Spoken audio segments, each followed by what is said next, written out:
right as I start this morning, right as we start this morning, I hear that beep, you are unmuted. And the first words out of Judge Beverly Cannoni's mouth are, why don't I see counsel at sidebar? Why don't I see counsel at sidebar? Don't take my word for it. I'll share it with you. You can all watch together and enjoy that thick Boston accent of hers. Share. At the stage. Put me in the corner here. That is what she said. We're not going to hear it. We're not going to hear that. That is what she just said. As soon as they went live, that's what we got. It's pouring rain in Southern Cal. It's kind of gloomy here, too. I'm in Northern Jersey. And it's kind of gloomy. Not going to kid you. There he is. There he is. There he is. Hello, Measy. Hello.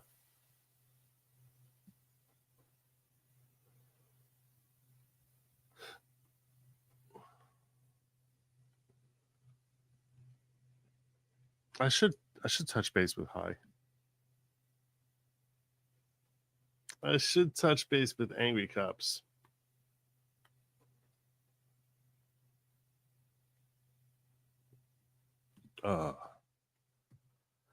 Ooh, morning, Rafe. How you doing? Yeah, I did just roll out of bed, in case you're wondering. I was like, holy heck, I need a shirt. This must be torture for her to come there every day. I'm not going to kid you. That's Margaret O'Keefe, in case you're unfamiliar, a.k.a. Peggy, which we speculated about how Margaret becomes Peggy. That's not uncommon. But all speculations to me sound wrong. They all sound wrong. I'm not late. Stop it, RPP. That's not nice. I'm not late. I'm right here. We arrived precisely on time.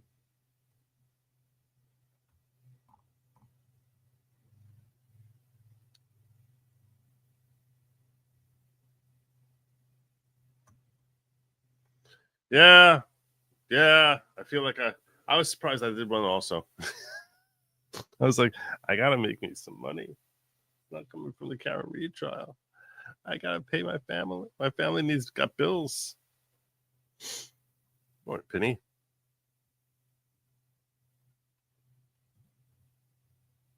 I also thought it was a really interesting topic, like the notion as far as like how racism is starting to bubble up right now. And it will invariably be blamed on Trump. I mean,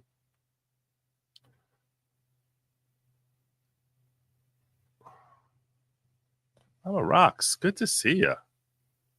When I see names I haven't seen in a while, it makes me feel like, I guess people maybe.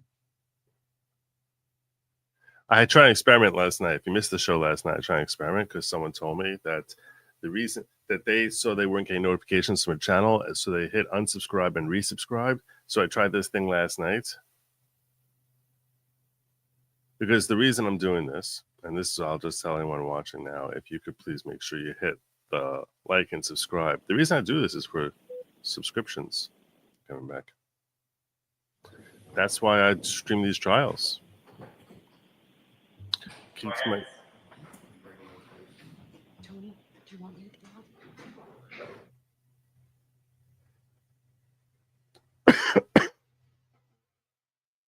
That's why we do this thing. And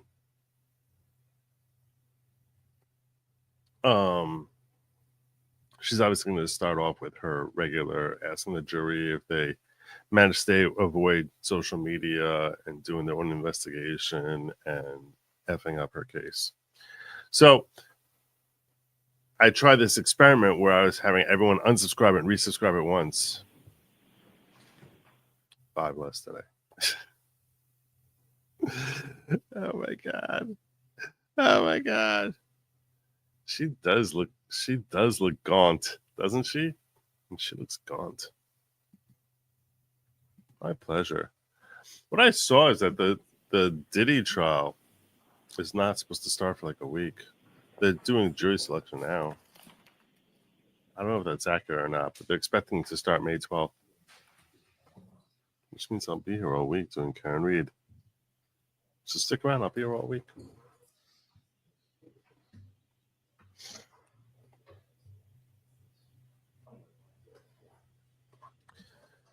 Yeah, they say they won't let her eavesdrop with like a mic to listen to them. That's what people say. They won't allow her. It is weird, but that they won't allow her to eavesdrop with a mic or some sort of recording thing. And that if she wants to hear it, she has to go up there. I would tell her, sit your butt down, honey. I would say if the jury's in the room, sit your butt down. Otherwise, feel free to come on up.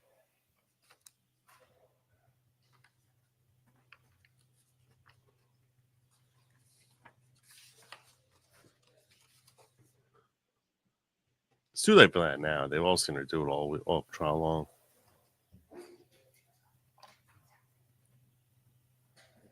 This is a good question. I don't know that she said she saw him go in, though.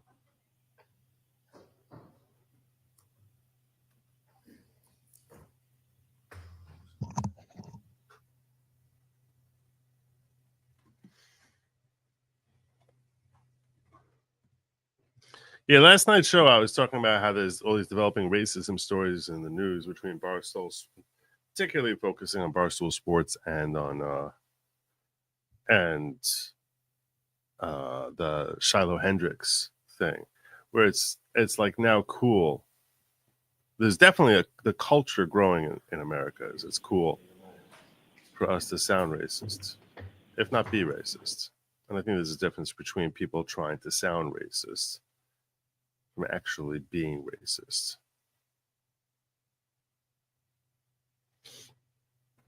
And there's actually a dramatic difference.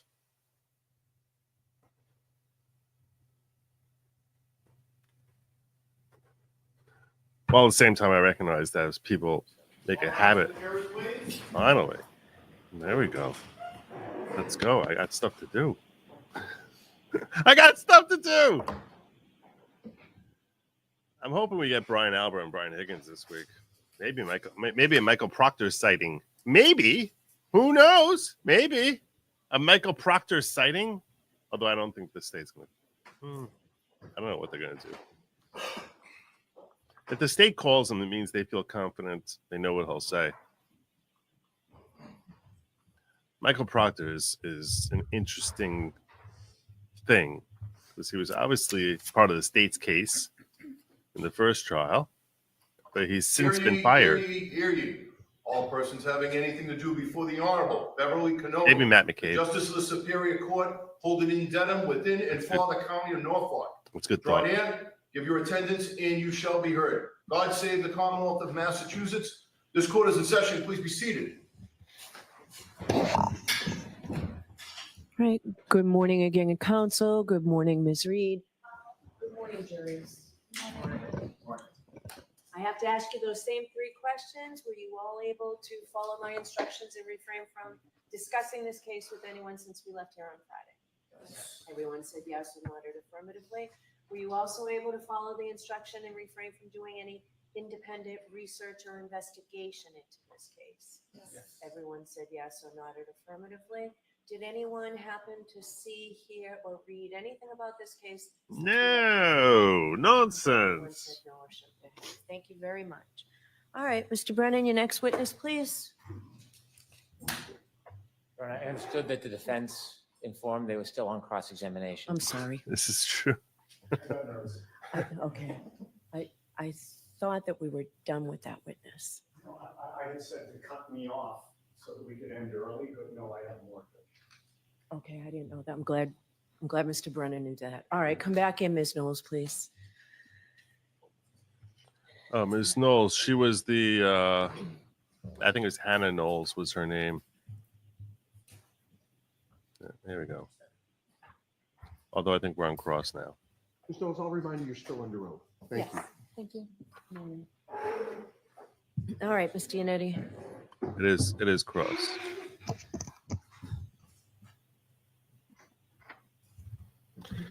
She was the forensic scientist who took Good morning. Ma'am, on Friday, you testified to this jury about the fact that the Mass State Police Crime Lab is accredited as a forensic lab, correct? Yes, I did. And you discussed the fact that as a forensic chemist 4, you help to ensure compliance with the lab's administrative policies, quality assurance, and control requirements, and making sure that you're complying with accreditation standards, correct? Yes, that's one of my job duties and responsibilities. You also acknowledge that Yes. in contrast to the accreditation standards of your forensic lab, the standards of a hospital lab may be different, correct?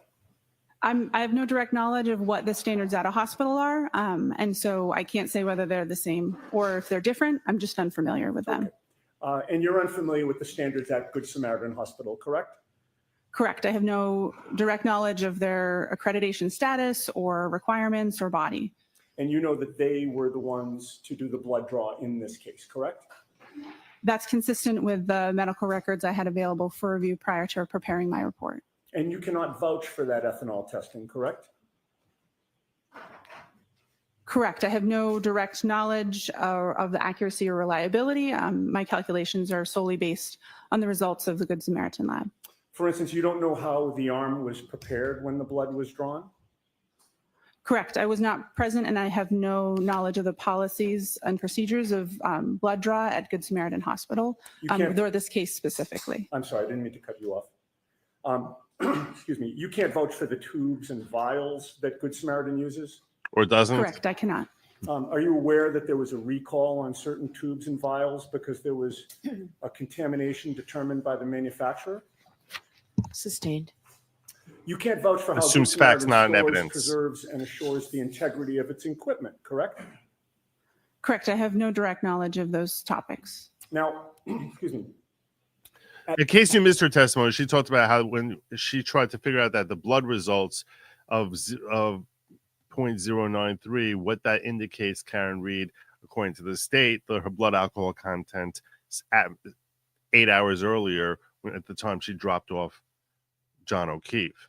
Now, and she seemed technically on point by court standards, but the Good Samaritan, she's not the one who drew the blood. She was relying on the initial results found by Good Samaritan, saying that she was at 0.093 at 9 in the morning, and took that and then did calculations back based on that.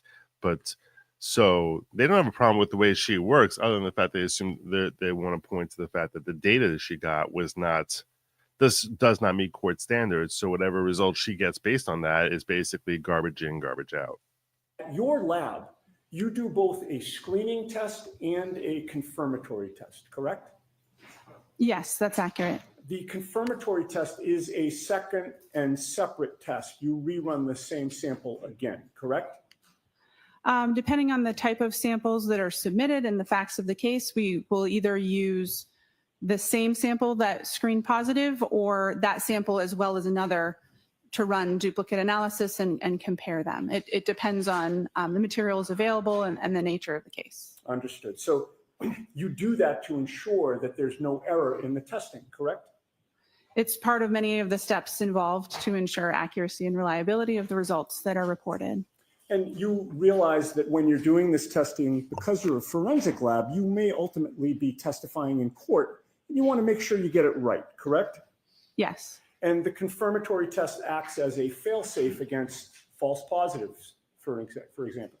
correct. The screening and the confirmatory test are typically using different methodologies or different techniques to ensure that a false positive under one technique would not have similar issues with the other, the confirmatory technique. Okay. In this case, your lab did not do any confirmatory testing, correct? My lab did not have samples submitted for this individual to perform testing on. You know of no confirmatory testing that was done by Good Samaritan, correct? I don't know what their policies and procedures are and if the results on the report were the results of confirmatory testing or otherwise. You just had to assume the accuracy of the testing that they did do, correct? I used the results that were reported on the medical records provided to perform calculations. And you cannot testify that the testing done at Good Samaritan meets your accreditation standards, correct? Correct. Now, your lab does whole blood testing, does it not? If whole blood is submitted for a case, then we will test whole blood. If serum or plasma is the only available sample appropriate for testing, then we will proceed with testing on serum or plasma.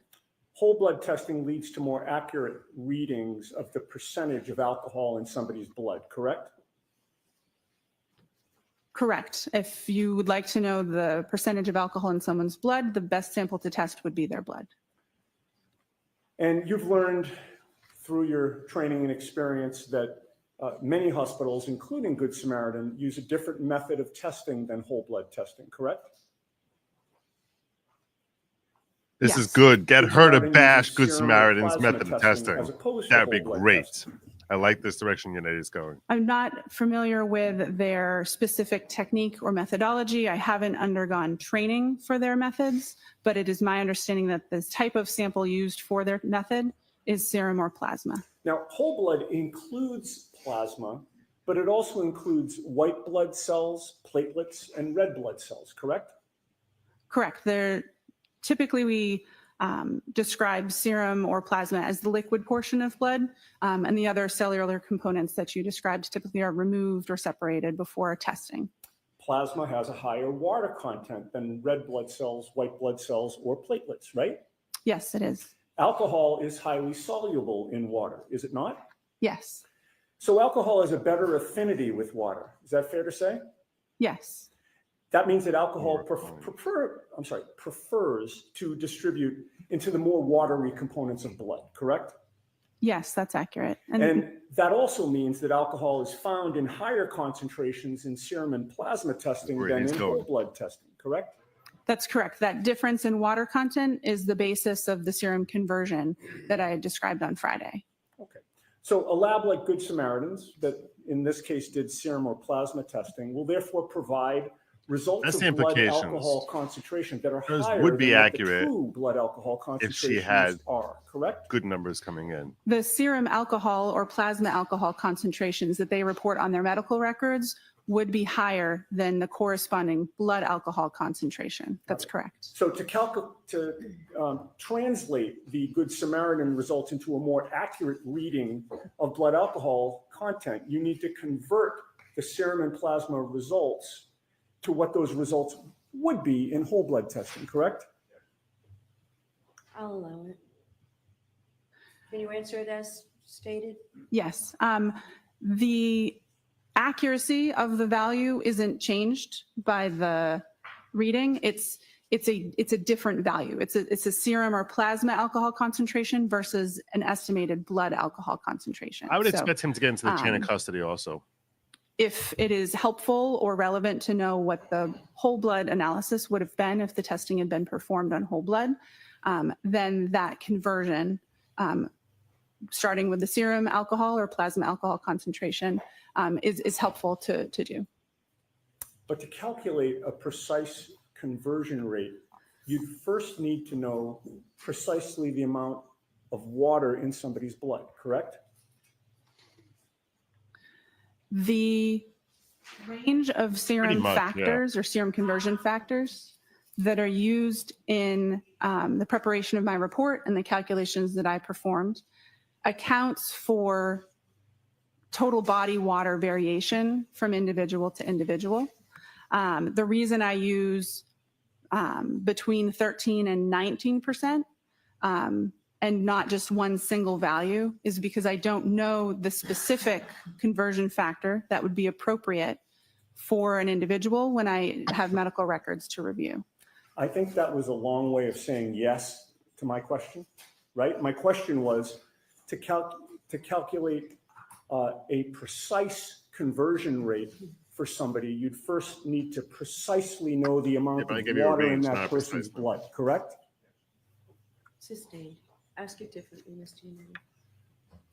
Is it scientifically possible to predict with accuracy a precise conversion rate for one individual person?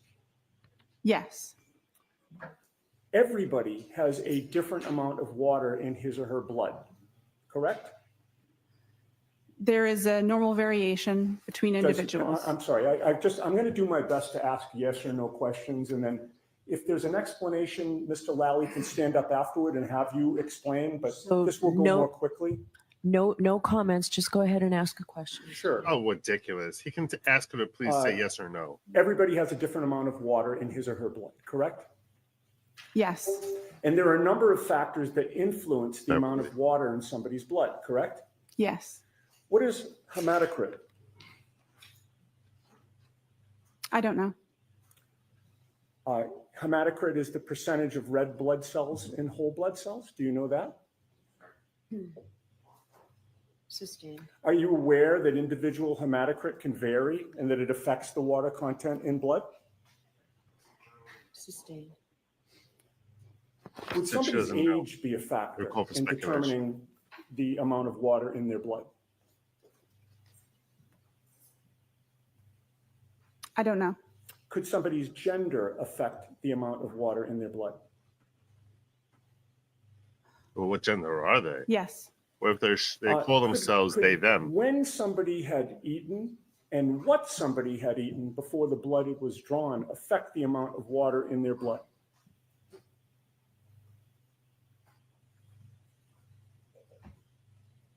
it's possible, but I'm not aware of those factors being considered when performing total body water calculations.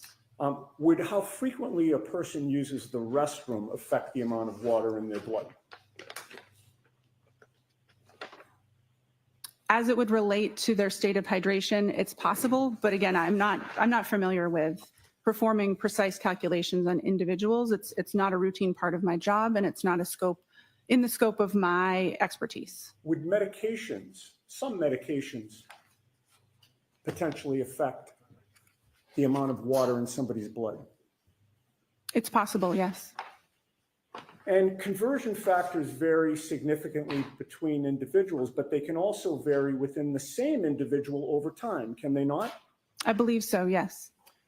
And all of the factors that we've discussed that you've adopted can impact the conversion factor that is used, correct? Yes, And there is no one universally agreed upon conversion factor, correct? correct. There is a range that Right. is agreed upon, but not a singular conversion factor. Right, and the range that you used was 1.13 to 1.19, correct? Yes, You recognize, however, that with all the factors affecting Good the amount of Samaritan water in checked her somebody's blood for her, which is like a from person clinical to person, place, and even not within court one person level. over time, some people can fall outside the range that you used, correct? yes, And you recognize that some studies have shown a conversion rate from serum to whole blood can be higher than 1.19, correct? yes, Are you aware of a study by Rainey, R-A-I-N-E-Y, reporting conversion rates as high as 1.59? yes, And if the conversion rate is higher, that would mean that the actual blood alcohol concentration would be lower, correct? yes, So if you're using a range of conversion factors that does not capture what the conversion factor should be for the individual that you're testing, you can't have confidence in the result, correct? correct. The range that is utilized Nice. is looking at studies of large groups of people to try to. You should be listening closely. If you're a law student, you should be listening closely to the way he's crossing her. He's doing a phenomenal job of showing that there should be doubt about what her findings are, and that even she recognizes that doubt. Just because she seems completely credible, and she doesn't mind saying, "I don't know, it could be," and and recognizing factors that weigh against the credibility of her own report. And he's doing a phenomenal job of just getting her to basically, question the results of the blood test taken by Good Samaritan, and also questioning whether or not her own test has done enough to account for various factors that maybe it's not the minimum threshold that she was saying, 1.4. He's doing a capture great job. as accurately as possible most individuals in the population, but it would not Critical cover work. 100% of scenarios with all the factors that you've described. Okay, and you'd agree that your conversion of serum to whole blood here is imprecise, correct? The conversion was performed within the policies and procedures of the laboratory and the best practice recommendations for my field. But it is imprecise. Give it to him. I guess. Can you repeat the question? I don't. Let's move She on. doesn't like saying The that. conversion from serum to whole blood You pushed did too not far. end But the it's calculations true. that you needed to do in order to testify here today, correct? Correct. The conversion from serum to whole blood only translated what Ms. Reed's blood alcohol supposedly would have been, or was, I'm sorry, at the hospital at 9:08 a.m. on January 29th of 2022, correct? Yes. You were That's what that asked was. to try to find out what her blood alcohol level would have been 7 or 8 hours earlier, closer to midnight or sometime between midnight and 1 a.m., correct? The time utilized for my calculations was 12:45 a.m. So you started with the results that you obtained from your serum to whole blood conversion, right? Yes. Which was an imprecise calculation, Which was intending to cover the majority of population. but was it and imprecise? It followed the policies and procedures of my laboratory. What was the precise number then? Was there a precise number or was it Good. imprecise? Perfect. The range, I'm not talking about a range. I know that you'd Actual like to number. say that. All Was right. there a precise number, ma'am? the results of my report was not a single number. It is a range of numbers. Let's move on, Ms. Giannini. Yes. See, Then, this is making once points. you get that So let's move range, on. you have to do an extrapolation on top of that to figure out what the blood alcohol concentration would have been at 12:45, 7 or 8 hours earlier, correct? Yes. But in order, excuse me, in order to do that extrapolation, you need to make assumptions about things that you do not know, correct? Yes. In terms of processing alcohol, there is an absorption phase, a plateau, and an elimination phase, correct?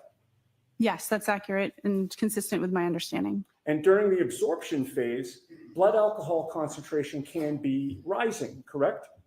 Yes. And to determine whether somebody is in the absorption phase or the elimination phase, you need to know when their last drink was, correct? And you don't know when her last drink was. Yes, if you're performing that type of calculation, or if you're trying to determine we if knew he they've would reached their go. maximum, that would be helpful information to have. Maybe The she longer drank the after. time between the last drink and the test, the more variability and potential for error there is in the extrapolation, correct? Can you ask the question again, please? In this case, you assumed that Ms. Reed's last drink was at 12:45 a.m., correct? No, the calculation assumed for the maximum calculation that no alcohol had been consumed between 1.5 and 2 hours prior to that time interval start at 12:45 a.m. Okay. And the test wasn't until 9:08 a.m.? Yes, The range that you came up with was 0.14 to 0.28%, correct? No alcohol between 2 hours before 1.5 to 2 hours before 12:45 a.m. We know she was consuming alcohol then. Wow. He's going to blow through that, I think. yes, 0.14 to 0.28 grams percent. And that was a very wide range, was it not? It certainly is. 0.28 is double 0.14? Yep. And that range is so wide because there are a lot of unknowns about the way each person individually processes alcohol, correct? There's a lot of interpersonal differences. That's correct. There are a lot of different factors that would impact somebody's blood alcohol content, correct? Yes, What somebody had to eat can impact their blood alcohol concentration, correct?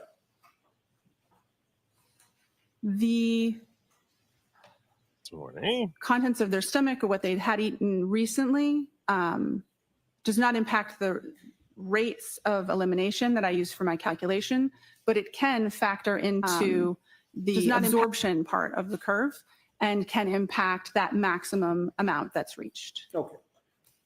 Their body weight can impact their blood alcohol concentration, correct?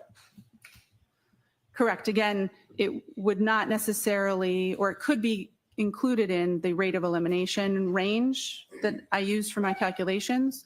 The person's body weight has more to do with, again, the absorption, the maximum concentration, the first parts of the curve, and not the elimination portion that we're discussing when we're doing retrograde extrapolation. And the first word of your answer was correct, right?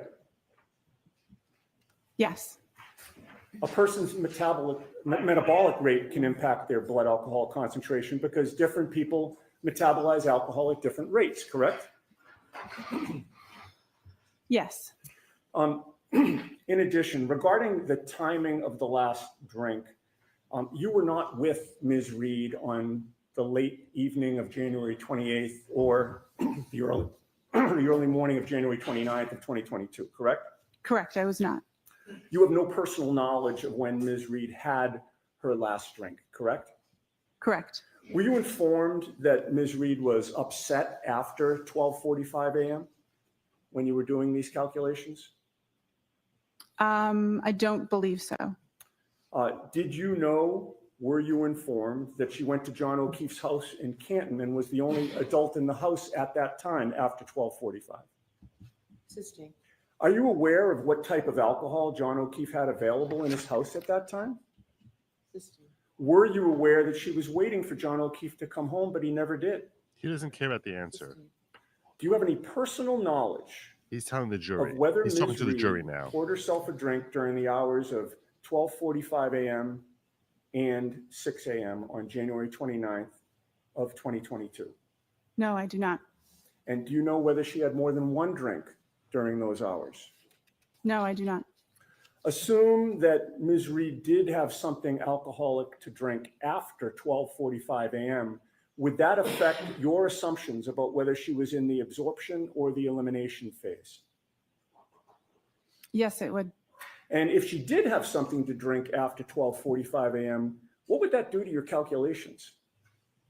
The foundation of my calculations would be incorrect. I would need to perform different calculations or factor in the information as it would become available and issue a different report. Okay. So if your assumption of when she had her last drink was incorrect, you would not have confidence that your conclusions about which you testified Friday and today are accurate, correct? Correct. There is some parts of the calculation that are intended to accommodate for unknown drinking history, but with over 8 hour time span between the time of interest and the time that the blood sample was collected, that adjustment in the calculation intending to avoid overshooting the blood alcohol concentration may or may not be enough to address that. And if new, more accurate information was available, then I would need to incorporate that in the discussion and calculations. Right. So in answer to my question, if your assumption about when the last drink was consumed was incorrect, you would not have confidence that your conclusions are accurate today. Correct. I'll allow it. Now, were you ever asked to determine the blood alcohol level of Brian Albert? No. Were you ever asked to determine the blood alcohol level of Brian Higgins? Sustained. Were you asked to determine the blood alcohol level of anyone except for Karen Reed in this case? I'll allow that. To the best of my knowledge, my only involvement with this case in my unit was the request to perform these calculations on this individual. His objections were probably relevance. All right, Mr. Lally. That was phenomenal work by the defense. That was a masterclass on how to cross-examine. She has very high credibility, this witness. She seems like she's doing everything to be very honest. Good morning. And that was phenomenal. Now, again, how many serum conversions have you performed over your years at the lab? It's hard to know an exact number, but at least over 100. And the ethanol reading or the alcohol reading within Ms. Reed's medical records that you testified to previously last week, what was that reading again? 93 milligrams per deciliter. And that reading in milligrams per deciliter, is that typical for how you would see alcohol recorded in hospital records? Yes, it is. And specifically hospital records that you would then be asked to perform a serum conversion on? Yes. Now, with respect to your calculations in this case, did you perform these calculations consistent with how you have done in each and every prior instance within your work at the lab? Yes, the serum conversion factors have been adjusted since I first started doing these, but the same type of math was performed, and I'd used the approved conversion factors that are published in our protocols with each one that I did. A lot of people are saying that. What is the difference between whole blood and serum? Whole blood is blood as we think of it, with both the liquid and the cellular components as it exists in our bodies. Serum is the liquid portion of blood after those cellular components have been removed. And how does the difference between them impact your testing or your calculations?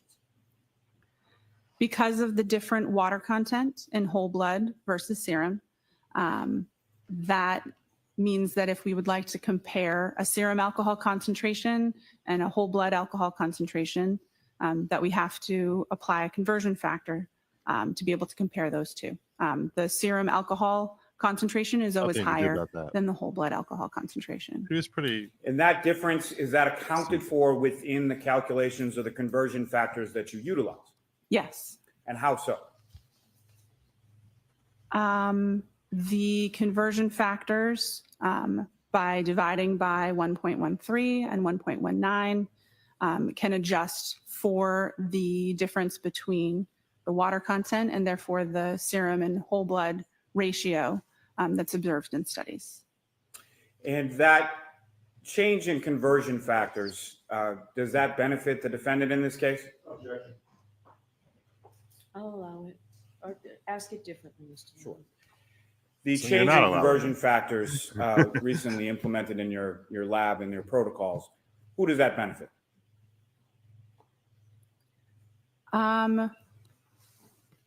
The question of benefit depends on the context. Speaking to the math, dividing by a larger number means the resulting number would be smaller.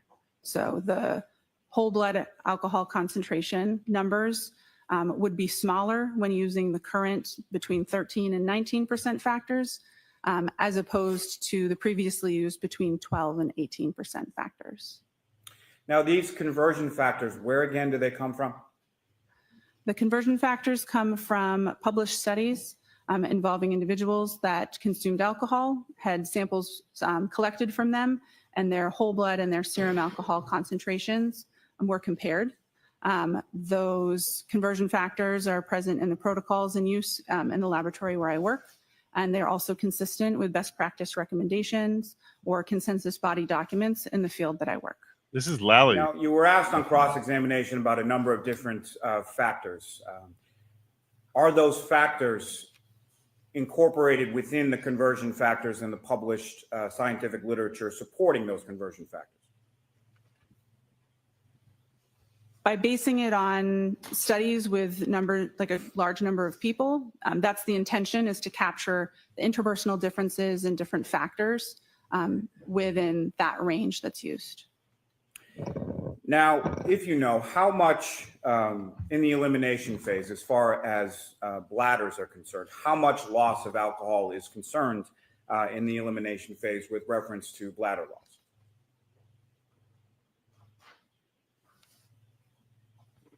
I'm sorry, can you repeat the question? I don't think I understood the Poor question. Let me phrase. rephrase. So you were asked some questions on cross-examination about how frequently someone uses the restroom in the elimination phase, correct? I believe I was, yes. And do you have any idea from your training and experience as far as how much alcohol is typically lost by an individual during the elimination phase through the bladder? Objection. Do you know that? I do. Okay, you can answer it.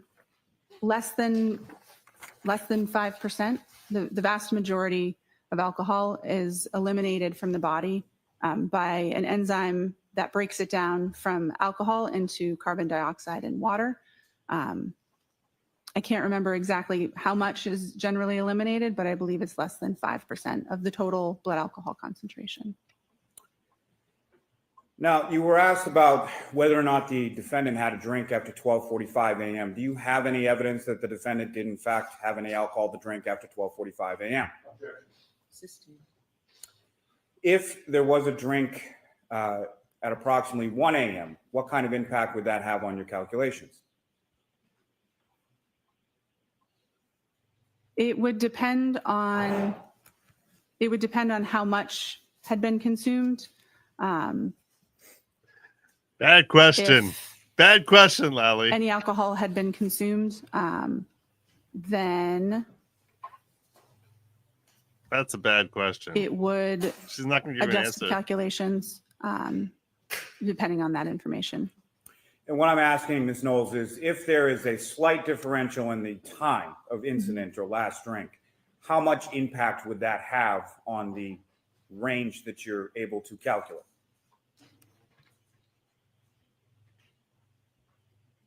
I'm not sure. Now, you That's a testified bad as far question. as the range being on the retrograde analysis being between a 0.14 and a 0.28, correct? Yes, I did. Are you aware of what the legal limit is in Massachusetts? I'm going to sustain that, actually. Why is there such a Judge just varying waking range? up now. Because there's such variation between individuals with their rates of elimination, the calculation used both a sort of extreme low and extreme high rate of elimination. Because we don't know the individual's rate of elimination, that range is intentionally wide to ensure that the actual blood alcohol concentration lies somewhere between it. It's intending to account for a lot of the factors that we've been discussing. It's intentionally a wide range because there are so many unknown factors, and it was so much time that had elapsed between the time of interest and the time of collection. And based on your calculations, as far as the 93 milligrams per deciliter, what does that convert to as far as the blood alcohol concentration for the defendant at 9:08 a.m. on January 29th? 93 milligrams per deciliter in serum alcohol concentration would convert to between 0.078 and 0.082 grams percent.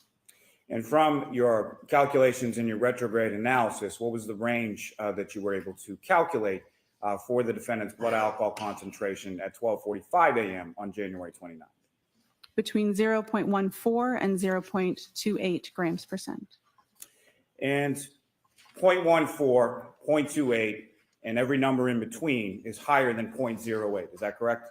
Yes, it is. Nothing further. No further questions. All right, Ms. Knowles, you're all set. Thank you very much. All right, Carlos. Yeah, I don't think you next did much to witness, fix her up. please. Or Commonwealth calls Ryan Nagel. Ryan Nagel. So he's one of the people who was coming to the party at around the time and pulling up right around the time that Karen and John O'Keefe were sitting outside in the car.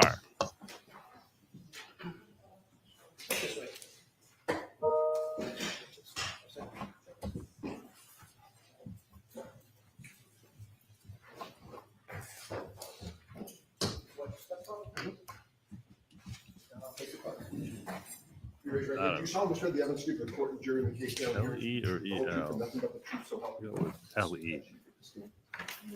more. I'm going L-E, N-A-J, May I N-A-G, proceed? Yes. L-E. Please introduce yourself to the jury. Good morning, sir. Good morning. Could you please introduce yourself to the jury? My name is Ryan Nagel. How old are you? I'm 32 years old. What Yes, area of the city or the state do you live in? I live in Canton, Massachusetts. How long have you lived in Canton for? 32 years, my whole life.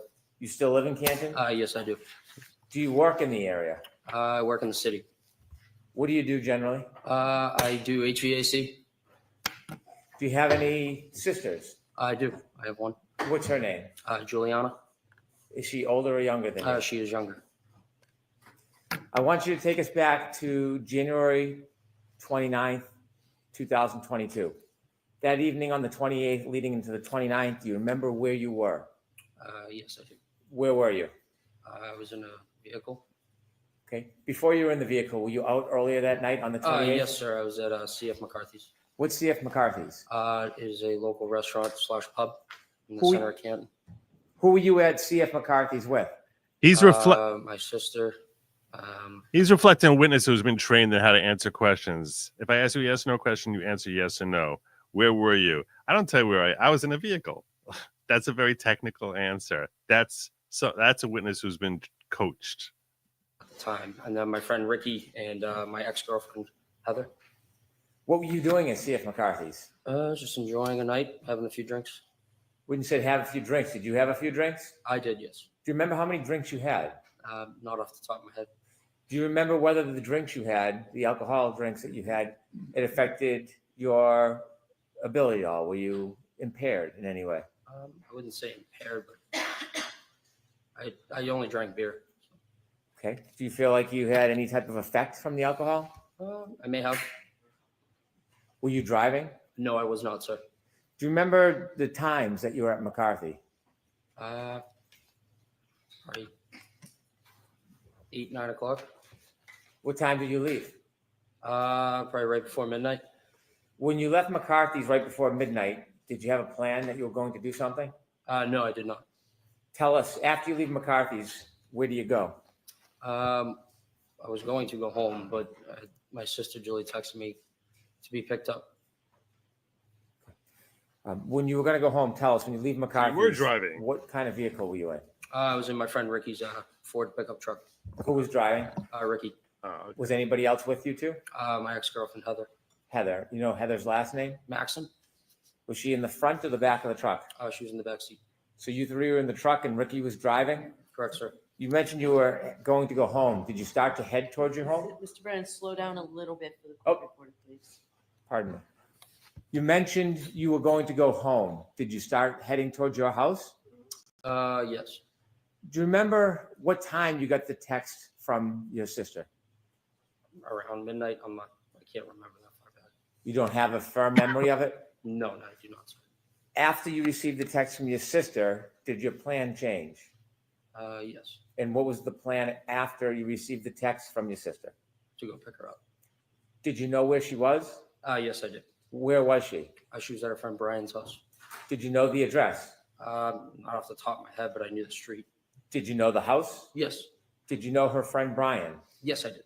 What is his last name? Albert. Is he a senior or a junior? He's a junior. About how old is he? I think 27, 28 years old. Were you friends with Brian Albert Jr.? Just through my sister. Had you ever been to that house before inside the house? No, I have not, sir. Do you have any other purpose of going to that address other than to pick up your sister? No, sir. How long did it take you after you left to redirect and get to that address? Probably roughly 5 to 7 minutes. Do you know what time specifically you arrived at that address? Right, a little before 12:30. Is that a general guess? Yes. Did you look at your watch and note the time, or is this an No. estimate? Just an estimate, sir. So the estimate is you arrived around 12:30? Correct. When you approach the house, before you approach the house, is there a road that intersects Fairview? Yes. And what's the name of that road? Can you actually give me a second? I can't think of the name. Okay. Off the top of my head right now. Are you familiar with any roads in that area? Yes, sir. Are you familiar with the road Cedar Crest? Yes, sir. Had you driven on Cedar Crest before? Yes, I have. If you're driving on Cedar Crest, can you loop around like a circle on that road? Yes. At some point, do the two parts of that circle intersect with another road? I believe so. Is Fairview, from your knowledge, attached to Cedar Crest Road? Yes. As you were traveling, did you travel on Cedar Crest before you got to Fairview? Yes. Okay, I want to ask you some questions about right before you turn on, or Ricky turns on to Fairview. As you're driving down Cedar Crest, before you turn on to Fairview, did you see anything? I saw a vehicle coming at us. Not directly at us, but obviously traveling on the other side of the road. And where was that vehicle traveling towards? Us, and then they put their blinker on to take a right. For And them to take a right. that vehicle was going to take a right onto Fairview? Correct, sir. And your vehicle was coming in the opposite direction? Correct. Where was your vehicle going? Taking a left onto Fairview. Did you both meet at that intersection? Yes, roughly around the same time. Who turned onto Fairview first? The other vehicle. How did that happen? I believe Ricky flashed his lights to let them go. Did you see the other vehicle? Yes. Do you remember what kind of vehicle it was? That was a black SUV. When that car turned right onto Fairview, how long after did Ricky turn left onto Fairview? Seconds. When you came to that intersection and met that car, when Ricky blinked his lights, could you see inside that SUV? Say that again? When you came to the intersection at Fairview, Mhm. and you said that the driver of your truck, Ricky, blinked his lights, could you see anything inside the SUV? I wasn't really looking. After that SUV turned right onto Fairview and Ricky turned left onto Fairview, who was in front of who? The other vehicle was in front of us. Was the other vehicle in front of you the entire time you saw it? Yes, sir.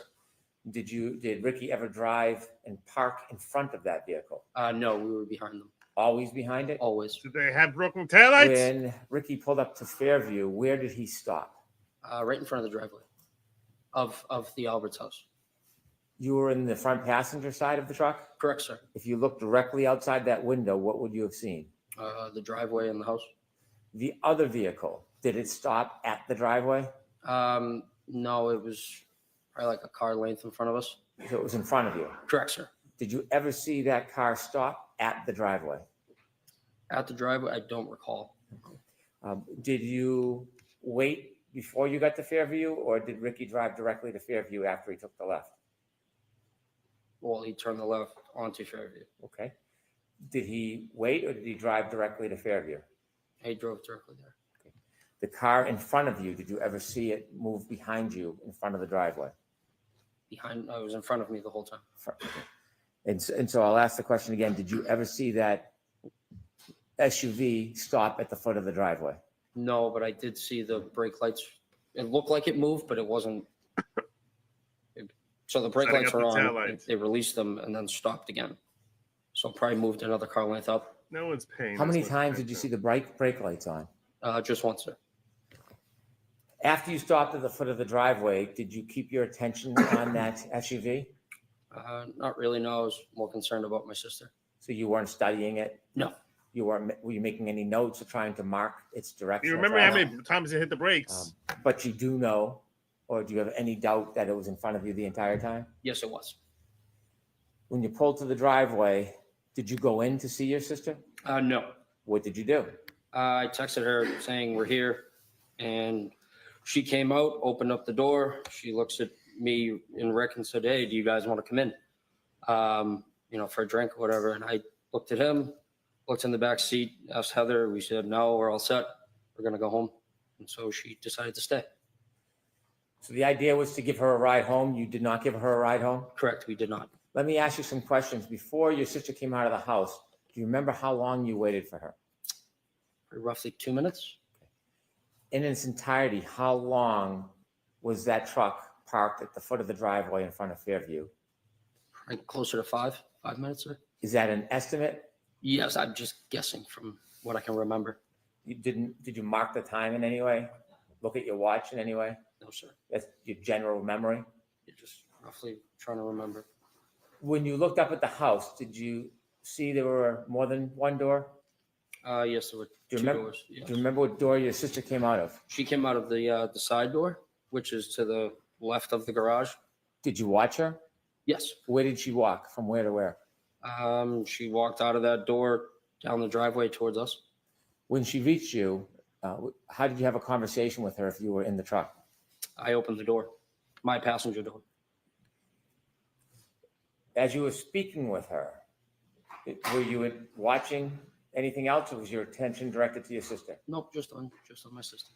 At some point after your sister turned to go inside, did you wait for her, or did you leave right away? Or did Ricky leave right away?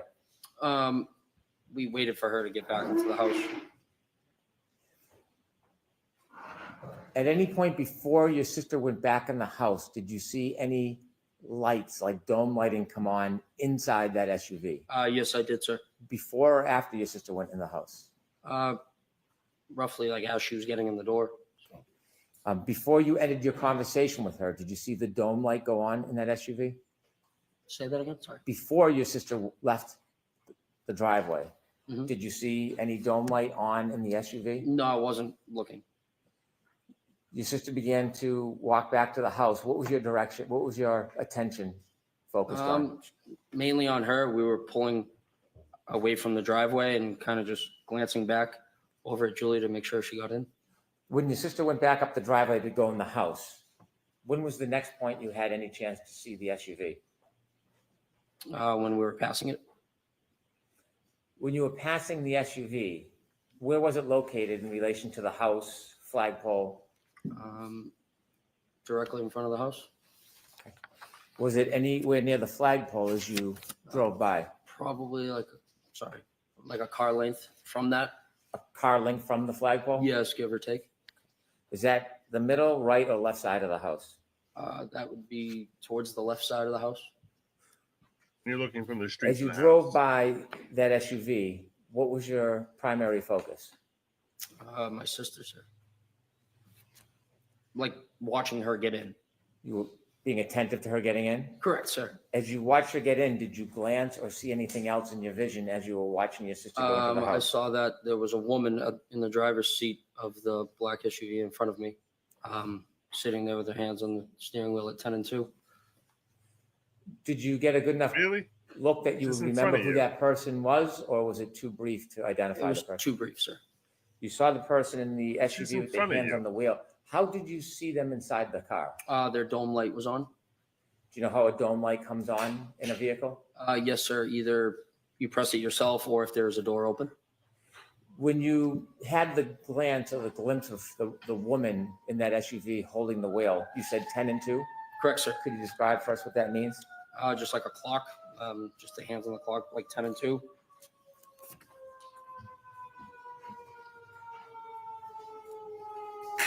If I may. I was just waiting for the siren. Wouldn't her body be blocking their view? But how do you see her? If I could show You exhibit can't see the 3. hands on a wheel Mr. Nagel? behind them. I've never seen someone's hands on a wheel from behind them. Sir, do you recognize that address? Yes, sir. And what is that address? It is 34 Fairview Road. Do you recognize the flagpole? Yes, I do, sir. Thank you. When you drove by and you said you saw a woman sitting in the front and the dome light was on, did you see anybody else in the car? No, sir. Were you looking for anybody? No, sir. Could there have been somebody else in the vehicle at that time? It could have been, yes. Could there have been someone standing outside the door? Yes, it could have been. When you saw the person, were you studying the person? No. How long of a time did you have to take a glimpse of that person? Jury selection. 5-10 seconds, maybe. Now, I want to ask you some questions about the entire time All right. you were parked at the foot of the Maybe. driveway until the point that you left Fairview. From when you first stopped at the driveway at Fairview until the point that you left and were no longer in front of that property, did you ever see any person get out of that SUV that was in front of you? No, I did not, sir. Did you ever see anybody, any man, ever cross the front yard towards that home? No, I did not, sir. Did you ever see any man ever enter or stand in that front door? No, I did not, sir.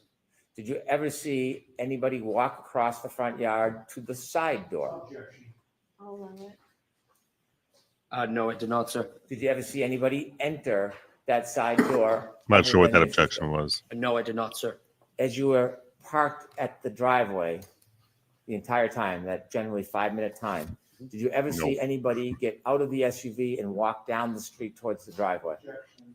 I'll allow it. No, I did not, sir. Did you ever see anybody walk past your truck and up the driveway? No, I did not, sir. Did you ever see any person other than your sister outside of those vehicles the entire time that you were at Fairview? I'll allow it. No, I did not, sir. I have no further questions. Thank you. Mr. Yannetti? There's no accountability, even if she was crazy biased. Well, so far she's been heavily leaning. Sadly, I've seen much worse. Heavily leaning towards state. You testified about having seen a black SUV before the vehicle that you were in entered Fairview Road at around midnight on January 29th of 2022, correct? Correct, sir. Objection, that's not facts and evidence. That's okay. The witness's answer is what matters. Is that right? Yes. You first saw that black SUV when it was coming toward your vehicle when you were on Cedar Crest, correct? I'm sorry.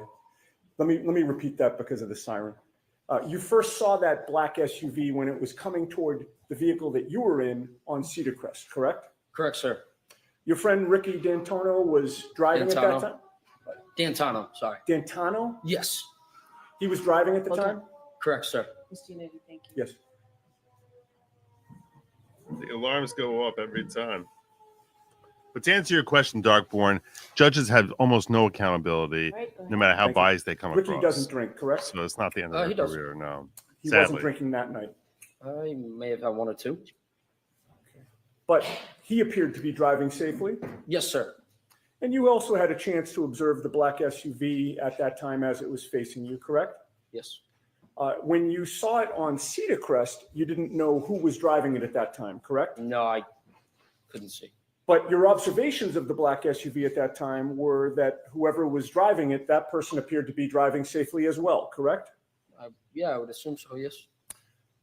One of the first things you noticed about the black SUV was that it was in front of you on Cedar Crest, and both Ricky's F-150 and the black SUV were basically converging on Fairview at about the same time. Yes, sir. The black SUV appeared to be going at a safe speed. Yes. It appeared to be properly staying within its lane. Use their witness to help you. Yes, I would say, yeah. And when it was time for Ricky to take a left onto Fairview, he actually put on his left blinker, or not left blinker, but both his blinker, flashed his lights to signal that it was okay for the black SUV to cut in front of it, correct? Yes, sir. And he actually did have his left blinker on at that time, correct? Prior Yes, to sir. doing that? And the black SUV had its right directional on, correct? Yes, sir.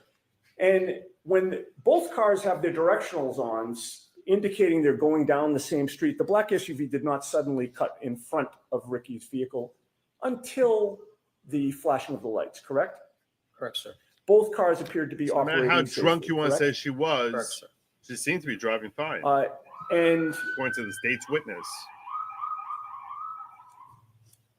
I'm once surprised we the didn't hear a lights question about the were broken taillight. flashed, there or was nothing non-broken about the taillight. operation of that black SUV that told you that the driver appeared to be confused about what the flashing meant, correct?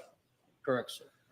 The black SUV didn't hesitate at that time. It just proceeded onto Fairview in front of you, correct? Correct, sir. And it did so in a safe manner. Correct, sir. And the black SUV in that sense got ahead of Ricky's vehicle, correct? Correct, sir. And once you got to the Albert home, you noticed that the black SUV was parked outside the Albert home, correct? Correct, sir. And at that time, the snow had not yet started sticking to the pavement, correct? Correct, sir. You could see the pavement in both the driveway and the street. Correct, sir. You could also see the grass on the lawn. Yeah, for the most part, yes. The snow was only just starting to accumulate on the grass, correct? Correct, sir. And with that little snow on the ground, you saw no tire marks behind the SUV, correct? No, sir. In fact, you saw no tire marks in the street at all. Oh, Correct, sir. nice. May I have, Nice. The Refute map Jen McCabe, but I saw her displayed- tire marks. please? He can't In see tire evidence already, marks. Mr. Yannetti? He's right behind them. May we approach? Okay. But Jen McCabe sees tire marks. Nice. Nicely done. Let's see if we can make up a couple of seconds here.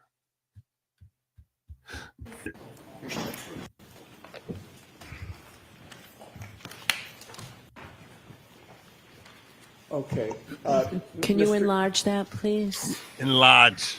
Yeah, actually, yeah, you know what? If we could enlarge it, so you don't have to show Chapman, just show Cedar Crest and Fairview and maybe pull it in a little bit to the right now, the other way.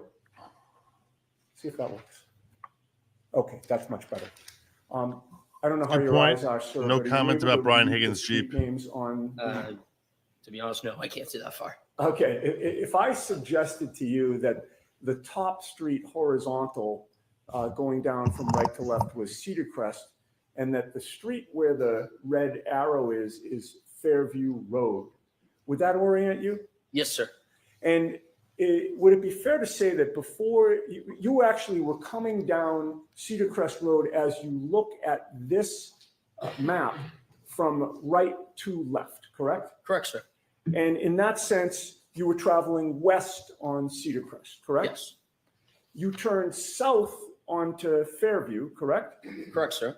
And you were still facing south when you parked in front of 34 Fairview, correct? Correct, sir. And that means that when you're sitting in that vehicle on Fairview Road, if you were going to walk to the house or look to the house, you would be walking or looking in a westerly direction, correct? From where I was in the vehicle? Yes. Yes. So to my right, yes. Okay, and so when you were looking for Julie to come out, you were looking to the west? Correct, sir. All right, Your Honor, I would offer that into evidence. We're going to have a hard copy printed out for the jury after this examination. Okay, so we need something for the court reporter. Sure. All right, we will take care of that. Thank you. Right. And you can put the lights back on and you can take that down. All right, so it will be, go ahead, madam. 49, thank you. And sir, it took a couple of minutes for Julie to come out after Ricky parked the F-150. Yes. When she did come out, you opened the door and you had a conversation with her while she stood between the door and the passenger compartment of the F-150? Repeat that, please. Sorry. Sure. When she did come out, she approached the F-150, correct? Correct, sir. And you were in the passenger's compartment, right? Correct, sir. You opened up the passenger's door, correct? Correct, sir. And she sort of, you stayed in the vehicle, right? Correct. I never left. And she came sort of into like the crook of the door and the passenger's compartment. Yes, sir. All right. You had a chance. How close did she get to you? I could have popped her on her nose if I wanted to. Okay. And you had a chance to observe her and size her up, correct? Correct, sir. You spoke to her for maybe about 5 minutes was your best estimate? I wouldn't say 5. I'd probably say 2 or 3. Okay. But in any case, you did have a chance to observe her, correct? Yes, sir. And it was clear to you that your sister Julie seemed like she had had a few drinks, correct? Yeah, it was 12:30 in the morning, so yes. No one's passing judgment. And she called you for a ride, right? Yes, she knew that Ricky was driving. Right. And when you arrived there, there was a discussion about whether she'd actually take the ride, right? Correct, sir. If she was just going to come out and take the ride, there would have been no need for the conversation, correct? Correct. But do you recall previously testifying that you were out talking to Julie for over 5 minutes? I would not say over 5 minutes, no.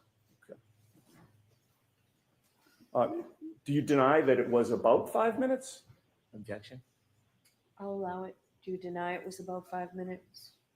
Could have been. Okay, I'm not. fair enough. And you talked with her about whether she wanted to go in the truck and leave with you, correct? Correct, sir. You also talked about whether instead you, Heather, and Ricky would go into the house to join the gathering there. Correct, sir. There was a back and forth that you really felt was unnecessary, correct? I wouldn't say it'd be unnecessary. It's just a common question if you want to come in and have a drink. You have testified in the past that Julie can be kind of a pain in the ass, correct? I mean, all siblings can be, yeah. In any case, Julie decides to go back inside and you decide to leave, correct? Correct, sir. Ricky did not speed up the street at that time. No. He just gradually pulled out. Correct, sir. His direction of travel took him right past the black SUV that was now in front of you, correct? Correct, sir. He passed the black SUV on the left, correct? Correct, sir. And you were in the front passenger seat at that time still, correct? Correct, sir. So you were closest to the black SUV of the people that were in your vehicle as you passed it, correct? Correct, sir. Yes. And you were closest to the driver's side of the black SUV, correct? Correct, sir. You noticed that the interior dome light was on, correct? That is correct, sir. That lit up the whole front compartment of the SUV, did it not? Yes. It lit up the driver's seat and the passenger seat, correct? All I could see was the driver at the time, sir. Understood. But the light wasn't just shining just on the driver. It wasn't pointed at the driver. I would say they were both lights that go down at both seats, correct? They were on. Yes. Okay. Yes. So you could see both seats in the front driver's I compartment. couldn't correct? see past the woman. Well, you only saw one I only person. saw a woman. Sorry to interrupt you. Yes. No problem. It allowed you to see into that front compartment. Yes. All right. And you saw one person inside the car at that time. Correct, sir. It was a woman with long hair in the driver's seat, correct? Correct, sir. And she looked like she was alone. Yes. You didn't see anybody else in the SUV. No, I did not, sir. You certainly didn't see a 6'1" man in the SUV in the passenger seat, correct? Correct, sir. In fact, you saw that the passenger seat was empty. Correct. So where was John? Or she hit him a second later? The woman in the passenger seat was staring straight ahead, correct? Not in the passenger seat. She I'm was sorry. in the driver's seat. Thank you for catching that. The woman in the driver's seat was staring straight ahead. That is correct, sir. You didn't see her lips moving as if she were talking, correct? I wasn't looking for that. But Just you happened did- to see a woman figure with her hands like this. Okay. Facing straight. Correct, sir. You had no music on in Ricky's truck at that time, correct? No, sir. Ricky had turned the music down when Julie came out so that you could actually speak to her, correct? That is correct, sir. And when you got close to that SUV while you were passing it, you didn't hear any arguing there, correct? Correct. You didn't hear any yelling, correct? No, I did not. You didn't hear any screaming? No, I did not. You heard no noises within that SUV at all? No, I did not, sir. I have no further questions. Thank you. All right, Mr. Brennan?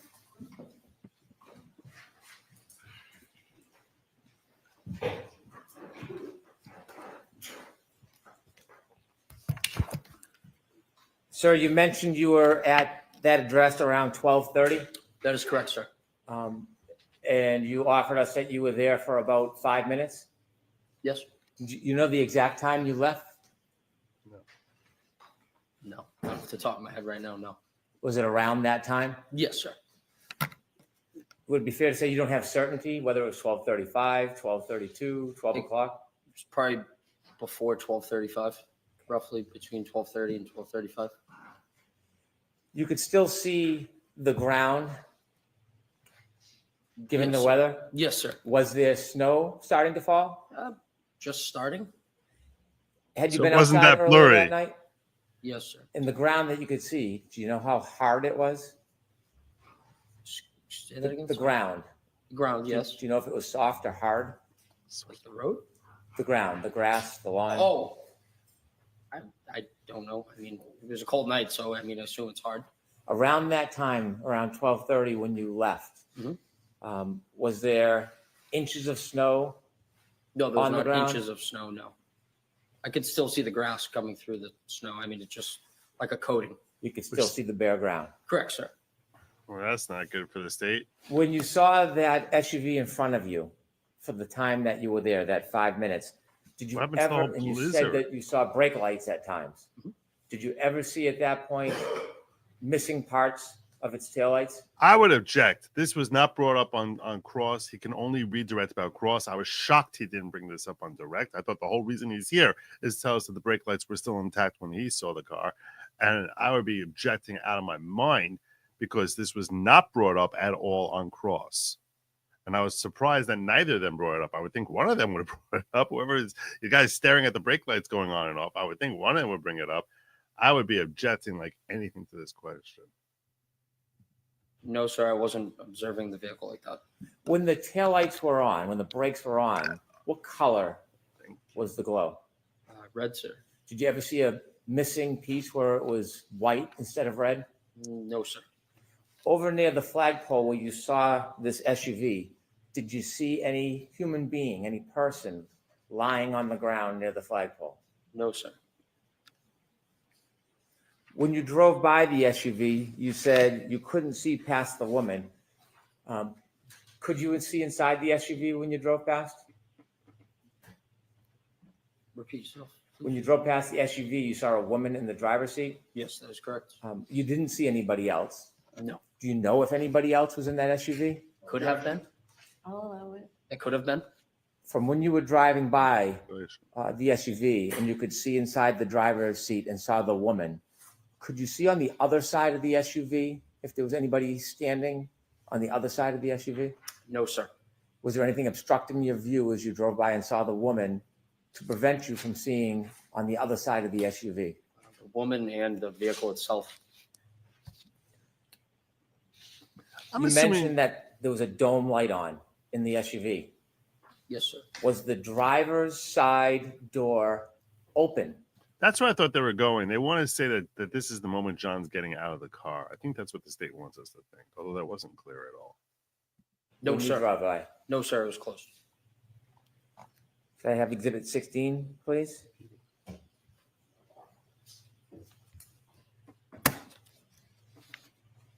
Did you ever see this man at any point No, sir. I've never Walking? seen- Oh, sorry. walking across the yard, going to a door, or entering the house the entire time you were there? Objection. Sustain. No, sir. I've never seen That that. means you don't. Oh, I'm sorry. Sorry about that. That's okay. Sorry. Could you That's take okay. that down, please? And after you left, you never went back that night, did you? No, sir. Thank you. Right, so it is. Just briefly, on those issues, sir, you just testified on cross-examination before Mr. Brennan stood up again that you saw that the passenger's seat was empty. Do you remember that? Yes. All right. You're not changing that testimony? No, sir? I'm not changing that. No. Thank you. That's it. All right, you are all set, Mr. Nagel. Thank you very much.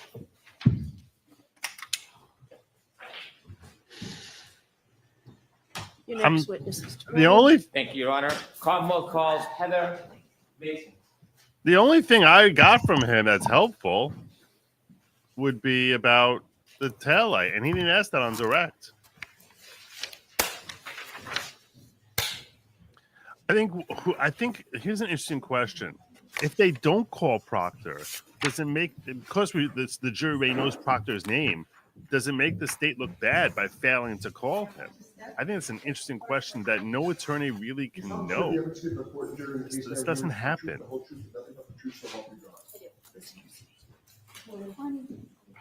It doesn't happen that often. So try to predict how the jury's going to interpret a failure by the state to call their lead investigator. Whenever you're ready. Thank you, Your Honor. Good morning, ma'am. Good morning. Could you please introduce yourself to the jury? Hi, I'm Heather Maxim, Maxon. How old are you? I'm 31. Do you live in the area? I do. How long have you lived in the area for? My whole life. Do you know a person by the name of Ryan She Nagel? seems so excited to Yes. be there. And how do you know him? I dated him a few years back. I want to have you take us back a few years to Sure. January 28th, during January 29th, 2022. Do you remember that evening? Yep. Where were you earlier that evening on January 28th, She's 2022? so perky. We were at Ryan's parents' house, just hanging out. Whose parents? Ryan's. Were you with anybody else besides Ryan and his parents? Eventually, we met up with friends Where? at local restaurants. Did you end up at one restaurant or bar in particular at the end of the night? We were first at CF McCarthy's, and then we went over to the hillside. Were you drinking? Yes. Do you remember about how many drinks you had? No. Did the alcohol affect your perception or your memory at all? Most likely, yes. Do you feel like you were impaired in any way? I believe so, yes. After you left the establishments, after they closed, did you go somewhere? We went to pick Ryan's sister up, Julie, from a friend's house. She needed a ride. Before you went to pick Ryan's sister up, did you have other plans before that? Sorry, could you repeat the question? Yes. Before the decision was made to go pick up Ryan's sister, were there other plans that you were? No. That was just the plan to go get her? Yeah. Do you remember generally or specifically what time that was? Late midnight? Okay. Do you remember the time exactly? No. Is there any marker in your mind that would help you remember exactly what time it was? Not necessarily, no. So is that a generalization or a guess? Yes. Okay. When you went to pick up Ryan's sister, do you know where you were going? No. Were you driving? I was not. Who was driving? Our friend Ricky, Where were you sitting? in the back seat. And what kind of vehicle was it? It was a truck. Are you familiar with the area?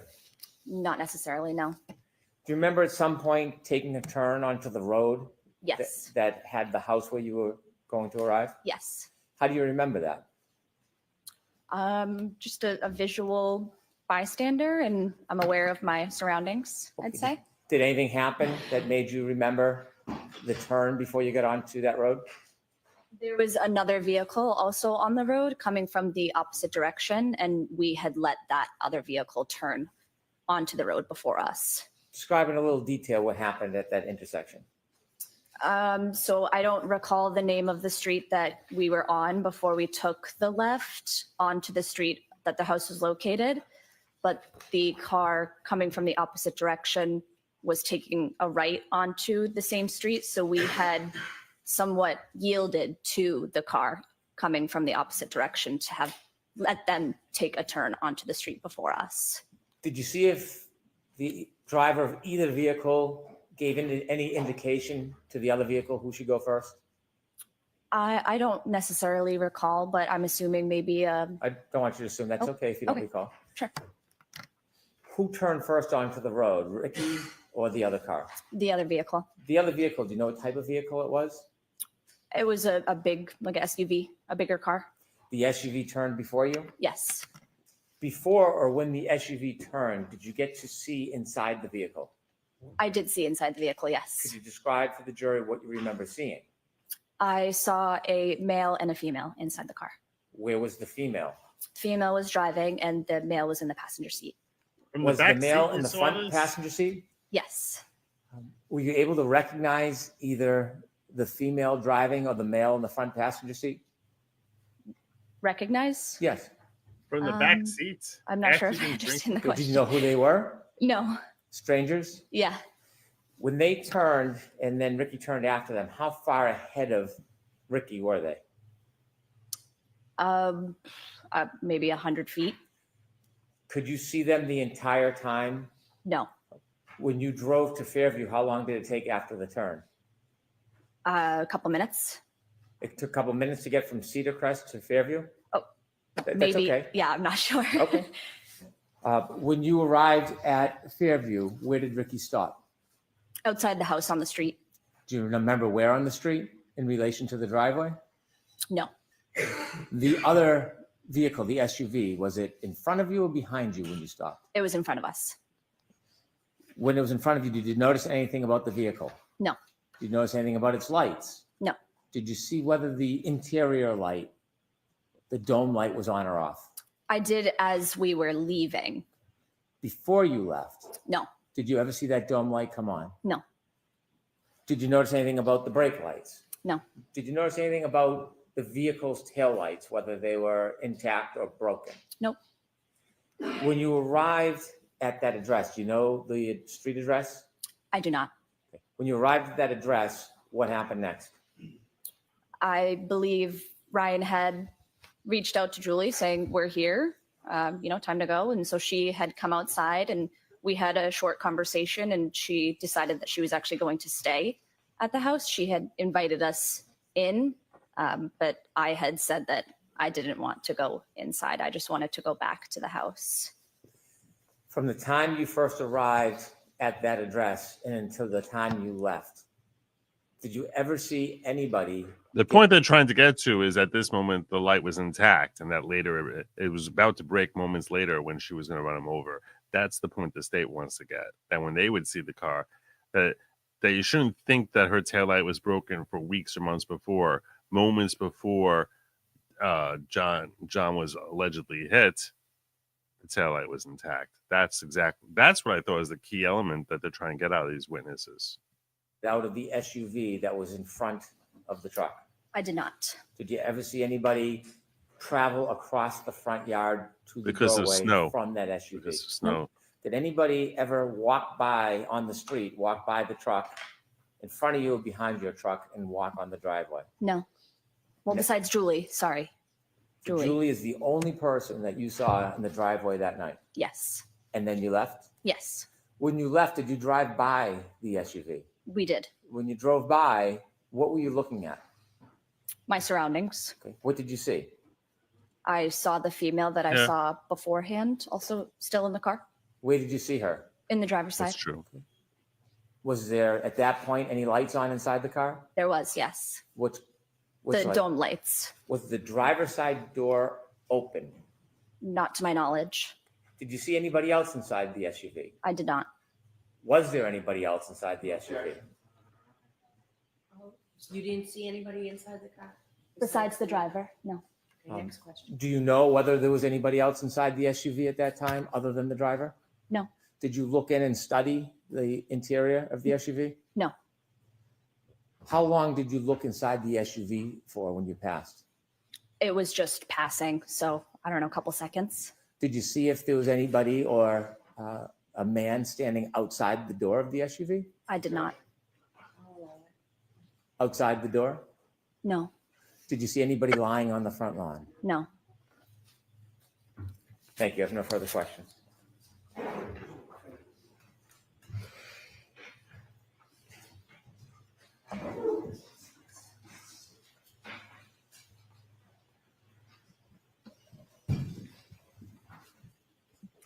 Good morning, ma'am. Good morning. She seems so happy to be there. Ricky turned onto Fairview Road. You saw the SUV in front of Ricky's truck, facing it, taking a right-hand turn in front of you, correct? Correct. And at that point, you had an unobstructed, good look at the driver and the front passenger, correct? Correct. And you could see that there was a female driving and a male in the front passenger seat at that time. At that time, yes. Now, ultimately, Ricky's car took a left after the other SUV took a right, correct? Correct. And eventually, when you reached the house where Julie was, you saw that that SUV was in front of that house, parked now further down ahead of you, correct? Correct. And it took Julie a couple of minutes to come out of the house? I'd say so, yeah. Do you recall whether there was any conversation at that time between you, Ricky, and Ryan? Possibly. I don't recall or remember what, but most likely, yes. And you don't remember whether you were participating in a conversation or what was discussed? Not necessarily, no. Not necessarily. You do or you don't. You had your cell phone with you that night? I did. Like many of us, is your cell phone something that you tend to check when you're bored or there's a break in a conversation or you're not actively engaged in a discussion? For sure. And while you were waiting for Julie to come out of the house, do you recall whether you were checking out any web page or Instagram or text message or app on your cell phone? I don't recall. Can you testify with certainty that you were not checking your cell phone during that period of time? Not with certainty, no. And so you can't say for sure how long, if you did check your cell phone, you would have been looking at it Objection. while waiting for Julie, correct? Correct. And no one's asked you for your phone so that they can analyze what you were doing during that period of time outside 34 Fairview, correct? Correct. All right. Well, you testified that you didn't see anybody get out of the SUV or approach the house, correct? Correct. You obviously don't know what did or didn't happen before you, Ricky, and Ryan arrived there, correct? Correct. While you were parked near the driveway, you weren't thinking that you had to watch the SUV every second in case you were later asked to describe what was going on with that vehicle, correct? Correct. Did you run And over John? That SUV was the same vehicle that you recognize as previously having a female driving and a male in the passenger seat, correct? Correct. And as far as you know, you didn't know either of them at that time? No. Fair to say that what they were doing was their business and you weren't particularly interested in what they were doing, correct? Correct. You were there to pick up your boyfriend's sister, correct? Yes. It was late and you were tired. Very much so. Yes. You'd had a good amount to drink. Hmm. You did not want to continue to drink and socialize, correct? Correct. Fair to say you were looking forward to ending the night at that point? Yes. And so you were more focused on Let's get that hopefully out. getting Julie in the car so you could leave than anything that was going on in the SUV, right? Yeah, exactly. Good.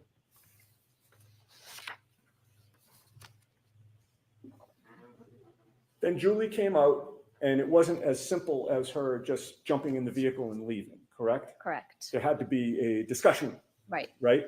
And she came out to speak to the three of you for about 5 minutes or so, I'd say. like a back and forth about who's going where. Yeah. And when Ricky was pulling away, you looked over to the SUV and you saw that the interior light was lighting up the front compartment, correct? Correct. And it was then that you looked over and you saw a female in the driver's seat, correct? Yes. You did not see any person in the passenger seat, correct? Correct. And you certainly did not see a 6-foot-tall off-duty police officer in the SUV at any point on Fairview Road. Correct. I have nothing further. Thank you. Anything, Mr. Brennan?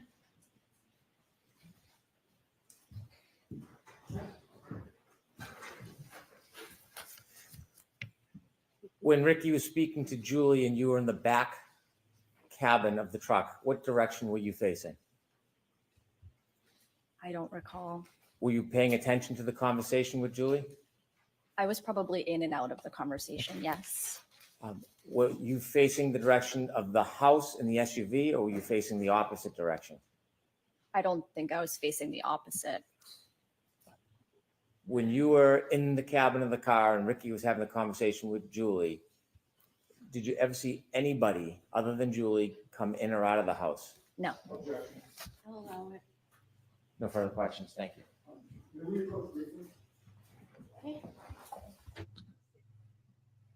I do want to point out and thank Bella Stella who gifted earlier 10 Good Logic memberships. Following 10 people brought into the following courtesy of Bella Stella.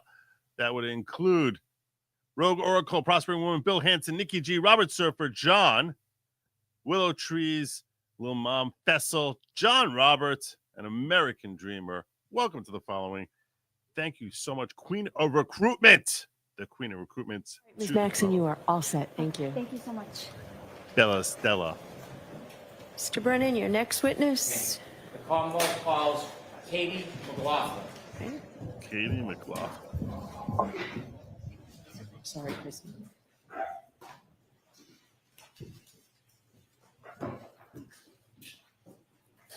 Was she one of the two in the back seats with Jen McCabe on the way home? I don't remember her role here.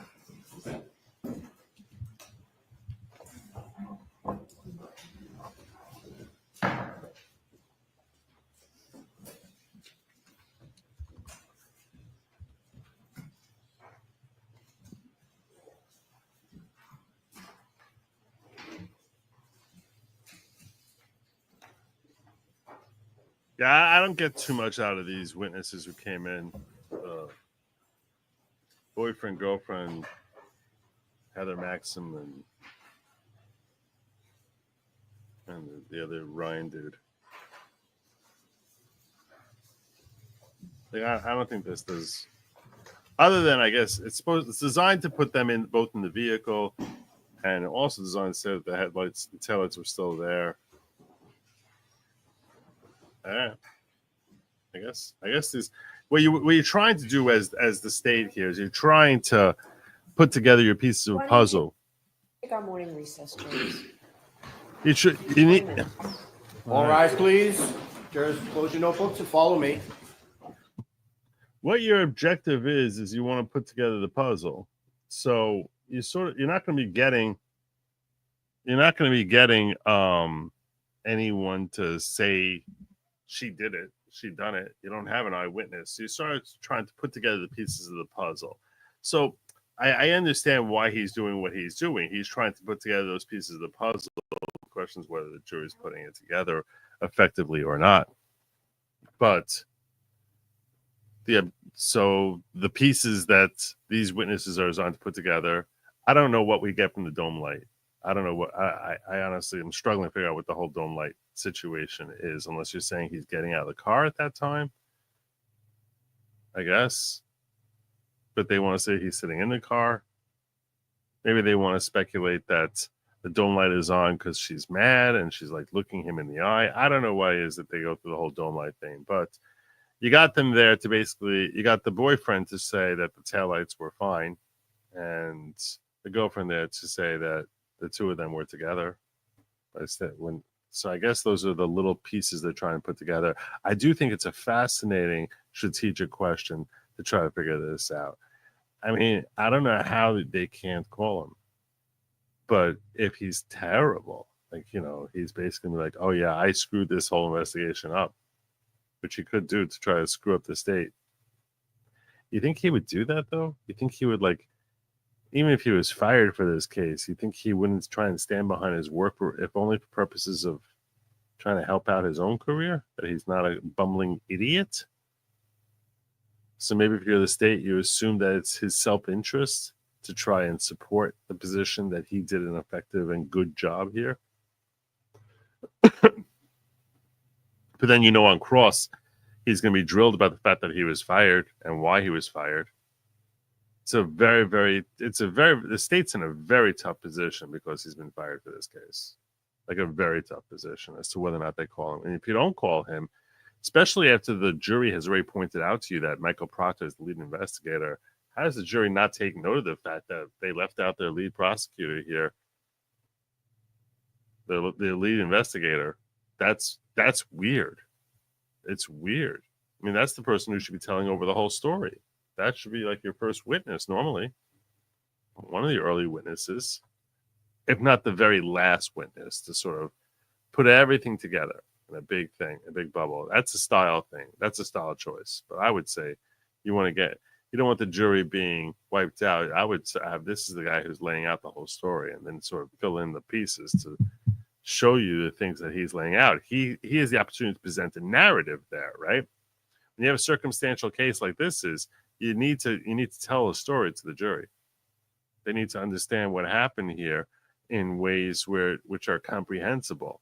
And if you have your lead investigator there, be able to tell you, different persons he spoke with, even if he can't relay the conversation because of hearsay issue, but just sort of spell out all these witnesses who are going to come in here. This is, different things that, that he learned along the way to help put together why it is that they knew that the defendant is their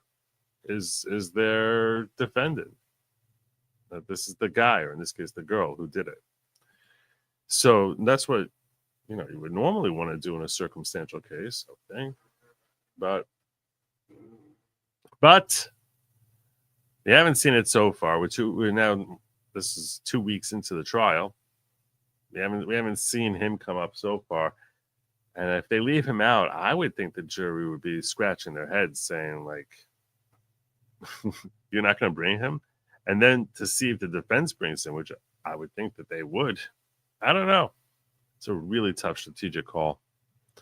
And I don't know that anyone who's going to give you an answer there is going to be right about it. People can try and justify their perspective as to why they think this is better or worse to call him or not call him. But if you don't have the red well, and this is something I've heard Ron Coleman say a lot, it's very easy to wrongfully criticize attorneys on their work if you don't have the red well. The red well is a reference to like the whole file of the case. You don't know what logic is going into their strategies because you don't know what's going on behind the scenes. If you don't know what's happening behind the scenes, you don't know why there could be considerable factors that if you had the read well, if you had those things, you would reach a completely different conclusion about what's a good strategy and may in fact agree with the attorney's call that seems unusual in the moment. So, but I will say that this seems like a really tough call. Bella, Stella, God bless you. Thank you so much. Hit me with a 50. It's very kind of you. Thank you, Bella. You're awesome. So, yeah, I would think someone's going to call him. Well, it's almost like, look, when you have something staring you in the face, right? Like this guy here, I was questioning, why is it that when Ryan was on direct, that they didn't ask him about the taillight? They only came up on redirect. And I was surprised the defense didn't object to the fact that he's now asking this question for the first time. You're only on redirect. You're not supposed to be introducing new testimony. Your redirect is supposed to be fixing something that came up on cross. And the question as to what color the taillight was, or any issues about the taillight, never came up on cross. To introduce that for the first time on redirect is strange and should be beyond the bounds of what's allowable questioning on redirect. So I was a little surprised that Yannetti didn't object to that. And he did do a great job. Like I said, he looked highly competent. That was a masterclass the way he handled Hannah Knowles, the phlebotomist. It's a word that's fun to say. So, yeah. We're expecting now Katie Mclofflin is going to be the next one. You guys remember what her role is in this whole thing? One of you is going to know. One of you is going to know.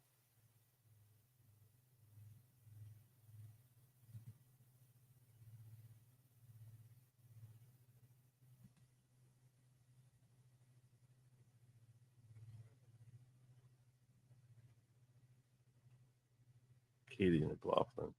One of you fine people are going to answer that question.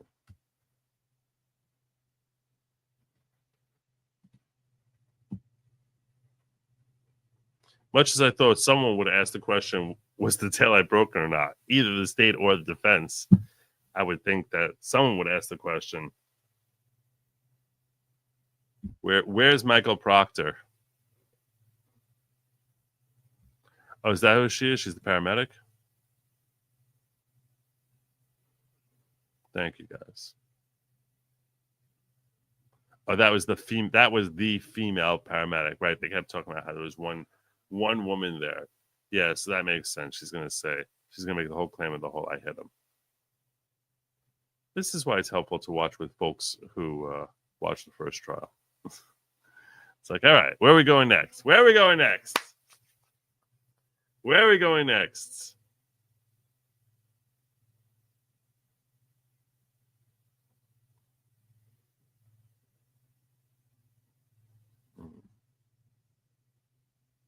Katie McLaughlin. And I'll point this out to you, those of you who are convinced that the state is manufacturing this whole claim about I hit him. To say that the EMT is, if you want to tell me, I'm just being real with you all. If I'm sitting there in the jury, I'd be like, okay, police have a natural history of working with each other and covering for each other. To me, I would give more credibility to an EMT person saying the whole I hit him part. And the first witness in this trial was Timothy Nunnall, who was one of the EMTs who showed up there. And his credibility was assailed by Alan Jackson because of purportedly changing his testimony from I hit him twice to I hit him 3 times. And then at the very end saying, I also heard him saying it to heard Karen saying it to other people. He just seemed as if he was like, it's like they're trying to be more important than they are. I know that the state wants me to say this. Look at how significant I can be. That's sort of what I got the feeling of from Timothy Nunnall.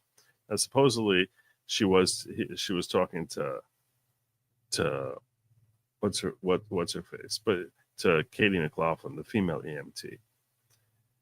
if I was a juror, I would give more credibility to an admission like that when it comes to an EMT person for a number of reasons. Number one, they don't have the same history of working towards convictions and fudging things in order to get a conviction. Number two, you would think it's more likely she would admit it if she was going to blurt out some sort of confession that she hit him. You would think it's more likely she would say that to someone who's not a police officer. In other words, if you're talking to someone who's treating him, right? If you're worried about your boyfriend, you want to make sure he gets proper care. You might think that that owning up to the fact that he was hit by a car is helpful for his treatment, and that could be a motivation to admit it. Why the hell would you be admitting it to a cop? So there's more credibility, and it makes sense for her, if she's going to admit it, to be admitting it more to an EMT than it would be to a police officer. And especially because it's moments after she just found him and she's expressing her shock and horror. Oh my God, I hit him.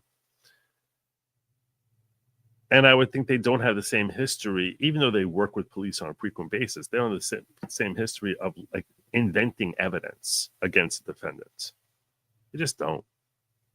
So now you would have to, if you want to tell me that she's lying, I have to ask myself, why is she lying? And I'm not saying that Karen Reed said it. I'm simply saying, and we'll hear Katie Mclofflin, see how credible or lacking credibility she is. But I'll be like, see, this is like a whole big conspiracy here. Brian Alberts are killing him. And now some EMT is saying I hit him. They're saying that she heard Karen Reed claim I hit him. That's a very broad, that's a far-reaching conspiracy. Like, I'm being real with you. And I'm coming to this as someone who, like, I really don't know what happened here.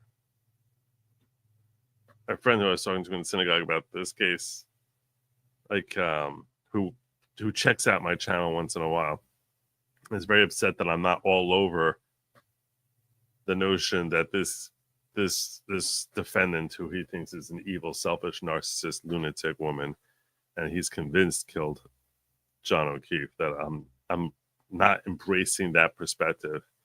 But he finally got to a place where I was like, I don't know, where he recognized, I'm basically saying, I don't know, maybe she did it. I'm just miles away from saying guilty beyond a reasonable doubt.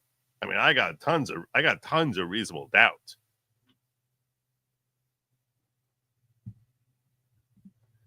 Did you see where Larry, the DOI, caught the collusion between Judge Bev and Prosecutor Brenner? If so, your thoughts. So what everyone's referring to here is there's a moment where there's sort of like this quick glance during the voir dire where he seems to make eye contact with Bev, and it definitely seems to happen, something to that effect. Let me see if I can find that. Someone shared it with me in a DM, I think. If someone can share it with me now, it'll make it life much easier. Someone shared it with me last week.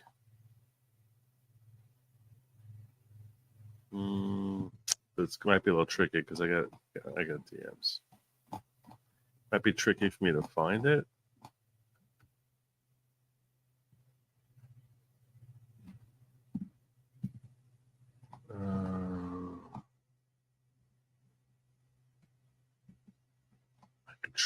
I'm trying to see if I can see it here. If someone wants to send me a DM, that could be helpful. So it's like, Joe, what do you think of this little glance? This glance between Bev and Brennan, the prosecutor. And it definitely looks like a glance.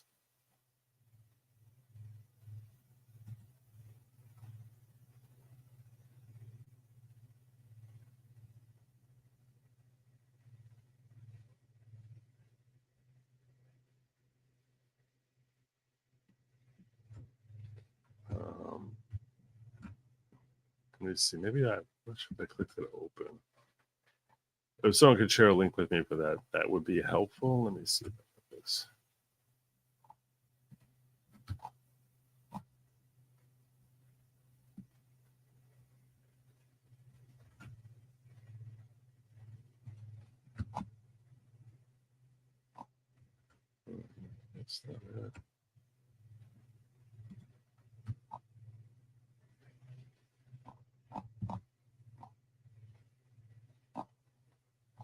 I'm going through my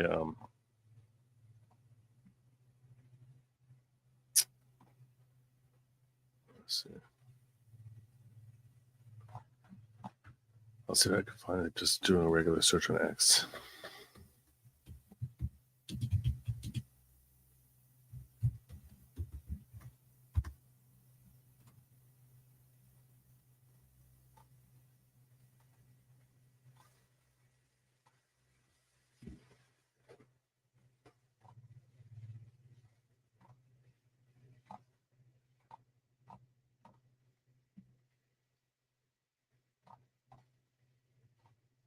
Here it is. This is what someone shared with me. I'll make this bigger. When I work with attorneys, okay? This is what everyone is making a very big deal about.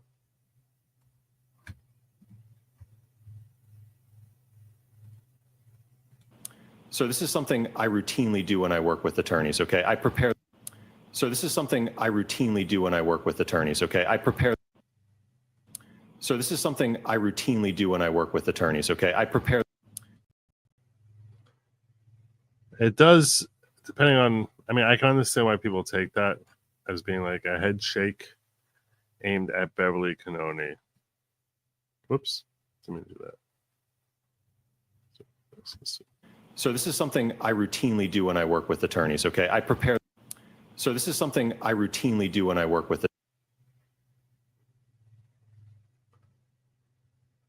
I don't know. To me, that's not a dispositive thing. I don't. If this is the moment, if there's another moment that I'm missing, this is not at all dispositive.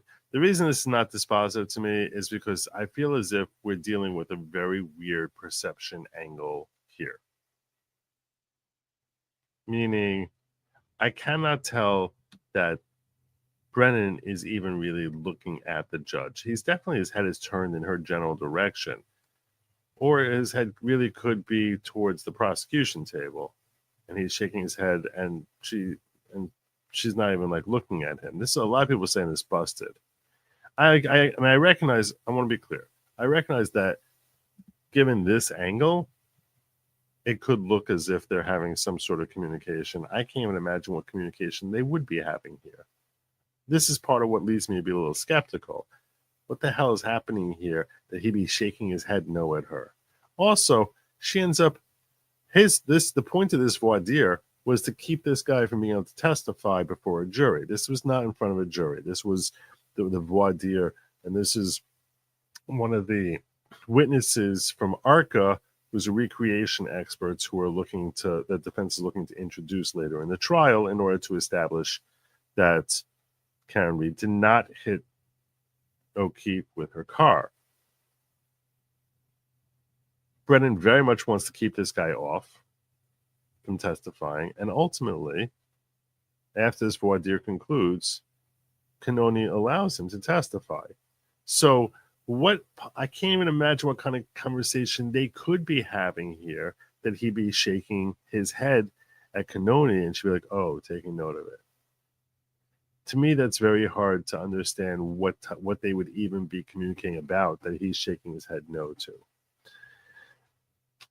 I also can't tell exactly what direction his head is. Meaning, is he looking over here to the judge? Is he looking over here past the judge at his own co-counsel or paralegals who are sitting over there when he's shaking his head? And it's just a poorly timed thing as far as the reaction of the judge, where she just could have just been remembering that she's got a bridge, that her bridge foursome has been canceled. Like, let's face it, she does seem as if she fades in and out every once in a while. Attorneys, okay? So this is something I routinely do when I work with attorneys, okay? So this is something I routinely do when I work with attorneys. A little blink there. So this is something I... See, to me, it looks as if he's, you see when he first starts shaking his head? He's not looking at Beverly here. He's looking past Beverly. Right here in this moment, he's not looking at Beverly Cannoni. He's looking away from Beverly Cannoni, where it's like if Beverly Cannoni is at 12 o'clock from him, he's looking like at 10:30, 11. He's not looking at Beverly Cannoni here, to my mind. And you'll struggle to convince me otherwise that this is just an angle perception thing where it looks as if he's looking that direction. Because now he's looking at Beverly Cannoni or closer to it. Now he's looking at Beverly Cannoni. Here he's not. He's looking at someone else and about to shake his head no. So I don't think he's communicating with the judge. That's my personal take.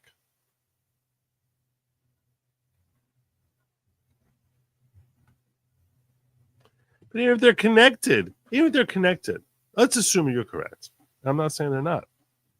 Maybe they're sleeping together. I don't know. Maybe they are very, very intimately connected. Why would he be shaking his head to her? No, here. Why? And especially when, to me, at this moment, right before he shakes his head, the last thing he's looking at is not Beverly Cannone. Now he's looking at Beverly Cannone.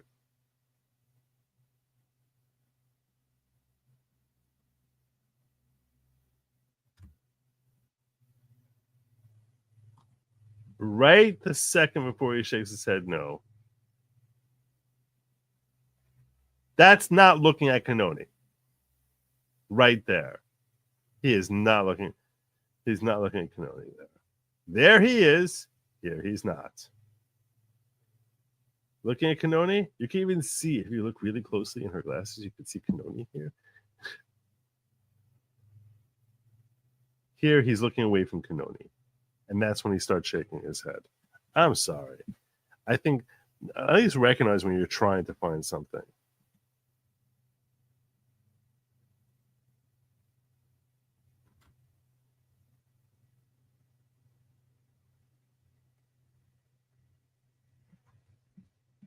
Katie Mclofflin is best friends with one of the Albert girls, or maybe McCabe's daughters. And I don't know what it means, especially when at the end of the day, he doesn't get anything out of this because he loses on this application. This is his application to keep out the guy. And Beverly says, you lose. I'm letting him come in. He's not looking at Bev. He was looking at Bev before. You don't see a difference here in the angle that now he's looking at Bev? And then that changes there. He's definitely not looking at Bev now.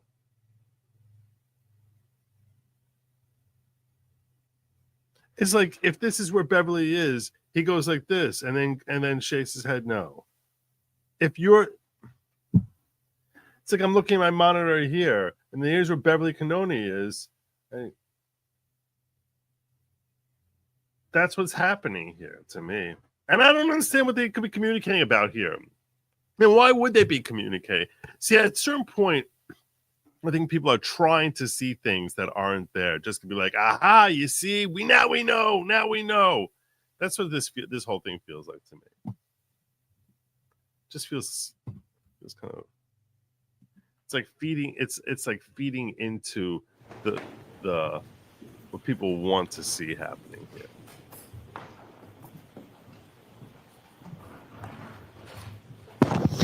Look, it's very easy for me to say, like, oh, wow, we got him. People, I'm sure that's the sort of thing people would love to hear me say. I just think that's... Court is back in session. You may be seated. Do you have your next witness? I do. I'm also going to call Sarah Levenson. Oh, okay. Thank you. Okay. You tell me why it is that you see his head turn right before he shakes his head no then.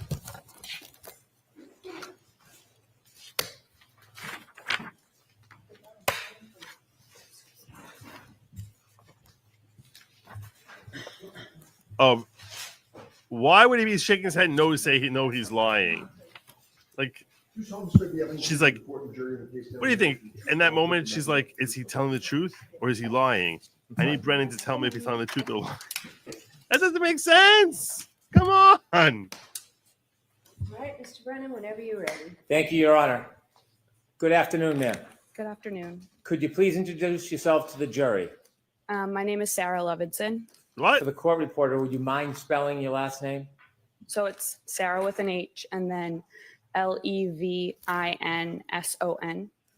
Ms. Levenson, do you mind if I ask how old you are? I'm 26. I'll be 27 next month. Do you work? Yes, What do you do? I'm a nurse. How long have you been a nurse for? About 4 years.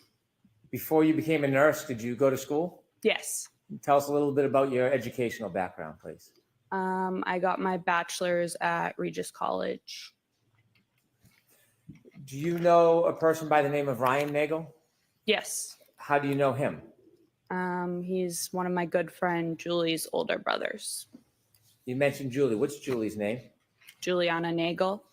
Are you friends with Julie Nagel Yes. to this day? Yes. Were you with Miss Nagel back on January 28, 2022? Yes. I want you to take us back to that day, the earlier evening hours of January 28, 2022, maybe around 5 or 6 p.m. Did you have a plan that day? Yes, we as in myself and Julie were going to Brian Albert Jr.'s house to celebrate his birthday, which was the next day. Who was Brian Albert Jr. to you at that time? One of my good friends. How long had you known Brian Albert Jr. for? At that point, probably 8 or 9 years, I would say. Did you attend school with him? Yes, high school. Is that when you met Brian Albert Jr. in high school? Yes. Who was going to Brian Albert Jr.'s house with you? Just myself and Julie. Did you have a general plan for that evening other than to visit your friend and celebrate his birthday? It was kind of up in the air if we were going to stay there or go somewhere. But we were definitely going and celebrating with him. Do you know the address where Brian Albert Jr. lived? Yes. Could you share that with us? 34 Fairview Road, I believe. Road. Had you been to 34 Fairview Road before? Yes. Did you know Brian Albert Jr.'s family? Yes. Had you met them in the past? Yes. How often had you met with them before? Well, I was friends with him for, like I said, about 8 years. So I knew his older sister, Caitlin, pretty well. We went to high school together, but the younger siblings, I don't believe we overlapped in school. And then his mother, I had met, a good amount of times. And then his father, too, I would say. How many times would you estimate you had been over 34 Fairview prior to the night of January 28, 2022? Over the years, maybe like 20. I don't know. Do you remember what time you arrived at 34 Fairview Road? I was bothered by that the fact evening? that blind it's It blocking was the between 7 and 8 closed o'clock caption. at night. Who did you go with? Myself and Julie Nagel. Could you tell us how both you and Julie Nagel got from where you were living, your home, to 34 Fairview? Yes, Julie's dad drove us. When you first get to 34 Fairview Road, before you walk in the front door, what's the weather like outside? It was cold, but it wasn't raining or snowing or anything. No snow on the ground? No, When you walked in the door, did you go in the side door or the front door? the side door. Take us through walking into the house. What do you see? So we walked through the side door, and then it's their like family room, they call it, with like the TV and everything. And then at the back of the family room is like a sliding glass door out into their porch. And then if you turn left, it's like the kitchen / dining room. And then there's a back door. There's like a small bathroom over like near the back door. And then if you walk straight through, it's the front door, the stairs, the door to the basement. And then they called it like the library is like their formal living room. If you walked in the front door, would the stairs leading to the next floor upstairs be right in front of you? Yes. If you were going to go downstairs, would you walk around that staircase to the back side of it? I don't believe the back, but the side. Okay. You mentioned you walked in the side door near the garage. When you walk in the side door, you're in a living room, did you say? Yeah, their family room, they call it. Yeah. Can you walk into the garage from the family room, or do you need to go back outside to get into the garage? No, you would have to go back outside. So there's no door in that family room that leads directly to the garage? No. After you walked into the family room, did you stay there or did you go somewhere? We stayed there for a little bit, like 10, 15 minutes probably. Tell me who's in the house when you get there. It's Brian Jr., his mother, Nicole, his sister, Caitlin, and then his aunt, Julie. What do you do? I think we were just sitting on the couch, hanging out, waiting to see what the plan was, to see like when other people were going to show up. Did other people arrive or did people leave before other people arrived? Brian's mom, sister, and aunt left before anyone else arrived. Do you know generally around what time his aunt and mother and sister left? We got there, like I said, between 7 and 8, and they probably left within 20 minutes of us getting there. Okay. So I can't say for sure. When his sister and mother and aunt left, was there just a time when it was you, Julie, and Brian Albert Jr. alone? Yes. Were you doing anything other than watching TV? Were you eating, drinking? I don't think we were eating yet because we ordered later on food, but we might have been drinking. Tell us what happens over the course of the next couple hours. So at some point, probably between like 8 and 9, 4 other girls showed up. So Courtney Alba came by herself, and then Catherine Duty, Emily Fabiano, and Mary Kent all came together. Are those friends of Brian Jr.'s? Yes. Did you know who all of them were? Yes. Were you friendly with them? Some of them, yes. We were all friendly, but not friends. That makes sense. So what's the atmosphere like when the visitors come? Celebratory, light, joyful. It was fine. Were people drinking alcohol? Yes. Okay, and at some point, did you order food? Yes. And did anybody else come at that point? Any other friends or family? No. Did one of Brian Jr.'s cousins come at some point? Yes. Is that later? Yes. So over the course of the next couple hours, eating and drinking, anything significant happen? No. Any arguments, any tension, any problems? No. Was it a positive night? Yes. At some point, did anybody else come to the house? Later on, yes. Okay, about what time? Around midnight. So before midnight, it's a group of young people having a party? Yes. Any trouble? No. Did the friends of Brian Albert Jr., the 4 women, did they leave before midnight? Yes. What time did they leave? Between, I would say, 11 and 11:30. Did they arrive and leave as a group, or did they arrive and leave separately? The 3 girls that I mentioned that came together, Catherine, Emily, and Mary, all left together. And then Courtney left, I believe, before them separately. I want you to tell us generally where were you spending most of your time that night, the eating and the drinking and the party? In the kitchen/dining room area. Is there a table in the kitchen? Yes. Were you sitting at a seat at that table? At that point, we were more around the island, but later on, yes, I had a seat at the kitchen table. If you're in the kitchen seated at the table, can you see outside? Not really.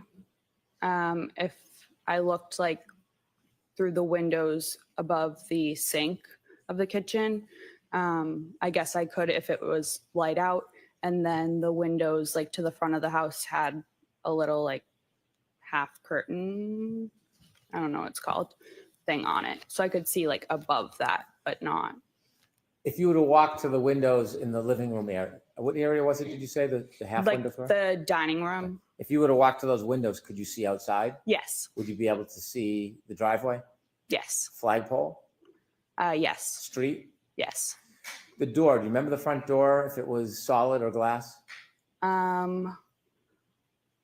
They have like a storm door that's glass and then a solid regular door.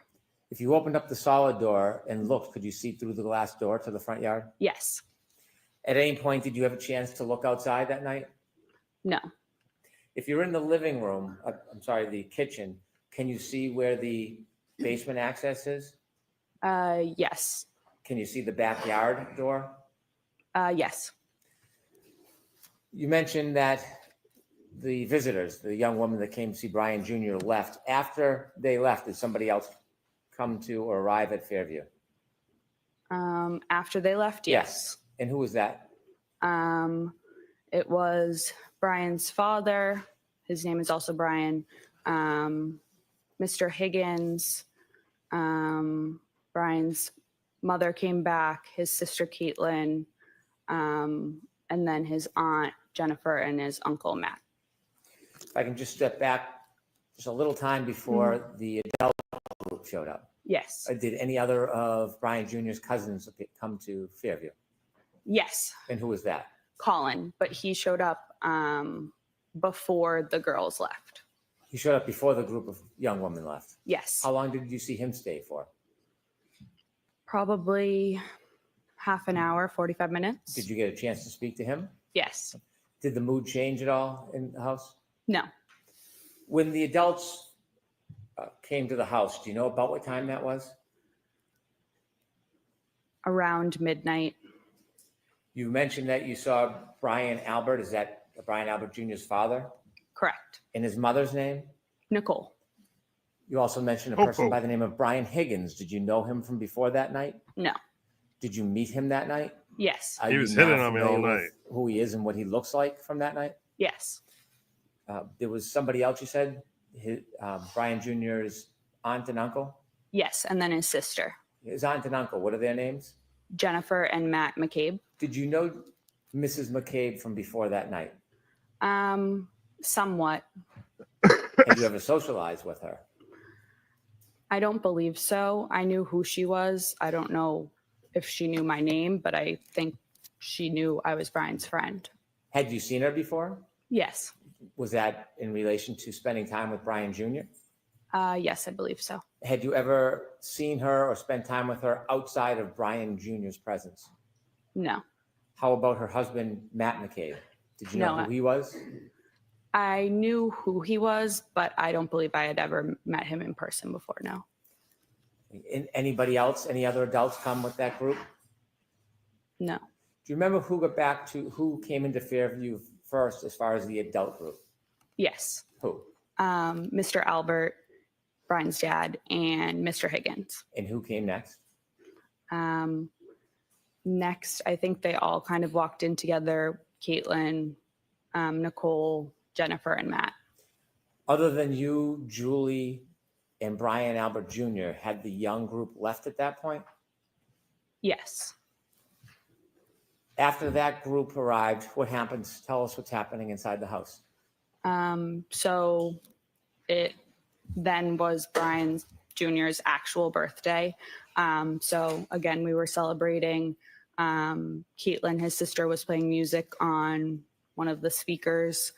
And we were all pretty much sitting or standing around the kitchen table, talking, socializing. Do you remember what was being played for music? Like 70s, 80s type of music. I don't want to. It's Raining Men that Gemma Kate is Were playing. you drinking? I don't believe I was anymore at that point. No. Did you feel impaired at all? No. As the night grew on, was there any problems in the house? No. Any argument? No. Any fighting? No. Anything exciting or controversy in any way? No. Did you have a plan that you were going to leave with Julie? Yes. What was the plan? She said that her oldest brother, Ryan, would pick us up and drive us home when he was done wherever he was. Did you see at any point before you ultimately left Fairview, did you see your sister leave the, did you see Julie Nagel leave the house? Yes. Did you actually see her go and leave? Yes. About how long did she leave for? 5 minutes or less. Did you see her come back? Yes. After she went out of the house and came back in, did the plan change about a ride home with her brother? Yes. What was the new plan? So a little bit before she went out to talk to Ryan, we were talking, myself, her, and then Jen, were talking about how we were leaving and Julie's older brother was going to come pick us up. And we were the only ones that weren't like related to the Alberts there. So like Brian's friends left. So Jen was like, oh, like, don't leave just yet, because like we were celebrating Brian's birthday. If you want, myself and Matt can drive you home a little bit later. So we agreed to that. And then Jen said, feel free to invite Ryan inside because he was already on his way. So Julie went out to tell Ryan, like, hey, we're not coming with you. But You weren't outside for the conversation, so you just heard this secondhand from Julie. Yeah. So from what you saw, Julie went in and out Yes. for about 5 minutes? Yes. So that all adds up. Why Everything's did you adding decide up. to stay? It Did makes you want to sense. stay? What yeah, you I say didn't makes mind. sense. Did the night continue after Julie came back in and spoke to her brother? Yes. Was the mood any different than it had been the entire night? No. Anything extraordinary or remarkable happen inside that house? No. After Julie went out and spoke to her brother and came back in the house, did anybody else come inside the house other than everybody who was already there celebrating Brian Jr.'s birthday? No. Did you ever see another man or woman you didn't know come into that house? No. At some point, That's there was a big for the decision that state. you would leave, I suppose? Yes. What time do you think you left generally? Between 1:30 and 2 in the morning. Do you have a specific time? Did you look at your watch? Did you know a certain time you left? No, I believe it was closer to 1:30 because I believe I was home by 2, but I can't say for sure.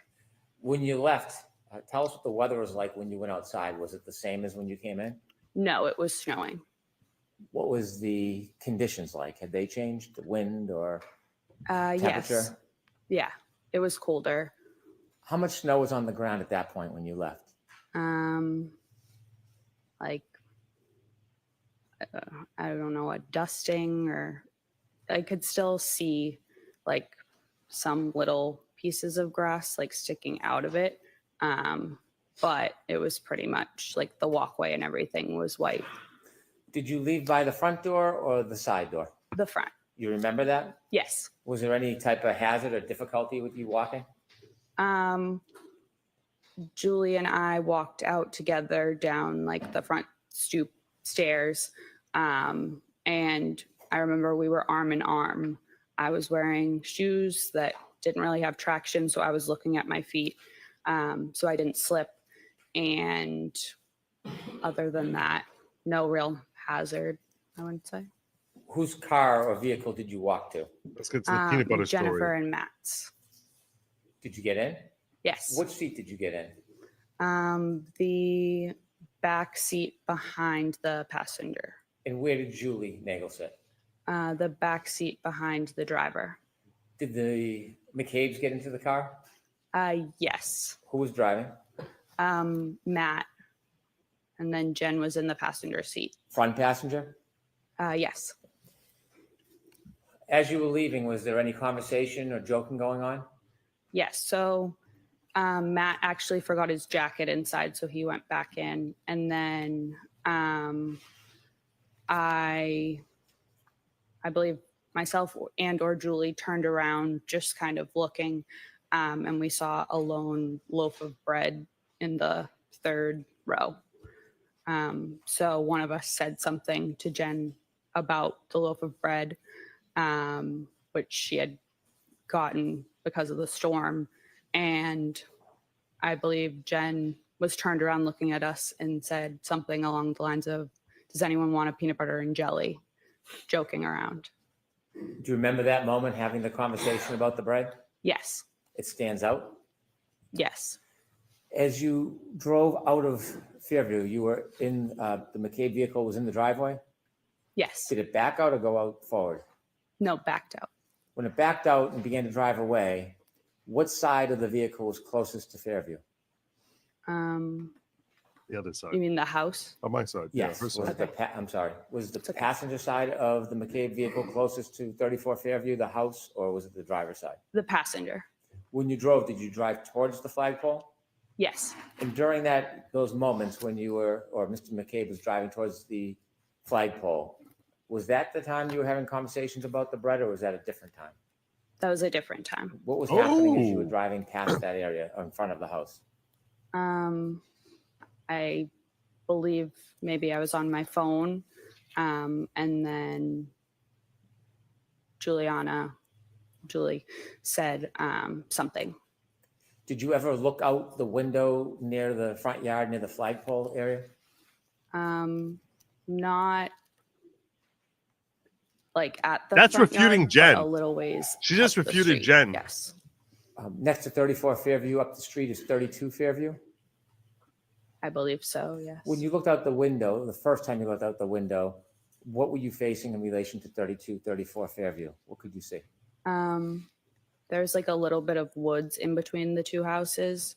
So it was the trees. Did you notice anything that stood out? No. Ultimately, did you get home that night? Yes. Thank you. I have no further questions. Mm-hmm.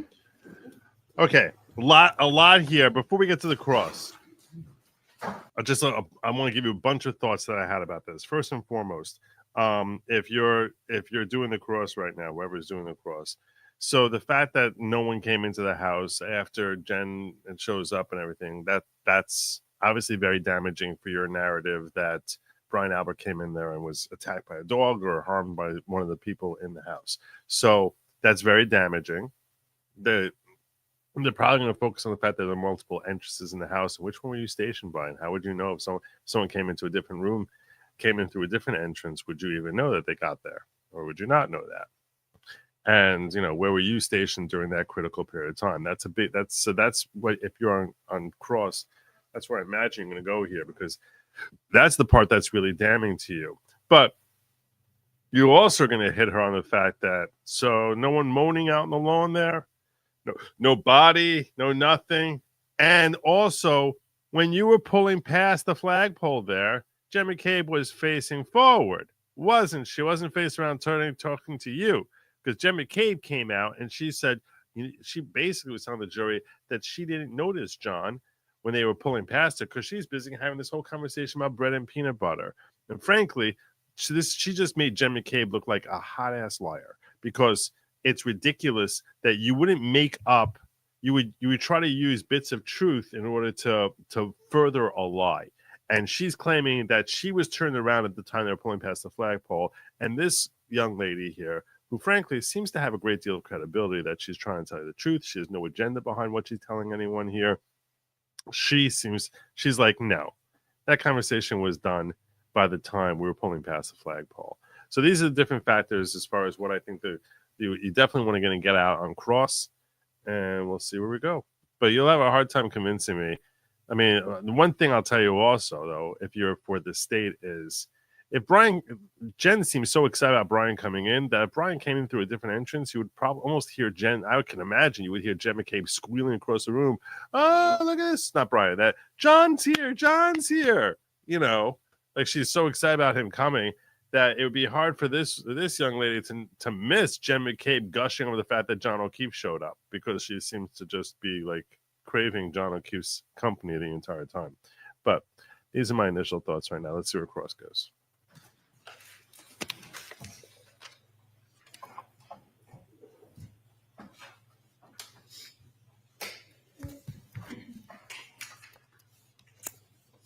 Good morning, Ms. Levenson. Good morning. You've been longtime friends, as you've described, with Brian Albert Jr., going all the way back to high school. Yes. And that high school friendship has percolated into a friendship into adulthood. Yes. You obviously know much of the entire immediate family, Brian Albert Sr., his wife, Nicole Albert, correct? Yes. You know his uncle, Chris Albert. Yes. You're familiar with his wife, Julie Albert. Yes. Obviously, Brian Albert and his cousins, by the way, which cousins are they? Last names? Do I know? Right. There's the Alberts, and then there's the Galvins, the Reardons, and the McCabe's. Okay. You indicated that you've been to the Albert home probably at 34 Fairview. That's the home I'm talking about. Yes. Probably you estimated at least 20 times, correct? Over the years, yes. Over the years. And you've known Brian Albert since high school. I mean, in the last 8, 10, 12 years, you've been to the house to and from. Yes. You've never met, or you had never met, going into January 29th, 2022. You had never met their dog, had you? Their dog? Their dog. I'm not completely sure. Didn't you testify about a year ago in another proceeding that although you had been to the Albert home many times, you had never actually met the dog? If that's what it says I said, then yes. Is that because the dog was not really good with strangers? Objection. Sustained. Do you know Close why you speculation. hadn't met Chloe? By the way, did you know the dog's name was Chloe? Yes. Okay. Do you know why you hadn't met Chloe in all those trips to 34 Fairview? No. Just wasn't out and about among the folks that were in the house when you were there. Yes.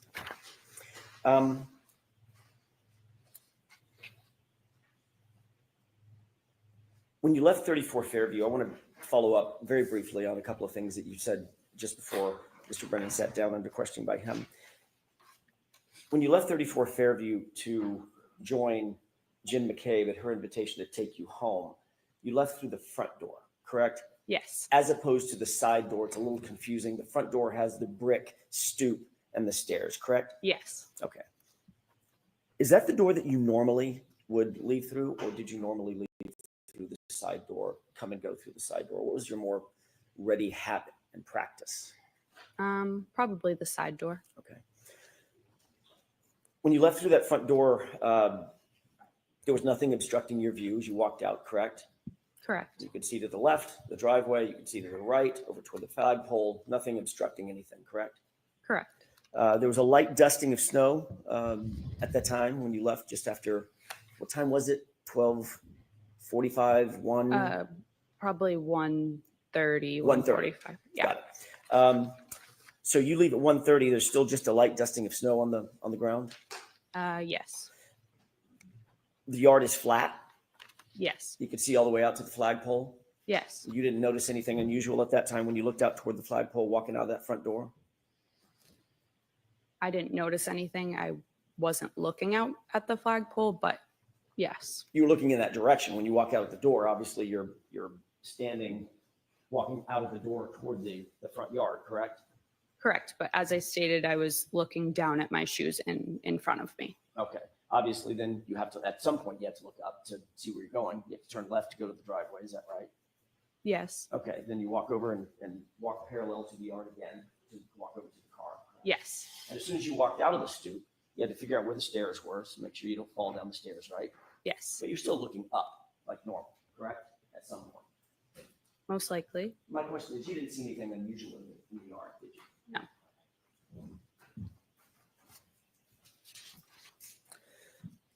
The front yard was at least relatively, I know it was dark out, Ms. Levenson, it was relatively lit by the interior windows as well as lights on the outside of the house. Yes.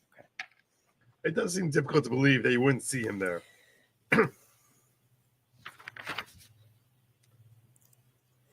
You indicated that you did, in fact, get the ride home with Jen McCabe and Matt McCabe. Who brought up giving you a ride home? Was it Jen? Yes. Okay. And she also mentioned it, did she mention it in your presence to Julie as well? About the ride home? About the ride home? Yes, in my presence. Okay. You said that Matt McCabe was driving, but before he got in the car, he realized he had forgotten his jacket and went back in, correct? Yes, I don't know if he had gotten in the car and then got out, or he just opened the door, but yes. He was at the car at least. Yes. So he had exited, by definition, he had to have exited, pardon me, the house through the front door as you did to go out to the car the first time? Yes. And then he got to the car, then he realized he forgot his jacket, walked back toward the front door, went back in the main door? Correct, yes. You saw that? Yes. Then once he retrieved or fetched his jacket, he then walked back out that same front door down the stoop, looking out over the lawn and then over to the car, correct? I didn't see him walk back out, but I mean, probably. I don't want to say yes for sure because I wasn't watching him at that point. Understood. No reason to believe that he would have used a different door. Correct, yeah. Okay.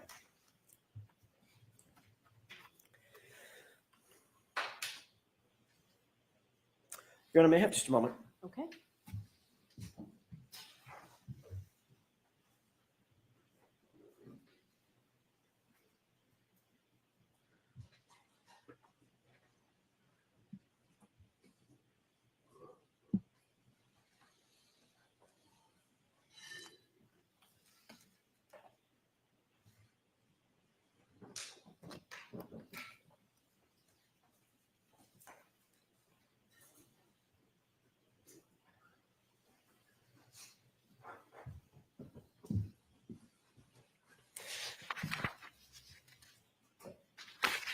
Wait, what? What did I miss?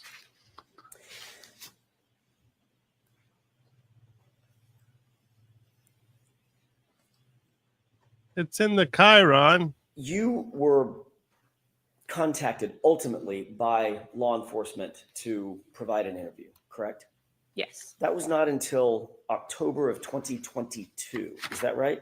Yes. A couple of quick questions about that.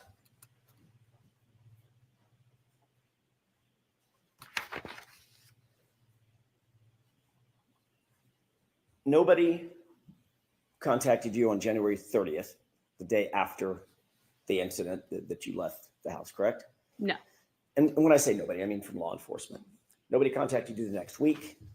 No. The next month? No. It was 9 months later. Yes. When you were finally approached, who was it that conducted the interview? State Trooper Michael Proctor. Did Mr. Proctor indicate to you why he waited 9 months to contact you? Objection. Let me ask you a different question. Were you confused about the fact that you weren't contacted? Objection. May we approach? Yeah, where are you going with this? I think he's trying to show that the entire investigation was crap. And that's why he wants to ask these questions as to, like, you know, he didn't question the people in the house. You know, all the people who were in the house at the time that he was supposedly run over. Maybe they had heard something about, like, you know, heard a noise of a car that hit him or anything, you know, anything like that. So that some sort of ruckus. So you would think the investigator would be like, maybe someone else saw or heard something that happened outside on the front lawn, assuming he was hit by a car, or saw something happen in the house. So I think that's why he's like, why the heck would Michael Proctor sit on talking to her? She should have talking to Sarah Levenson, you know, within a couple of weeks after January 29th. So I think that's where they want to go. The reason they're objecting is because now you're sort of speculating. You're putting Sarah Levenson in this place of trying to speculate how and why an investigator does their job.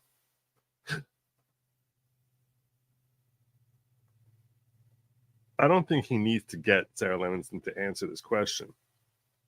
It could just be something he sort of throws in there in his closing argument saying, Didn't bother talking to her for 9 months. Till after, like, Karen had already been indicted.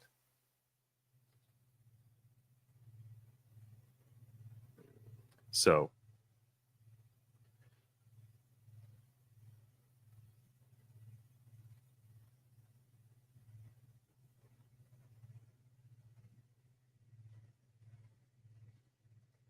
I think that's what we're seeing happening here. Did I fall back? Maybe I can catch up a little bit.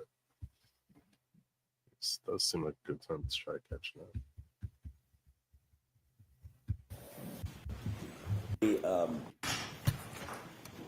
Mayor, Yes. thank you. When you were finally interviewed, let me ask you a different question. When you were ultimately interviewed in October of 2022, was that telephonically or was that in person? In person. Were you alone or was there anybody else with you? I was alone. You mean like besides the troopers? Besides the troopers? Yeah, I was alone. And had you prepared for that interview with any person or persons before that interview? No. Had you spoken to anybody, Julie or anybody else, about the potential for being interviewed? I believe Julie called me to tell me. If I may, don't tell me what was said.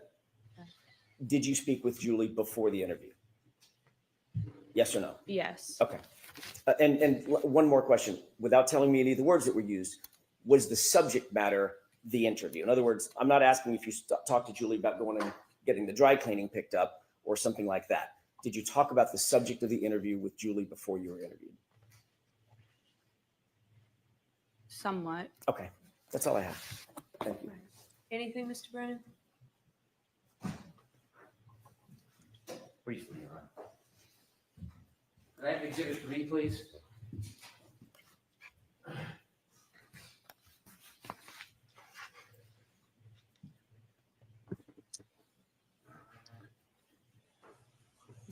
Do you see the windows on that house? Yes. Do you recognize that house as 34 Fairview? Yes. You were asked whether there was light coming out of the house illuminating. Remember that? When I was asked that? Yes. Yes. Was the lights inside the house, from your memory, illuminating the ground near the flagpole and that fire hydrant? No. When you came out of the house and went to the car, were you looking at or studying the flagpole area or the bushes or the fire hydrant in that area? No. Do you have any reason to be looking over there and studying anything? No. Thank you.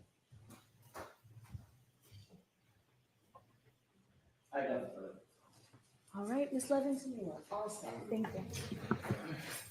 All right. And your next witness, please, Mr. Brennan. Thank you, Your Honor. The Commonwealth will call Katie Mclofflin. There we go. There's Katie.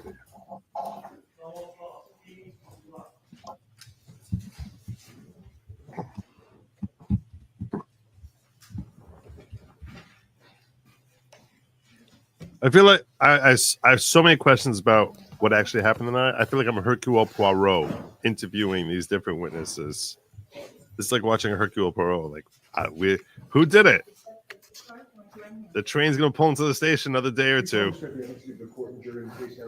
Clock is ticking. Good morning. Oh, I'm sorry. Good morning. Whenever you're ready, Mr. Brennan. Thank you. Ma'am, could you please introduce yourself to the jury? My name is Katie Mclofflin. I'm 29 years old. I work for the town of Canton as a firefighter paramedic. Did you study to become a paramedic firefighter? Yes. Why did you become interested in becoming a paramedic firefighter? I enjoy helping people. I have some family members who work in the healthcare field, and I just always thought it was interesting, and I wanted to do something meaningful with my life. Did you have to have any special training or education to become a firefighter and paramedic? Yes, you do about 2 years of schooling. It's divided in between a didactic portion and then a clinical portion in the hospital and ambulance. So it takes about 2 years to finish. You completed that? Yes. Did you become a firefighter at the same time you became a paramedic, or were those separate educations? They're separate. I became a paramedic first before I became a firefighter. Did you work as a paramedic before you became a firefighter actively in the field? Yes, for a few years. Do you remember about when you first started working as a paramedic? 2016 or 17. And when did you first become a firefighter? 2017. Do you remember when you first began working for the Canton Fire Department? I believe it was May of 2017. Are you still employed by the Canton Fire Department? Yes. In your paramedic training, did you learn how to provide care for people who are in need? Yes. Had you, before 2022, responded to different events or people's homes or public locations to help people? Yes. About how many calls? Could you estimate how many different calls you had been on as a paramedic or firefighter leading into the beginning of 2022? Probably hundreds. I want to ask you some background as a paramedic firefighter, your role as you see it. As a paramedic firefighter, are you part of law enforcement? No. Do you investigate crimes? No. Do you write police reports? No. When you're going to a scene and using your skills to help somebody, are you interested in whether or not somebody was involved or responsible for an event? No. What is your focus when you go to a scene to help somebody? What's your priority? To help the patient, to save someone's life.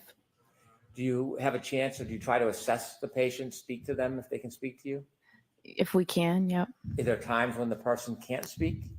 Yes. If a person can't speak to you, is there a role that you take to try to get information to help assist the person? Yes, you would go to a bystander and you try to gather as much information as you can to help the patient. More information for us helps the patient in their treatment, and it helps the hospital when we bring them there. Is that responsibility or role separate and apart from police work? Yes. As a paramedic firefighter, are you involved in police work at all? No. Sometimes when you go to a scene and you try to help somebody, you write a report. If you're in a particular role, you would write the report. So when you go and arrive at a scene, is it fair to say you don't always write a report? Correct. And the purpose of the report, is that to try to help law enforcement? No. What's the purpose of when someone would write a report as a firefighter paramedic? Depending on the call, there would be a report written by the officer on the call. That's just for Correct. logistics and dispatch information, what we responded to, and that's kind of simple. The objective is the to other report distinguish would from be police. a medical report that the lead paramedic would write. Were you working on January 29th, 2022? Yes. Was that an assigned shift for you? Yes. Did you volunteer or ask to work specially that night, or was that already assigned? Ask it differently. Was that assignment already set before that night? Yes. When you get a shift assigned to you, is it night by night, week by week, month by month? It's just we rotate through. If you're on a group, and Asking if she was assigned implies to me she must have relationships to individuals involved here, because it's like, how did you end up on this call? So he's trying to cut that off at the pass, that you were supposed to be there, and that was always in the schedule. No one specifically brought you that. Brian Albertson have you come there to help clean up his mess. you rotate through a schedule. It's set that you work 124, you have 1 day off, you work another 24, you have 5 off, and then the rotation begins again. So it's just a set schedule essentially, but it rotates through the weeks. Was January 29, 2022 part of your set schedule? Yes. When you have a set schedule, are you assigned a specific role in the department that might change from shift to shift? Yes. What was your specific role on January 29, 2022? I'm not breathing. I think it's her. For that shift, I was on the engine. I was the back step. So there's an engine driver, there's an engine lieutenant, and then there's one person in the back who's just a firefighter status. And we call that the back step. As the back step that night, did you have any specific or general responsibilities if there was a call? Generally, if it's a fire related call, you deal with that. If it's a medical call, you're there to assist the paramedics that are on the ambulance, and you take directive from them. Whatever they ask you to do or need you to do, you're just there to assist them so that they can best focus on the patient. When you arrive at the scene and you're on the back step, are you basically at the directive of the leader of the group? Yes. That morning, around a little after 6 in the morning on January 29, 2022, do you remember a call or a tone coming in? Yes. Do you remember what it was for? It was for a man down in the snow or a man unresponsive in the snow. Do you remember leaving the fire department that night? I do. Tell us as you're leaving what's happening. So I'm in the engine, the command car with the captain who runs the shift started to 34 Fairview Road first. The ambulance was in front of us, and then we were behind the ambulance. Did you know the address you were going to was 34 Fairview Road? Yes. When you left the police station, or the fire station, when you got on the back of the truck, did you know at that time who lived at 34 Fairview Road? No. Tell us a little bit about the conditions outside as you rode to 34 Fairview Road. It was raining. I'm sorry, not raining. It was snowing pretty heavily. There was definitely snow on the ground at that point. It was windy. It was very cold. Was there a storm? Yes. How long do you think it took to get from the fire station to Fairview Road? Probably within 5 or 6 minutes. When you first started pulling up towards Fairview Road, did you see anything? Police cruisers and a civilian vehicle. And then we pulled up all kind of in front of that. How many police cruisers did you see as you pulled up to Fairview Road? I remember seeing one. There was an ambulance in front of you? Yes. Did the police cruiser have their lights on? Yes. Not just their headlights, did they have the lights that are often referred to as blue lights or overhead lights? Yes. Did you hear any sirens? No. How about the ambulance? Did the ambulance have emergency lights? Yes. Did you hear any sirens? No.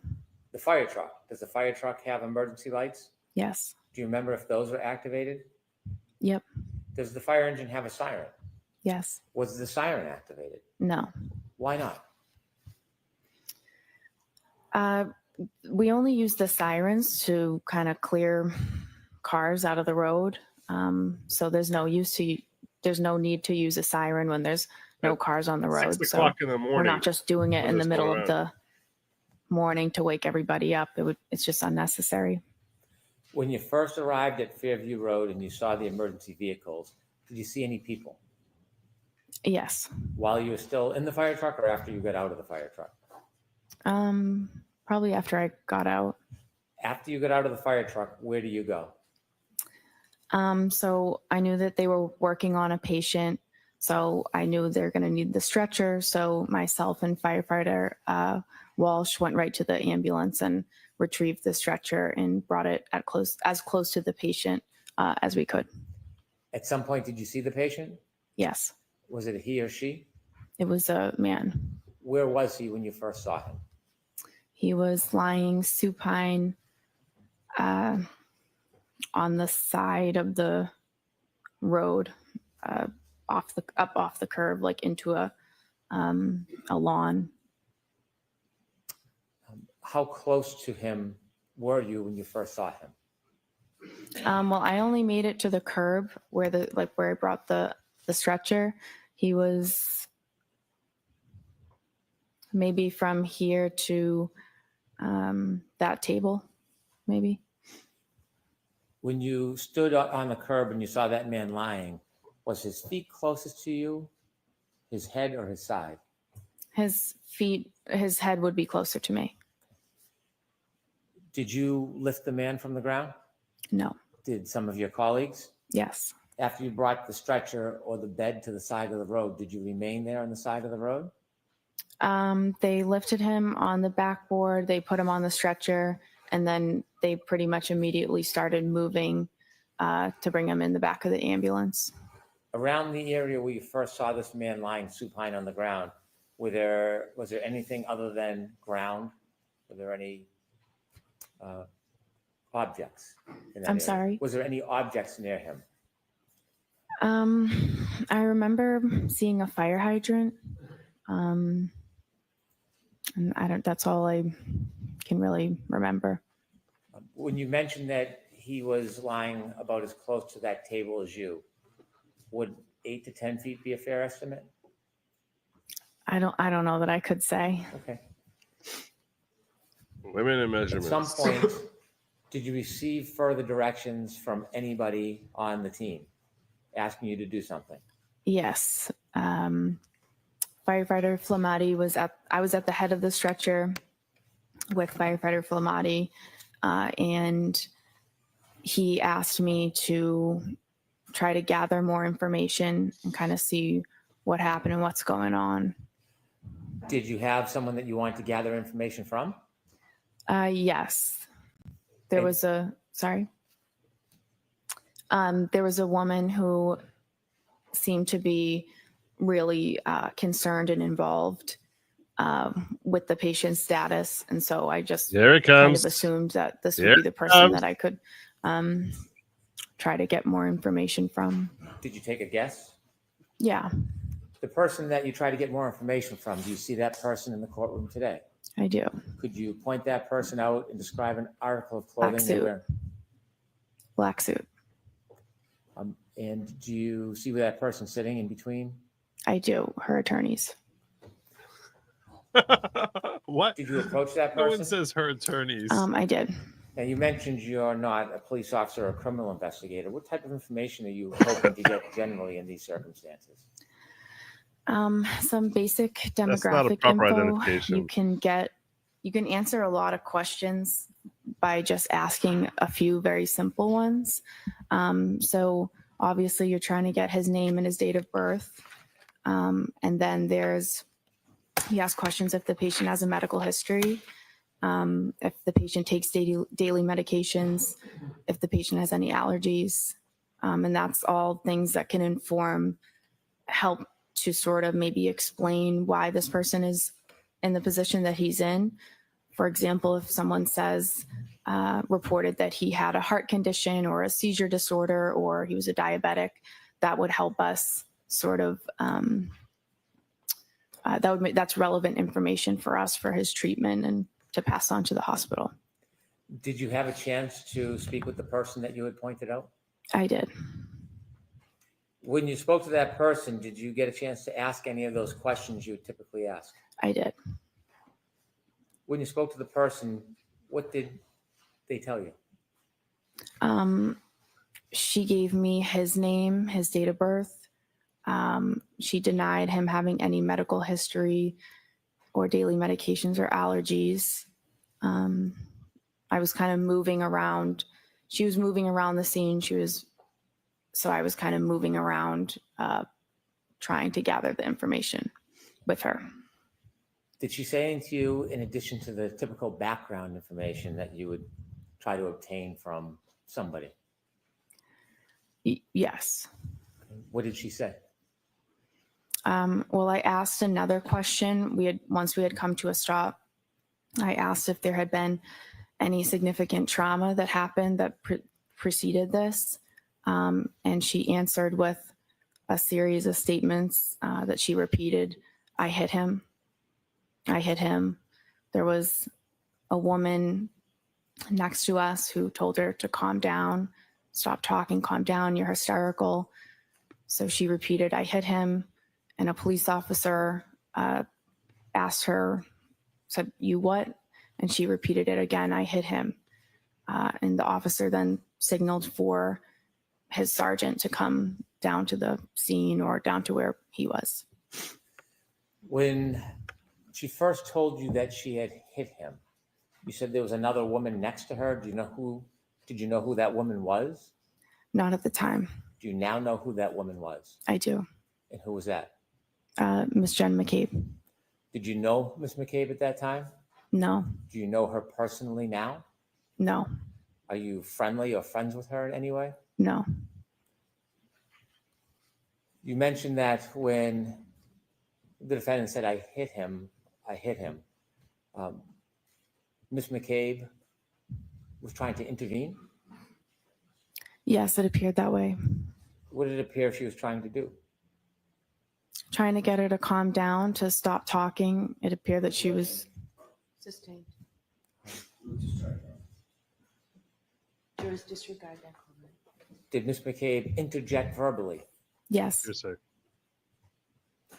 After Miss McCabe interjected and the defendant made those statements about hitting him, did you persist in getting more information, asking? Brennan is very happy to have Jen come in there trying to stop Karen Reed from hanging herself, because it really fights against the narrative that Jen McCabe was out to destroy Karen Reed and pin the murder on her.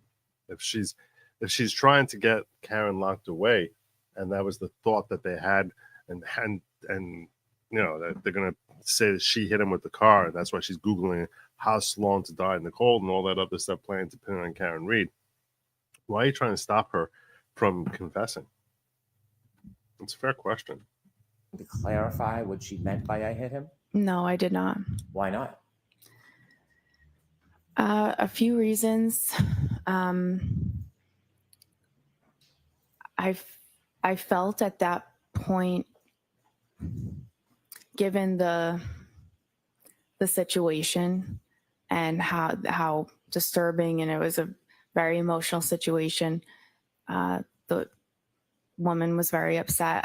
I didn't feel comfortable pushing and asking for more. I just didn't think that it was the right time for that. And it was also really not my place at that point. And I feel like that was something that the police that's more their role.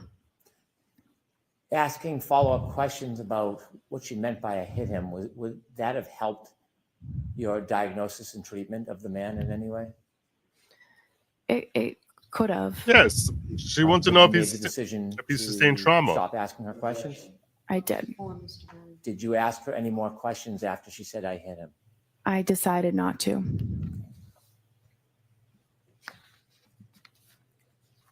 At some point after you spoke to the defendant, did you go back to the ambulance and tell anybody, any of your colleagues? I did. And why would you do that? That's the whole point of me trying to get more information, is that I get the information and I bring it back to the people who are treating the patient. So.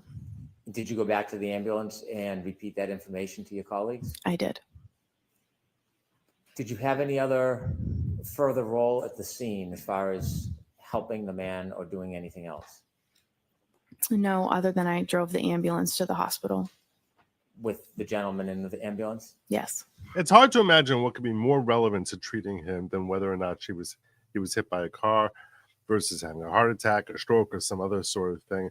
To me, that's like, wait, did you hit him with the car? Did you punch him in the face? These are all things that you would think would be incredibly relevant. Did you learn necessary. Who that person was? Yes. Did you know at the time who it was?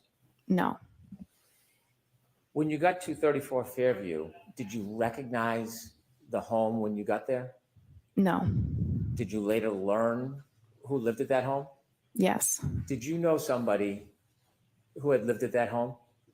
Yes. Did you know that person lived there prior to that night?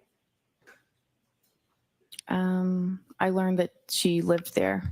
Okay. And that person that you knew lived there, what is their name? Caitlin Albert. How did you know Caitlin Albert? We went to high school together. We're in the same grade. We have mutual friends, and growing up, we had different friend groups, but those groups would often get together in bigger groups and hang out. I see her in group settings. I socialize with her occasionally. I don't have a personal relationship with her. I wouldn't consider her to be a friend of mine, but I do see her occasionally because of social events. I don't have a one-on-one. I don't have a close personal relationship with her. Was she a friend on social media back at the time? Yeah. Since this event, have you been on any outings or trips with friends of hers or in a group setting where she was present? I don't remember ever seeing her since then. Had you ever talked to her about your role that night? Never. The fact that somebody you knew Defense is lived in their going to use house this to did hit have on bias. anything to do That's with why your he's treatment and going care there. that morning? Not at all. When you saw the man in the back of the ambulance, did you make note whether he was missing any clothing items? He was missing a shoe, a sneaker. I'd like, with the court's permission, to play Exhibit 4, part of it. Okay. Ms. Gilman, if you can start at 6:13:45. I'm going to have to move me. Move myself over here.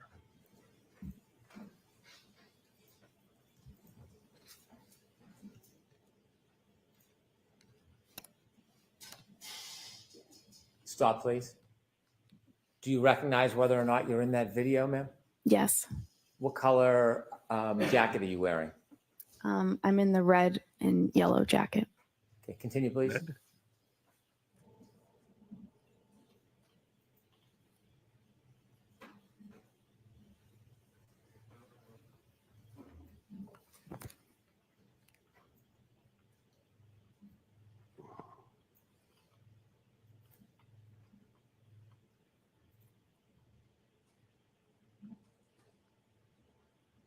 Is that her giving the chest compressions, or was she standing there looking on?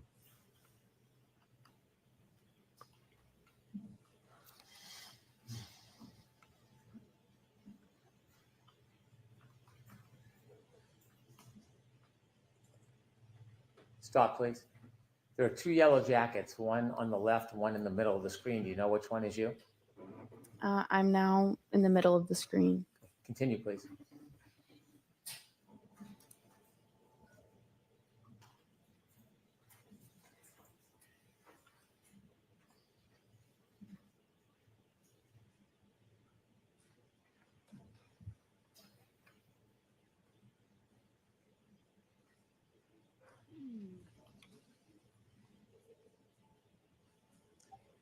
Stop, please. Do you know who that is on the left of the screen at the flagpole? Which one? To the left. If you could play a few more seconds, Ms. Gilman. It's two officers and a civilian woman. Okay. How about on the left? Do you know who that is? Oh, no. And that time is 6:15:12. If you could continue, please.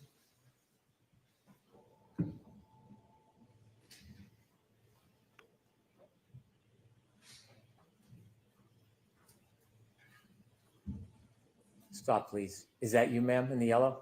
Yes. Okay, continue, please.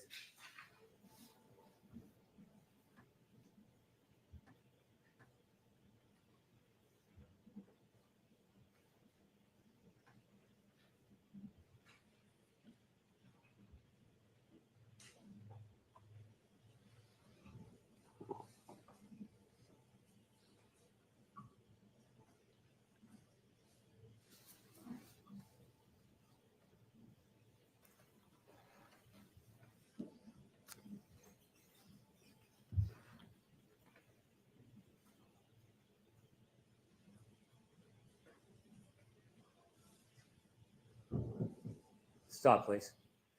Do you see yourself on that screen? Yes. What color jacket?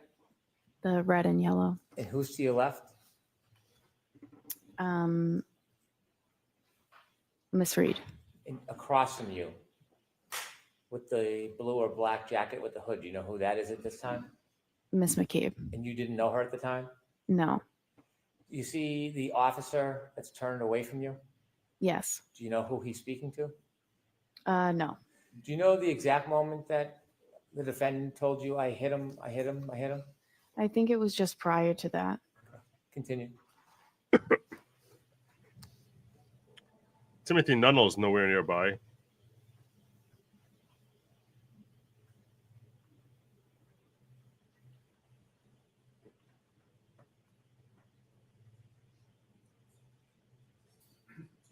He was the first person to testify about that. I hit her, I hit her, I hit her. Thank you.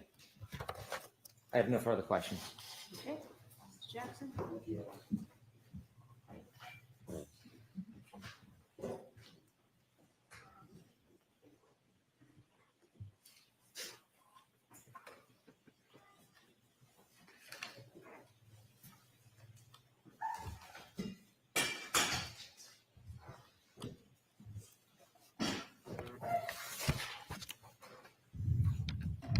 Good morning, Ms. McLaughlin. Good morning. You indicated that one of the things that is paramount to the life-saving effort or the medical assistance that you and your colleagues provide is to determine what the cause is of the injury, correct? To determine, just to gather as much information as we can about his history and like recent events that could have precipitated how we found the patient. What you said on direct examination was, quote, what happened and what's going on, end quote, correct? Yes. So for instance, the what happened, you want to find out and differentiate what happened. Is it a gunshot? Sure. When you're asking what happened or trying to determine what happened, for instance, one of the things you're trying to do is differentiate between a gunshot and a knife wound, correct? Yes. Or poison or ingestion of a poisonous substance or a heart attack. Yeah, in this particular, this scenario, it's... So, next question. Thank you. I'm asking about in general, when you're taking on information, trying to download information at a scene, you're trying to determine, as you said, quote, what happened, correct? Yeah. That's important to determine, correct? Yeah. You want to get the person's age. You want to get the person's date of birth. You want to get the person's allergies, for instance. Yep. But you also, paramount among those, you want to find out what happened. Why are we here? Yeah, that's true. Yes. Did a person fall out of a tree? Or Right. stumble down a stair step, correct? Right.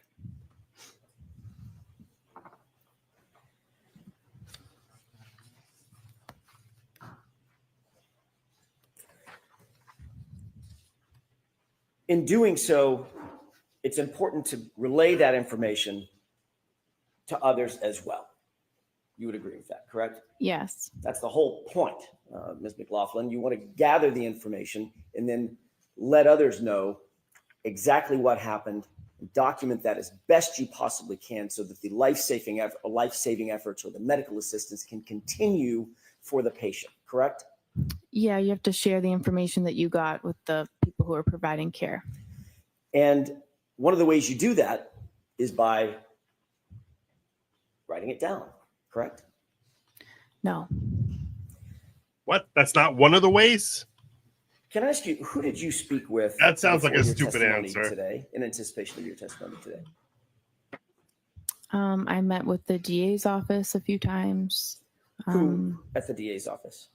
Mr. Brennan, a witness advocate, and there were different troopers there at different meetings. What did you and Mr. Brennan discuss at these? Well, let me ask you first of all, foundationally, how many meetings were there? 3. 3. When were they? One in maybe January was just a meeting. One a few weeks ago, we reviewed the testimony from the last proceeding. And then yesterday, briefly to say that I'm getting called and I'm going today and if I had any questions. Let's talk about the one a couple of weeks ago. Where was that meeting held? At the DA's office. And you said you reviewed testimony with whom? I watched the testimony from the first trial. It was Mr. Brennan, myself, a witness advocate, and perhaps Trooper Tully. And at you, that Mr. point. Brennan, went over your testimony at the last proceeding, correct? We just watched it. Okay. Yeah. There obviously were questions about that testimony once you finished watching it, I'm guessing, correct? I guess so. Discussed certain aspects of the testimony, is that right? Yeah. Mr. Brennan told you that, for instance, he was going to bring out on direct examination, his examination, your relationship with Caitlin Albert, correct? He said, I will ask you about the relationship. And that was in anticipation of me asking about that relationship, correct? Sustained. Did Mr. Brennan tell you that he wanted to make sure that he brought out that information so that it wasn't brought out on cross-examination by me? Objection. Sustained.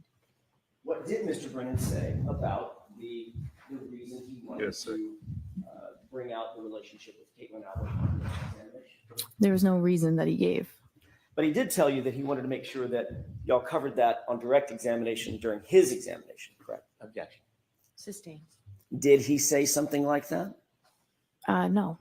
Did you say something like that? I would like this information brought out so it's not brought out on cross-examination. No. At the last hearing when you testified about a year ago, that wasn't brought out on direct examination, was it? Objection. Sustained. Maybe approach. Okay. He's like, why is this being? I think he's like, what is the objection? And I'm trying to figure out what the hell the objection is also.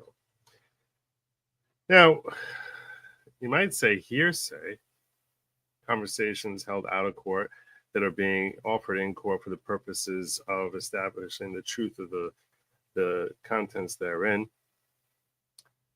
I've engaged in this conversation with other attorneys in this sphere commonly referred to as LawTube about the idea of statements, comments made by prosecutors, whether the state whether that's considered a party admission or a statement against interest. And because that would be an exception to hearsay. If they make an admission, they make a statement, a declaration, that would be probably non-hearsay, as opposed to a statement against interest, which would probably be qualified as an exception to hearsay, but that's mostly semantical. The distinction between non-hearsay and exception to hearsay. But the question here is, the point is, they keep bringing up statements that Karen Reed made. That's not considered a hearsay problem, even though they're being offered for the truth of the matter being asserted therein, because it's a statement by a party opponent. State is opposing the party. So similarly, if you're saying that it's a party opponent to the state, statements that are made by the state is a party opponent to Karen Reed. And in theory, that could be, you would think should be, statements that could be brought in here.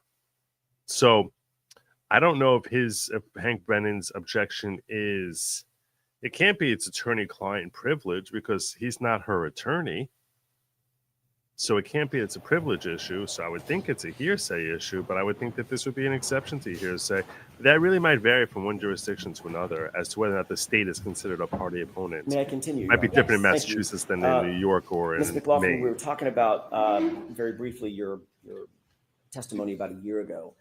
In your testimony a year ago, you did not disclose in your initial conversation the fact of your relationship with Ms. Albert, did you? I object. I move for an instruction.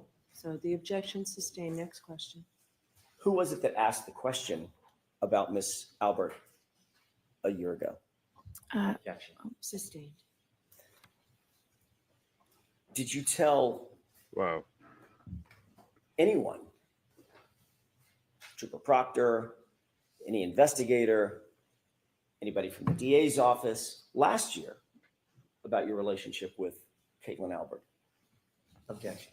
I'll allow that. No, only when the there started to be a lot of harassment and things that insinuations and stuff that started coming out online. I had said maybe once to them that I was concerned I was being harassed. My question, Ms. McLaughlin, was before the information was disclosed, which was during the first proceeding. I don't do this enough, so I'm going to do it right now. I'm going to urge any of you who are watching, please subscribe. The reason I stream these trials is for subscribing. Continue. I don't like interrupting the trial. I do need to say it. Before that information was disclosed during the first proceeding, in any of your interviews, Michael Proctor or anybody else from the DA's office, did you disclose, from the Massachusetts State Police or anybody from the DA's office, did you disclose, did you volunteer that you had a relationship with people before the first proceeding? Yeah, I'm saying I told the DA about the harassment and the insinuations. That was before the first trial when I met with them. How was there harassment and insinuations if it hadn't been disclosed at the first proceeding? Because it's out there everywhere on the internet and has been. Before the first proceeding, Ms. McLaughlin, before you ever testified. That's my question. Do you understand my question? It's been going on since before the first proceeding. If you hadn't testified at the first proceeding, at which point it was revealed, how could you have ever suffered any harassment for it? It wasn't disclosed yet, Ms. McLaughlin. Do you understand? I don't think you understand what I'm saying. Who did you tell at the DA's office? The relationship that I had with Caitlin Albert had been out there. It had been published and proliferated on the internet. So that was before the first proceeding. Turtle Boy got me. I don't remember who it was or the meeting, but Was it Mr. Lowley? it could have been. Do you have a memory of that? Not specifically. I don't remember who it was. Was it Mr. McLaughlin? You are. Like I said, I don't remember Not you, specifically. obviously. Miss Laura McLaughlin. No relationship. Like I said, not specifically. Wonder what that meant.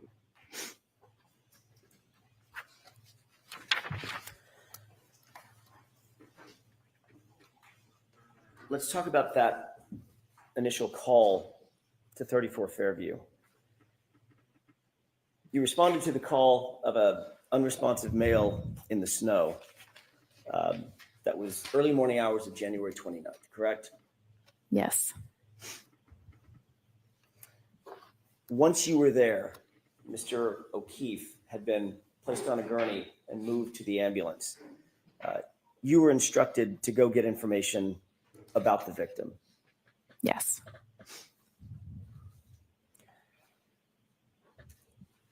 You've described in a video the basic scene where you claim that this statement was made by my client, correct? Yes. That was a situation in which you're standing there, Ms. Reed is standing there, the cave is standing across from you, and there's Miss Reed was Sorry, that was on not the me. right. Miss McCabe was on That the was- left, and then there that was was the a feed. officer kind of diagonal across from me. Yes. That was the feed. It wasn't me. McLaughlin, can you tell me if you recognize the still shot in that photograph? I recognize me in it. Yes. And when is that approximately, does that approximate what you're describing as that time in which you're standing there, I'm guessing in the yellow jacket, Ms. Reed's to your right, Ms. McCabe's to your left, and there's an officer standing directly across from you? Yes. Is this the time that you indicate that that statement was made? Around this time. I'd like to have that marked as next in order, Your Honor. Commission. Any objections, Mr. Brennan? None, thank you. May I retrieve? 50?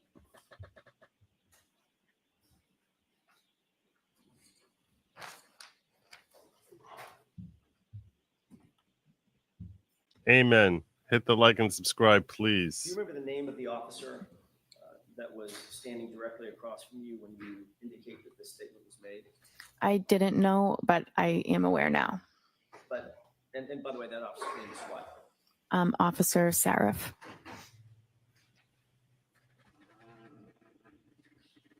You're describing a situation in which you're standing there, Miss Reed is next to you, within earshot is a uniformed police officer, and she said, I hit him, correct? Correct. Then he said, what? Is that right? So it's, I hit him. Miss McCabe interjected, and then she said, I hit him. And then the officer said, you what? And then she said, I hit him. And he said, go get Goody down here. Okay, so is that 3 times or 4 times that you indicate? She said, I hit him. 4 times.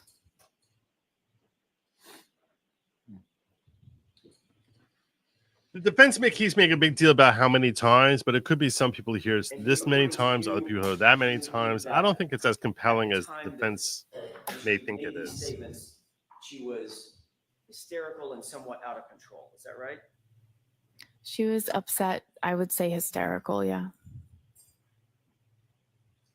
Did you describe her last year as obviously upset, overly frantic, and almost hysterical? Yeah, I believe it. I remember that. Okay. If we could play Exhibit 4. Okay. Starting at 9, court submission, starting at 9:15, about 9:46.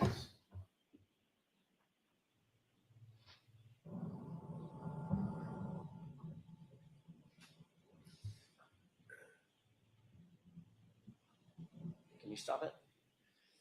Did you see the 2 people enter from screen right?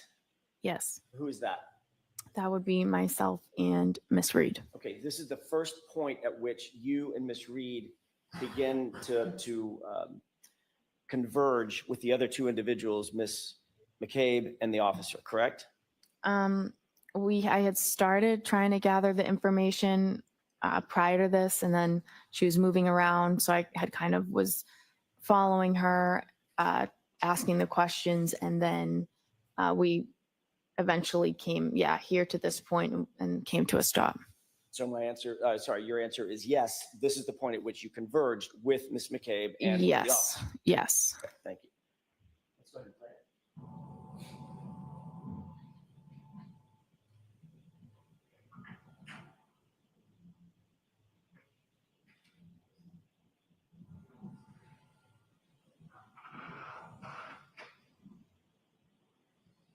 Pause it. You see yourself sort of in the foreground of the bright jacket, Yep. and Miss Reed's just on the other side of you, correct? Yes. Standing there. Yes.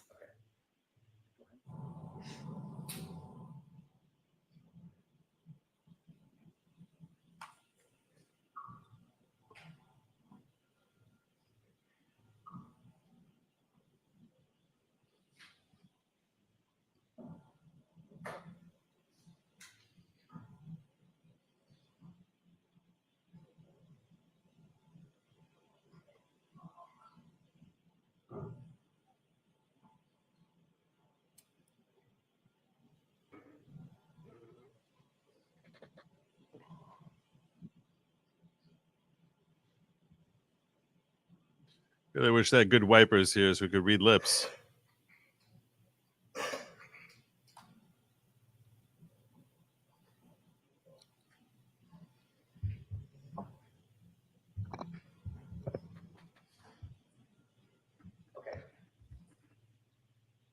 Okay, we can have thoughts on.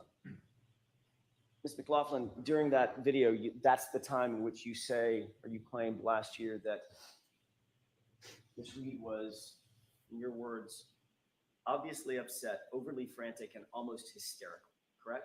Yes. Did she look almost hysterical in that video? She was, well, in that video, that could not explain what that scene was like. Did she look overly frantic in that video? She was frantic throughout the whole scene. I think that was me describing the entire scene. I see. Yeah. So she did not look overly frantic in that video. She was upset for sure. Was she overly frantic and almost hysterical in that video? Just now. I don't know that you could really see from that video. Did you see anything that appeared to be overly frantic and almost hysterical? Like I said, that video is not really you can't hear anything, so it's hard to. Was she running around? She had been.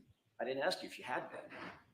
Yeah. You got there, a lot of things that happened. When she's standing there with you, was she running around?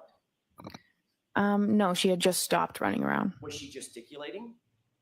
I don't know. Do you know what that means? I don't. Was she using her arms and You don't know what just stick? Really? going crazy? With her hands and arms and running in circles? She had been, but didn't like ask I you if she said. had been. Yeah, but I I'm think asking you about what happened before you you're- got there. I'm asking so- you what happened when. I'm sorry. Badgering. Question and answer, please. Thank you. I'm not asking you what happened before we got to that video. Right? I'm asking you about the video in which you described her previously as being overly frantic and almost hysterical. Did she look like she was just gesticulating and moving her arms and spinning in circles? not in that video. Okay, thank you.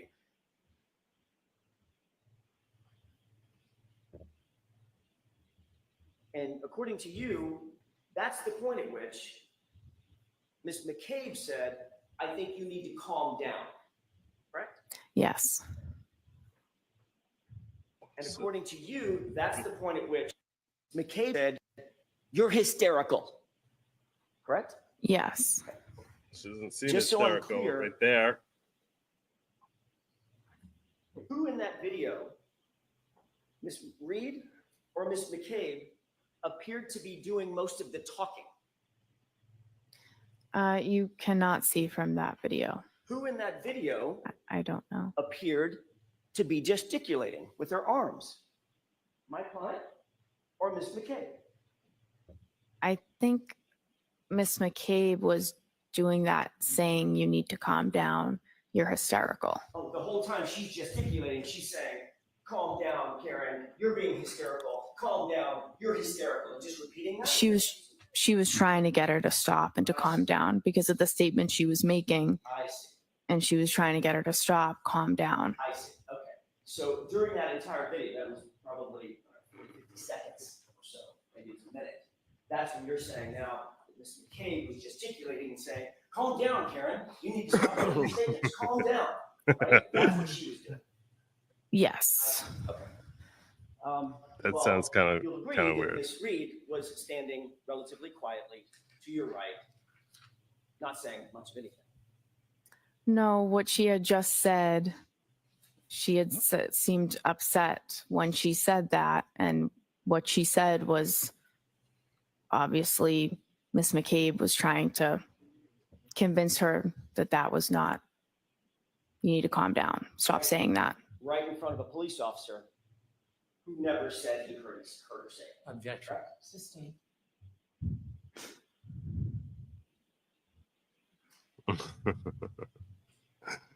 I'm reminded of seeing an airplane when someone's hysterical. They're like, calm down, calm down, calm down. Like one person after another lining up to like punch her in the face. Calm down. I'm so old. 2 feet from Officer Seraph, correct? I don't know exactly. Well, give me an idea. I mean, 2 feet, 3 feet, whatever. He was standing near me. And he was standing even closer to my client, wasn't he? Yes.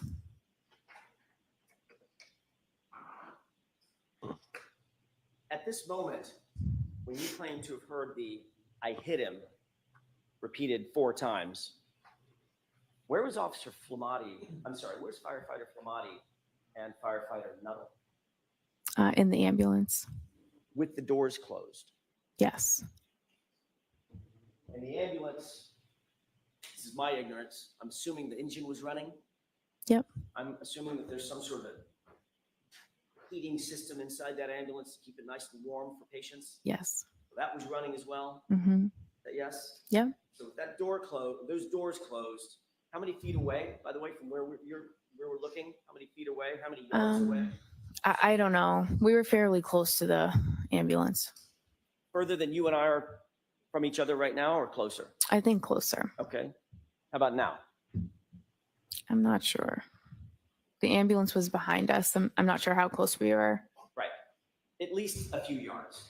Sure. Okay. And those doors are pretty thick, secure metal doors that lock. Is that right? Yes.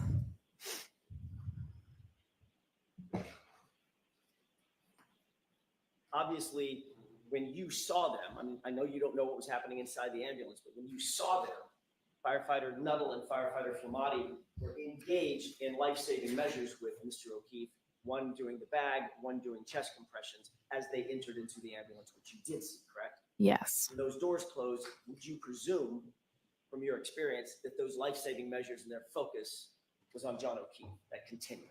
Yes.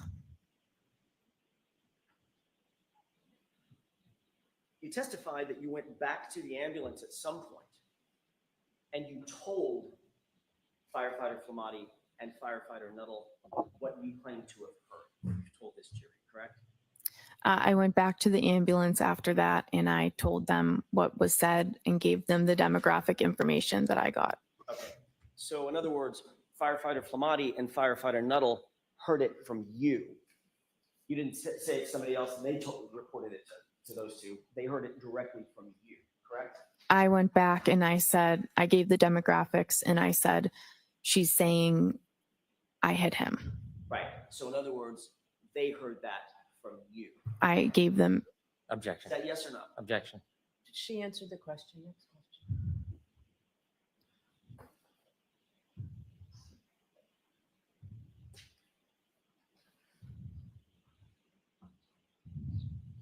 I want to ask you a couple of questions about your relationship with Caitlin Albert.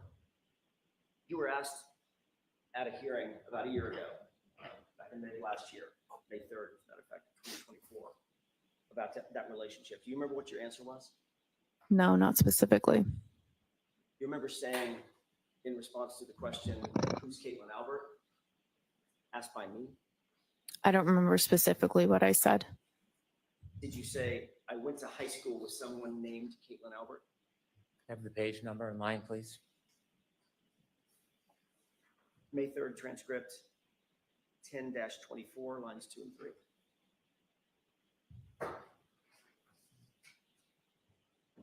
Did you say, I went to high school with someone named Caitlin Albert? I believe so. Refresh your recollection, take a look at your transcript. Sure.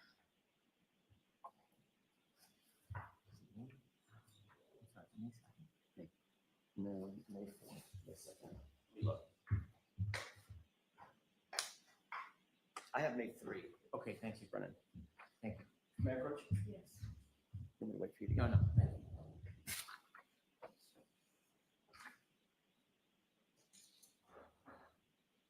You see that?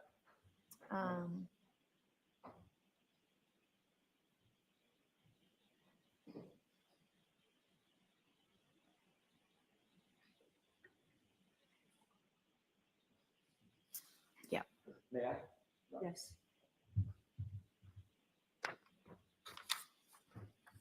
Did that refresh your recollection as to what your answer was to the question, who's Caitlin Albert? Yes. Did you say, quote, I went to high school with somebody named Caitlin Albert? Yes.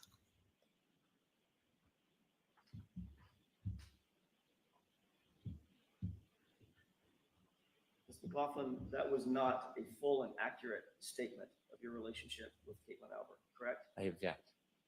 Was that accurate? I mean, that's a fact. That's Okay, next question. All right, I'd like to be seen. Oh,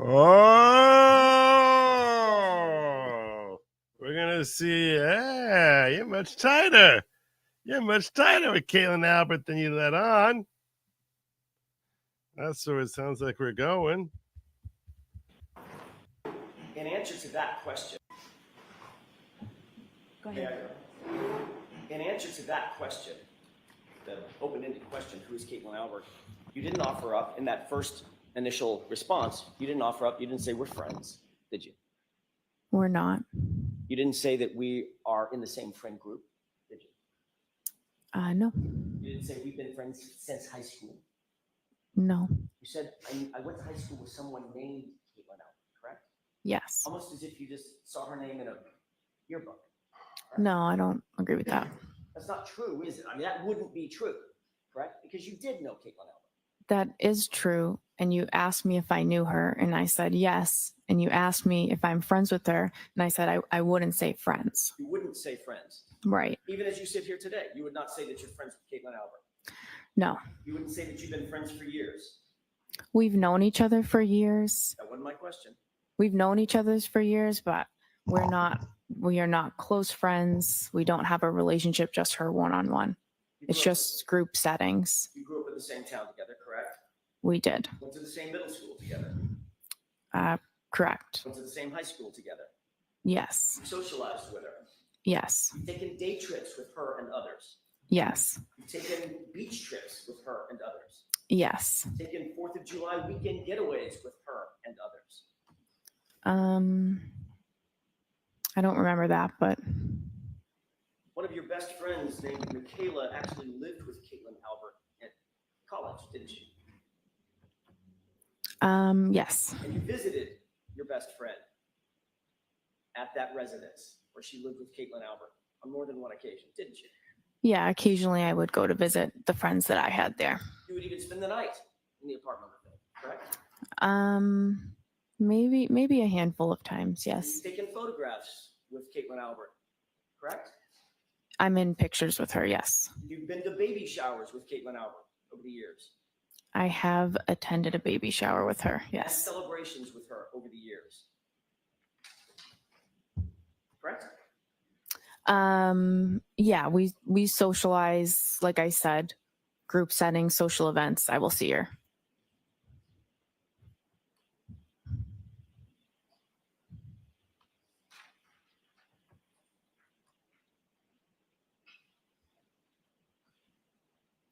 Your Honor, may I approach? All right, briefly.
I'll just keep talking while I'm muted. I will just keep talking while I'm muted. I muted myself because I was preparing my that was pathetic. Yeah, I got it. I think he's doing a good job in what he needs to do here. That's what I was basically saying. I was muting myself while I was typing up my little report to myself as to what happened this morning and start prepping for my afternoon stream. So and I didn't want you to hear me clacking away my keyboard and disrupting the conversation of the trial. So I think he's doing a good job of basically establishing that, hey, look, some of the stuff he's saying here doesn't make any sense. Doesn't make any sense why she'd be calming her down after when Karen looks calm. Doesn't make sense that you're saying that she's saying Karen said I hit her 4 times, and other cops standing closer don't hear her say it at all. What are you talking about? Also, doesn't make sense that it's not in your report. After establishing that some of her story doesn't make sense, so you'd be like, well, why would this EMT be lying? Well, she cared to lie about Karen Reed, and that's why he's tying into the motivational factor that she's better friends with Caitlin Albert than she seems to imply. She's attending all these different functions, having a good time with them, and that everyone here is basically in bed with each other, figuratively, if not literally. So, yeah.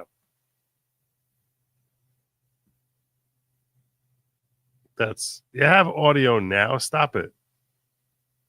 I did. Virtually word for word. Virtually word for word. I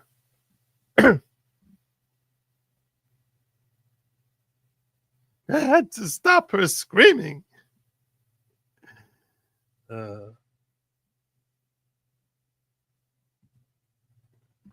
So, yeah. And now it's like not 3 times, but 2 and 1 and then 1.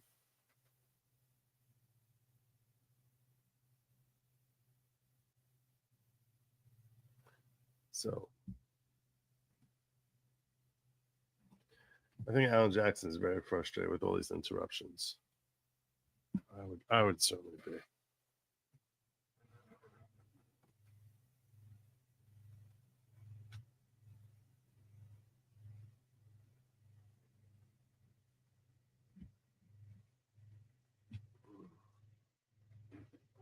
Anyway, so I also said while you're here, if you could please like and subscribe. That's why I do these trials, for people to like and subscribe. You might be saying to me, Joe, how's that whole subscription thing coming? Well, I start with 100,342, and we're all the way up here at 100,334. Yes, that's losing 8 people over the 2 weeks I've been streaming this trial. So if you could just sort of bump that number up if you're not yet subscribed, and hit the little subscribe button. Maybe even hit the bell. If you've subscribed, you can hit unsubscribe and then resubscribe. Supposedly that helps with notifications. I don't know if that does anything or not, but yeah, that's not a static number. It just, yeah, this steady, just choking me every day. See, that's what happens. That's what happens. Beautiful. We want to know who. We want to know who. Yeah, that's pretty apparent. I don't know. I don't know. But I'm not going to kid you. I'm ready for the lunch break. I am ready for the lunch break. I am. I was sitting here preparing my thing, so this way I can pull it up in a moment's notice. Yikes, that's not what I wanted.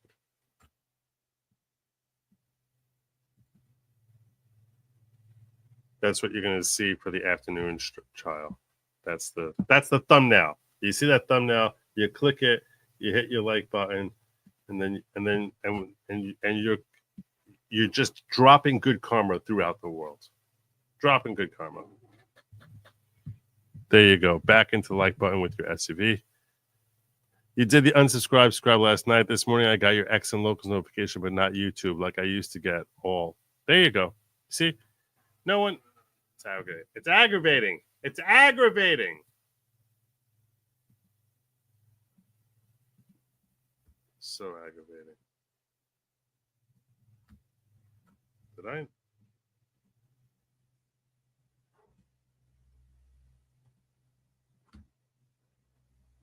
I fall behind? Damn it.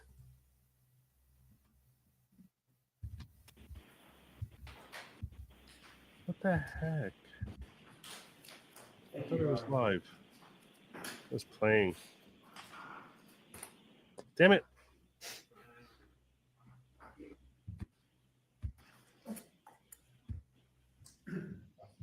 Stay by the witness stand just so I can take the photographs back. Can you describe, first of all, take a quick glance through that series of pages and tell me if you recognize what's depicted in those pages?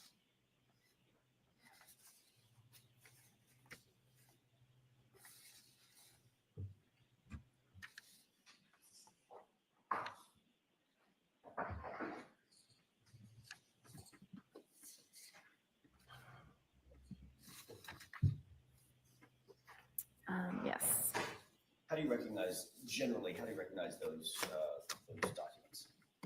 What are they? Objection. Objection sustained. Are those photographs?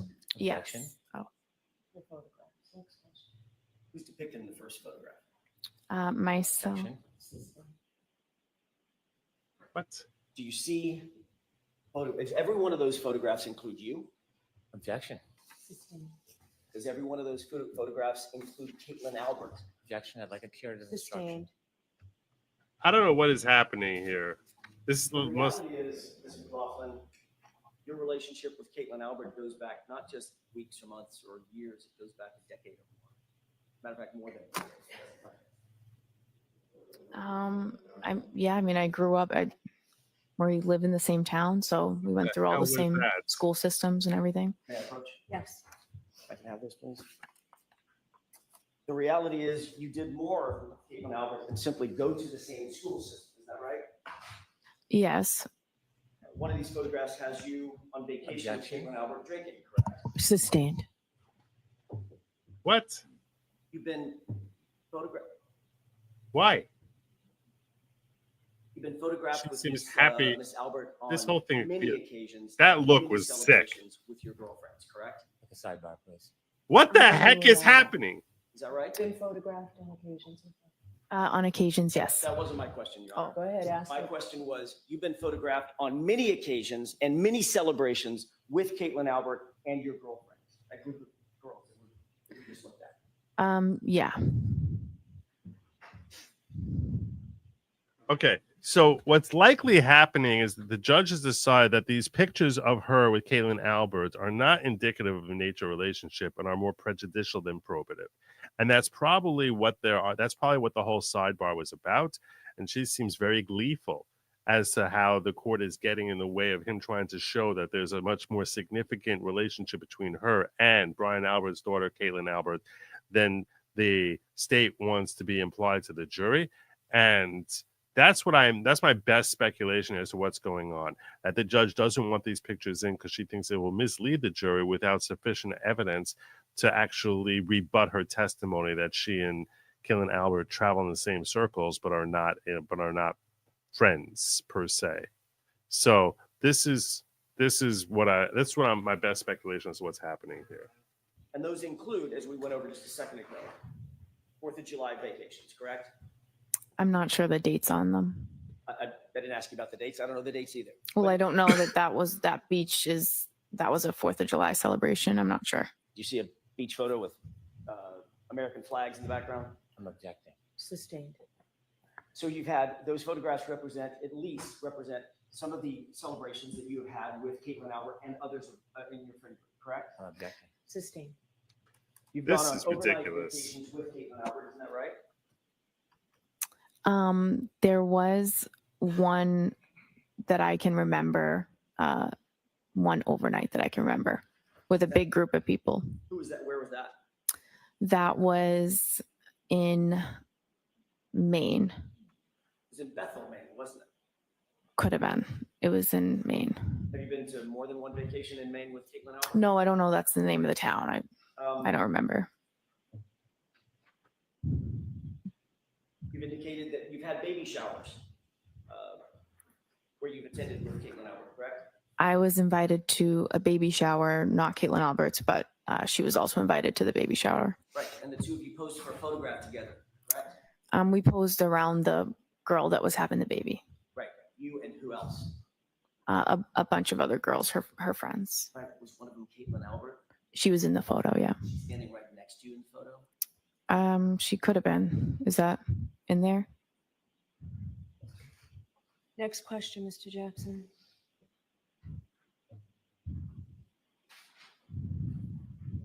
May I approach? No.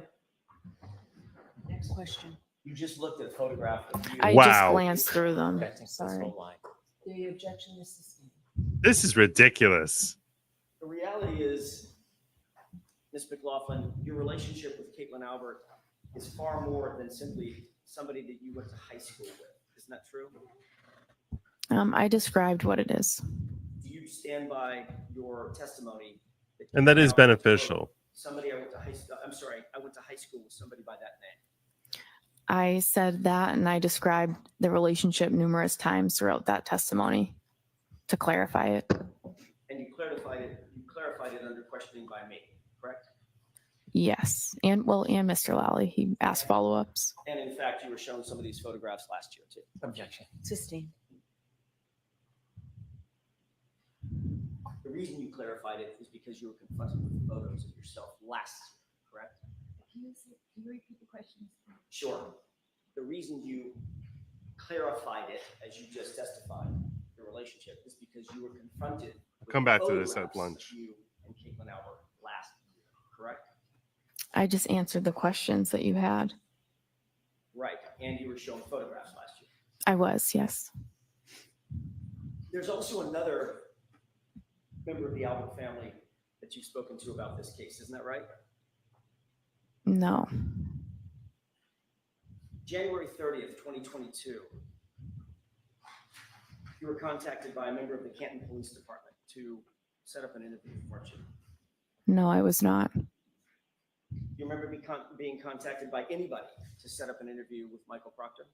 The state police called me and I met with two state troopers. I don't know which one of the troopers called me to set up the interview. Isn't it true that it was actually a Canton police officer who coordinated that interview with you?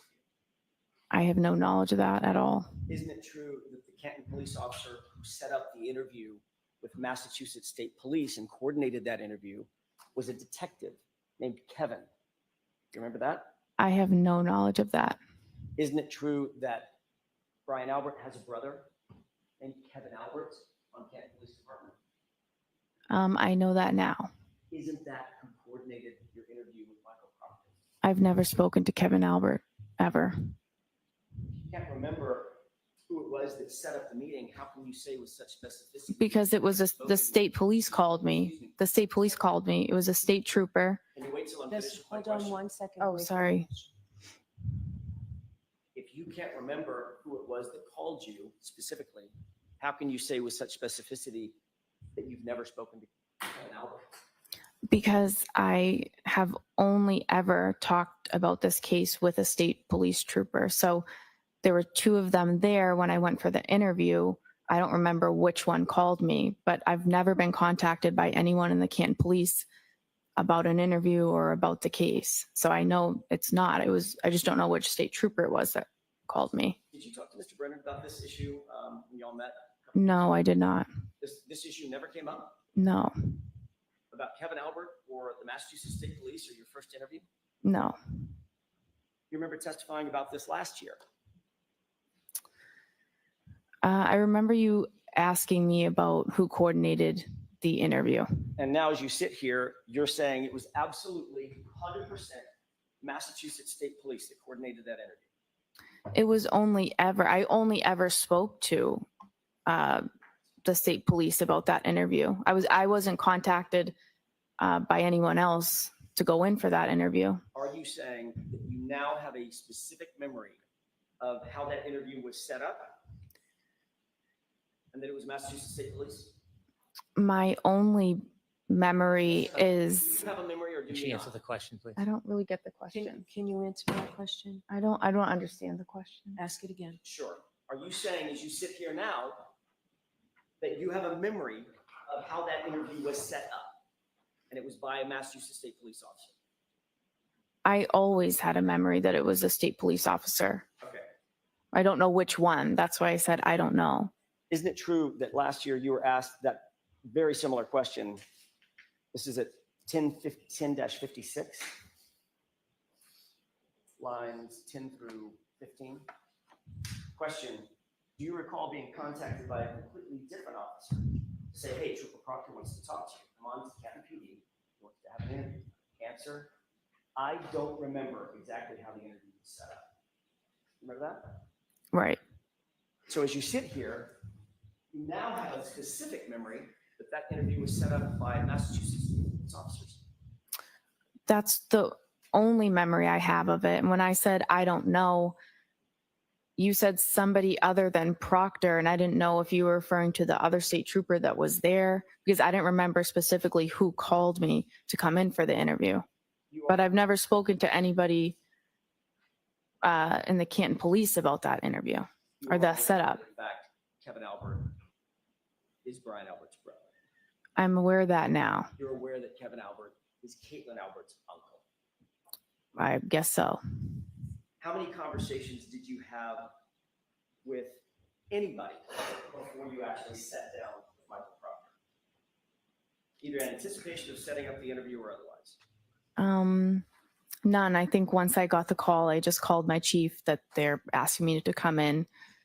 And that was that. And you got the call from whom? I don't know which state trooper called me. But as you sit here now, you're very specific in your memory. It was a state trooper.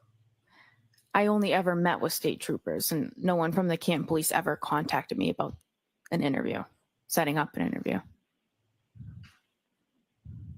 During your interview with Michael Proctor, did you disclose to Trooper Proctor that you had a pre-existing relationship with any member of the Albert family? No. Did Michael Proctor disclose to you during that interview that he had any kind of relationship with the Albert family? Objection. Sustained. I want to talk to you for a second about your role when you did, in fact, arrive at 34 Fairview, Ms. McLaughlin. How long had you been a firefighter paramedic at that time, January 29th, 2022? Probably about 5 years. You said that you'd responded to hundreds, you believe it's possibly hundreds of calls. Is that right? Possibly. How many were homicides or potential homicides? None that I know of. So this would be the first one on January 29th, 2022. Is that right? Yes. And obviously, if you had never responded to a homicide before, you certainly had never responded to a homicide of a police officer before, correct? Correct. I think you indicated as much on direct examination that you are not and are not now a trained detective. Is that right? Right. You never conducted any sort of a formal investigation, formal criminal investigation, had you? No. You hadn't been trained. You had no advanced training on how to preserve or interpret statements or memorialized statements for evidentiary purposes? No. Or for the use in trial, things of that nature? Nope. In fact, your role that morning was just to provide medical assistance and pretty much nothing else. Is that right? Yes. And you'll agree that it was a somewhat chaotic scene, right? Yes. Lots of first responders on scene. Right? Yes. Everybody working furiously, or at least people working furiously to provide life-saving measures to John O'Keefe. Is that right? Yes. People were talking over each other. There was a cacophony of engine sounds and noises coming from people talking and trying to speak over the wind and the howling, the driving snow and wind that was coming down, snow that was coming down. Is that right? Yes. You hear people in the background, in the foreground, people talking over each other. Yes. Emotions, your emotions, everybody else's emotions were on high alert. Is that right? Yes. So you were trying to do your job under pretty intense pressure and in a very limited context, correct? Yes. You didn't have a tape recorder with you when you were asking my client any questions, did you? No, of course not. No audio recording of that conversation you claim took place between you and Ms. Reed, is that right? Not that I know of. And you've already indicated that you didn't even follow up with a single question when she responded in the way that you've indicated she responded, correct? Yes. The words you claim you heard were, "I hit him." Is that right? Correct. It's your experience that people under pressure, people under stress, because you go to high stress situations all the time as a firefighter paramedic, correct? Correct. People in those kind of situations speak in broken sentences or rhetorical questions, correct? Not uncommon. People react differently at different scenes. But you Yeah. certainly wouldn't say that that's uncommon. Oh my God, what happened? What happened? Things of that nature. No. Did you hear my client ask the question of confusion, or a series of questions of confusion? Could I have hit him? Did I hit him? I did not hear that. You never heard her say anything close to, did I hit him or could I have hit him? I did not. Ms. McLaughlin, where are your notes regarding this statement? I don't have any. Where'd they go? It's not in the role that I was in. I'm not in a position to write a report on this type of call. It would be the lead paramedic or the officer on scene. So you didn't write anything down, you didn't have any opportunity to write? I didn't. You're just going by your memory. Yes. I want to play exhibit 4, starting at runtime 8:50. Okay.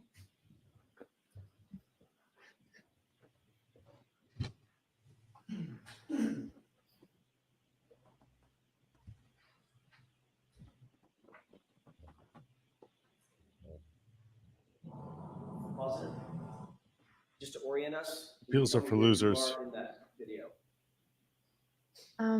I might be in the middle there, although I didn't get a good look. With the yellow and the red. Yes. Okay. I'd like you to pay special attention, Mr. Mclofflin, to your right and your left hands as this video plays. Could we go ahead and play it? Looks like you're writing down. Pause it. Looks like you're writing something down.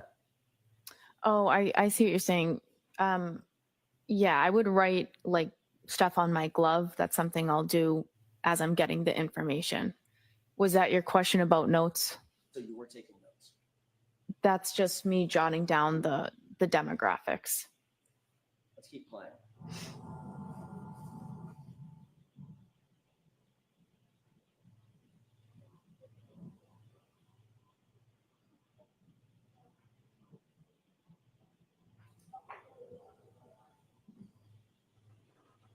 I don't know what writing down demographics means.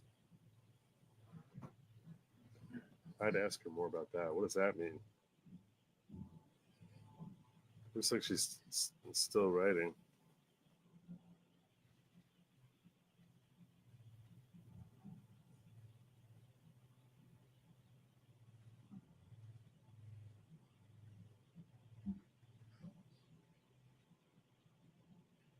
Pause it. Is this still the part of the interaction where my client is overly frantic and almost hysterical? That's the point where your client started to make the statements. Was she overly frantic and almost hysterical? She was distraught. Okay. Overly frantic and almost hysterical. We're using different words. I'm asking you about your words. Does this describe her as overly I think the overly frantic and hysterical, I was describing the entire scene. So you'll agree that she doesn't look overly frantic or hysterical? Again, hard to say from a video, but. And according to you, well, that's actually, Ms. Mclofflin, it's easiest to say from a video, isn't it? It's a video. Yeah, I mean, she's kind of, she's not totally in view, and I mean, she wasn't standing there calmly, I guess. Right, she was hysterical to you. She was upset. She was very upset. Hysterical? I might say hysterical. She was extremely upset. Okay, and this is the point at which Ms. McCabe is saying, calm down, you're being hysterical. Yeah. Okay, let's go ahead and play it.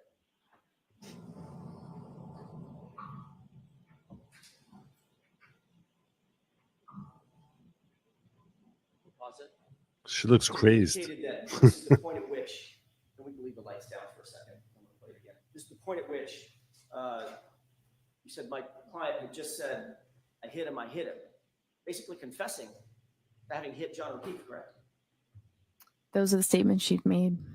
And Officer Seraph is standing right there, right? Yes. You see any reaction from him right there? I know he turned and told somebody to go get the sergeant. I don't know if that already played. I'm sorry? Do you see any reaction from him? He responded, "You what?" And she repeated it again, and then he told someone to get the sergeant. I know that's what your statement is. I know that's your testimony. I'm asking about the video. Do you see him reacting right here? You'd have to play it again. I wasn't looking at that part. Do you see him handcuff my client? Oh, no. You see him call anybody over to handcuff my client?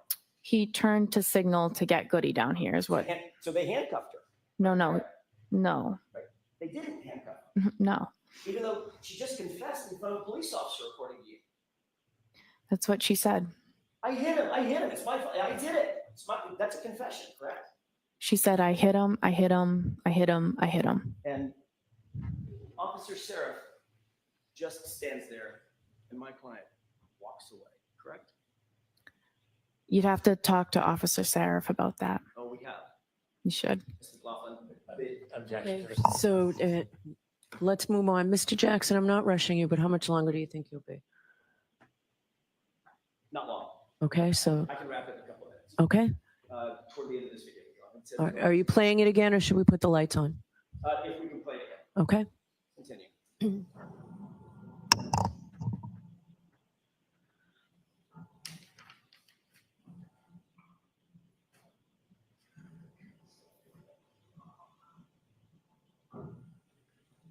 Pause it. You appear to be writing something down, I could be. and according to you, you're writing on your glove. Yes. What kind of glove? Just a regular latex glove that we use on the ambulance. Very professional. Notepad? I probably did. Sometimes it's easier to just write it down on your glove. Right. Did you write I hit him on your No, I did not. Go ahead and play it.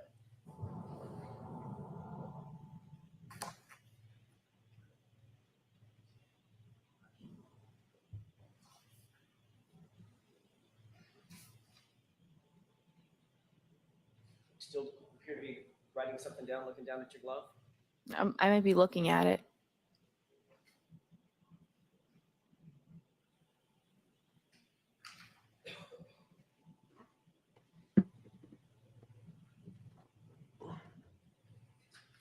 Pause it.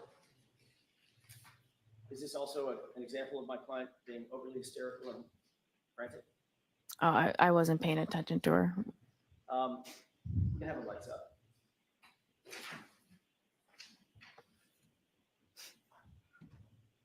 Whatever it was that you were talking to Miss Reed about, it was important enough that you had a pin out. You were writing things down, correct? Well, I was still finishing writing down some of the other. It was important enough. Yeah. To write things down. Yes, or no? Yes, I wrote down things that were some of the things that were said. Some of the things that were important, correct? Yes. For instance, you write down John O'Keefe. That's his name, right? Right. You might write down a circle with a slash through it. Allergies. No allergies, right? Right. You might write down 46 for his age. Right. You might write down how he was injured, hit by a car, correct? I did not know that was. Well, I didn't know what those statements meant. You might write down 3 little syllables that was just told to you. I hit him, especially if it had been repeated 4 times as you climbed, correct? Yeah, I had that in my head and I was going to go tell them that. And you had a pen right in your right hand. I was going to tell them that. Yeah. Never moved that It's in my head. I wasn't going to write that statement down on the glove. I remembered that and I went back to the ambulance and told them.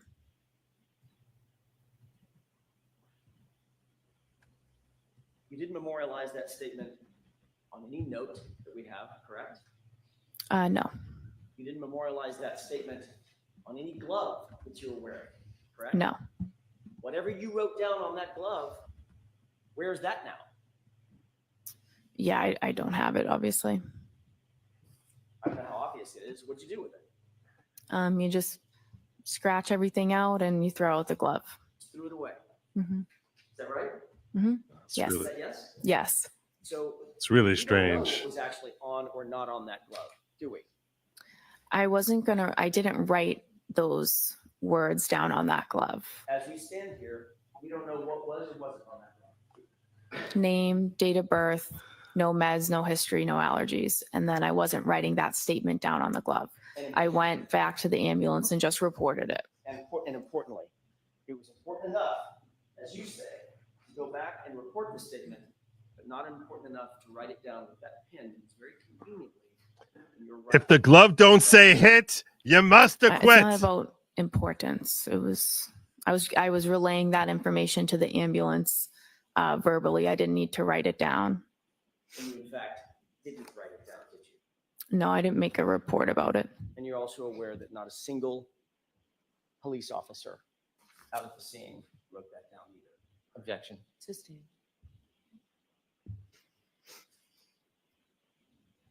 That's all I have. Mr. Brennan, can you do redirect in 5 minutes? I can. Okay.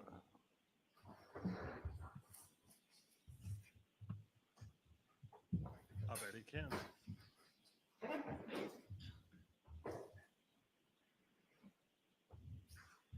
Ma'am, when Mr. Jackson would show you part of your testimony from a prior proceeding, was he leaving something out when he was showing you that? Objection leading.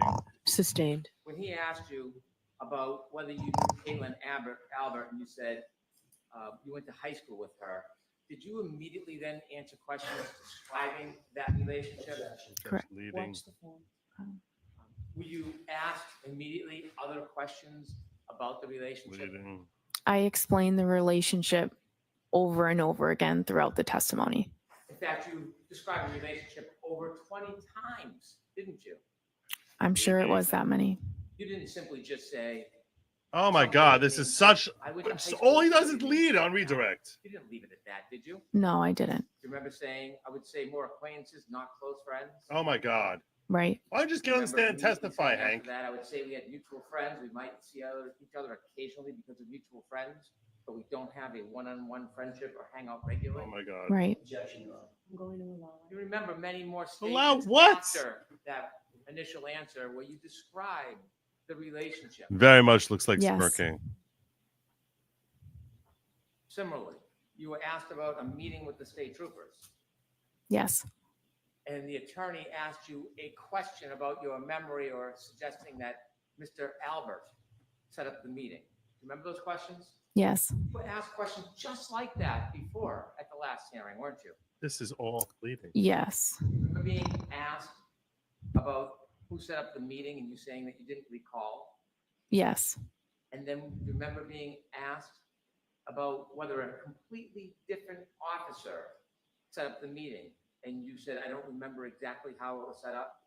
Yes. Followed by, so that was my next question. You may have told me this. Do you have any recollection who set that interview up and you said you didn't? Right. And you were specifically asked, does the name Kevin Albert sound familiar? Objection. Do you remember saying no? The objection sustained. Do you remember when you were asked at the last hearing, does the name Kevin Albert sound familiar? Do you remember what you told Attorney Jackson? I told him no. And then you were then asked, do you know Kevin Albert? Do you remember your response? I said no.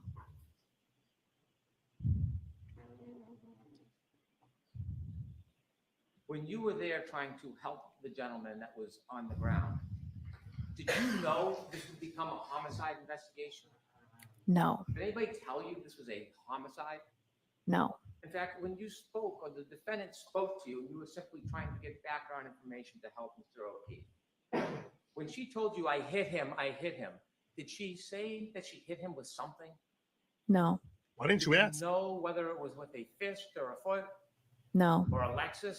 No. Oh, that's helping the state? You mentioned this was not part of your role to investigate. Why didn't you persist? Why didn't you follow up and ask more questions about that statement? What about the situation and the dynamics caused you not to ask questions? Sustained is to that. Why didn't you persist in getting more information from the defendant when she said, I hit him? I felt bad for her at the time. It was a very disturbing scene, and I did not want to push further down That makes sense. that road. It's not my job, and I didn't feel comfortable doing it. Write those statements down on your glove. No. Then how do you remember she made those statements? I won't ever forget those statements. I have no further questions. Anything, Mr. Jackson? Very briefly, that was a disturbing scene, you said, correct? Yes. An emotional scene. Yes. Right? A Yes. scene that was upsetting. to a Yes. lot of people, Yes. For a lot of reasons, right? Yes. And that's when things start getting missed, when emotion starts playing a role, correct? That's when details start getting missed. I guess it depends on the situation. Right, but this was a disturbing, emotional, upsetting scene even for you, correct? I felt that for a civilian to see it, it was very disturbing for them. Probably wasn't great for you either, was it? It's not. Yeah, and your testimony is you never heard my client say, could I have hit him? Did I hit him? Correct? You never heard that. I didn't hear those questions. No. What you heard was, I I heard him. I hit him repeatedly. And changing gears for a quick second, I'm almost finished, Your Honor. You did ultimately start talking about your relationship in more detail with Caitlin Allen under my questioning, didn't you, after that first date? Is that right? Yes. That's when I started showing you photographs, correct? Objection. Was that when you were seen showing photographs? I don't know. I described it so many times. I don't remember. But you knew I had information that I was going to ask you about. Objection. No. Objection. Finally, with regard to Kevin Albert, did Trooper Proctor tell you during that interview that he had texted with with Officer Kevin Albert about setting up your interview? Did he tell you that? I have no knowledge of that. Did Trooper Proctor tell you that the reason we're here, the reason we set this up is because Kevin Albert texted me that he had already coordinated with you? Never. No. Thank you. That's all I have. All right, Ms. McLaughlin, you are all set. Jurors, I appreciate you going a little later into lunch to just finish the witness. So why don't we do that? We'll give you 45 minutes, come back at 5 minutes past. All rise for the court, please. All right, so I'm going to come back here at 2:15. I'll tell you right now. I'll just recap for you and ask you, please like, subscribe. I do this for subscriptions. That's why we're here, for subscriptions. So if you can hit like and subscribe, I would be most obliged. Thank you.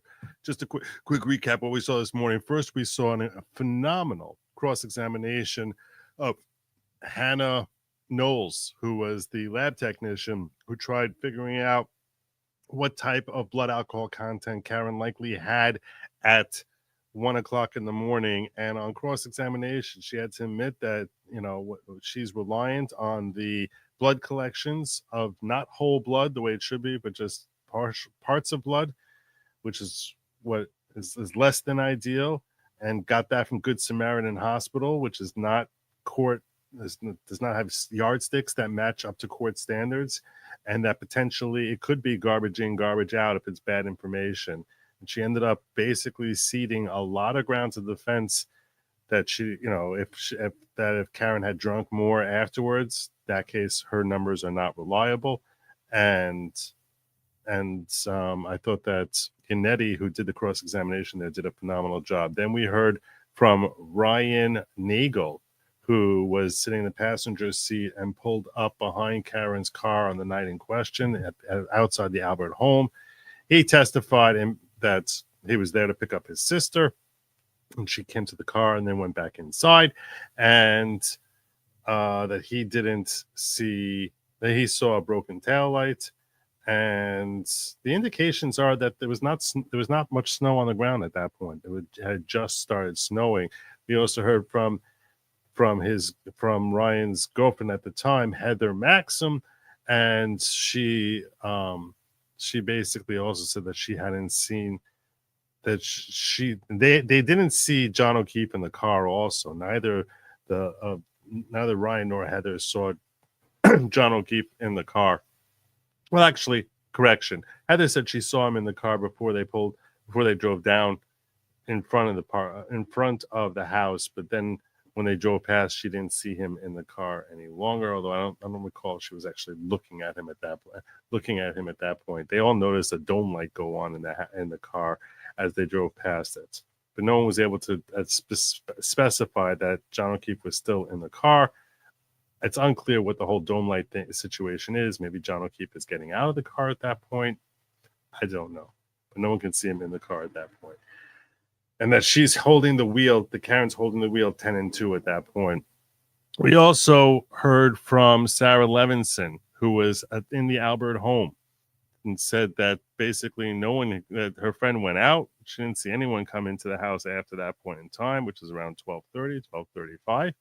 Didn't see, which is very helpful to the state to imply that John O'Keefe never came into the house. When she went outside, she didn't see any bodies out there on the lawn. She said there was like dusting on the grass. You could still see the green of the grass at that point in time when she's leaving. And that's at 2 o'clock in the morning, or thereabouts, and that there was no fighting going on in there. And there was basically the point that the state wanted from her is that there's no massive brouhaha going on in there the way the defense wants us to think. That there was no massive fight. Brian Outwood, that John O'Keefe never came in there. No dogs going crazy, and nothing that would indicate that John O'Keefe ever came into the house. Quite the contrary, she stated that no one came into the house after the time that we know John O'Keefe was pretty much in Karen's car. So I felt that was pretty helpful to the state. She did help the defense in some regards. One of the things Jen McCabe had testified about was that she didn't notice John O'Keefe there because she was busy answering questions as they were backing out and driving past where John O'Keefe's body should have been, according to the state, because she was joking around about making sandwiches for Sarah Levenson at that point in time. Sarah Levenson confirmed, no, that conversation happened while we were in the driveway, and we were done with that by the time they were driving, that they should have been driving past John O'Keefe's body if John O'Keefe was laying there. I felt that actually could have helped the defense there to show that Jen McCabe is pretty much made that up as her excuse to why she wouldn't have seen John O'Keefe laying on the ground. In other words, Jen, and during her testimony, said that she was like looking back over her shoulder at the two girls who were sitting behind her, which was Caitlin Nagel and Sarah Levenson. Sarah Levenson said, yeah, that conversation was done by the time they got out of the driveway. So Jen should not have been looking over her shoulder at that point in time.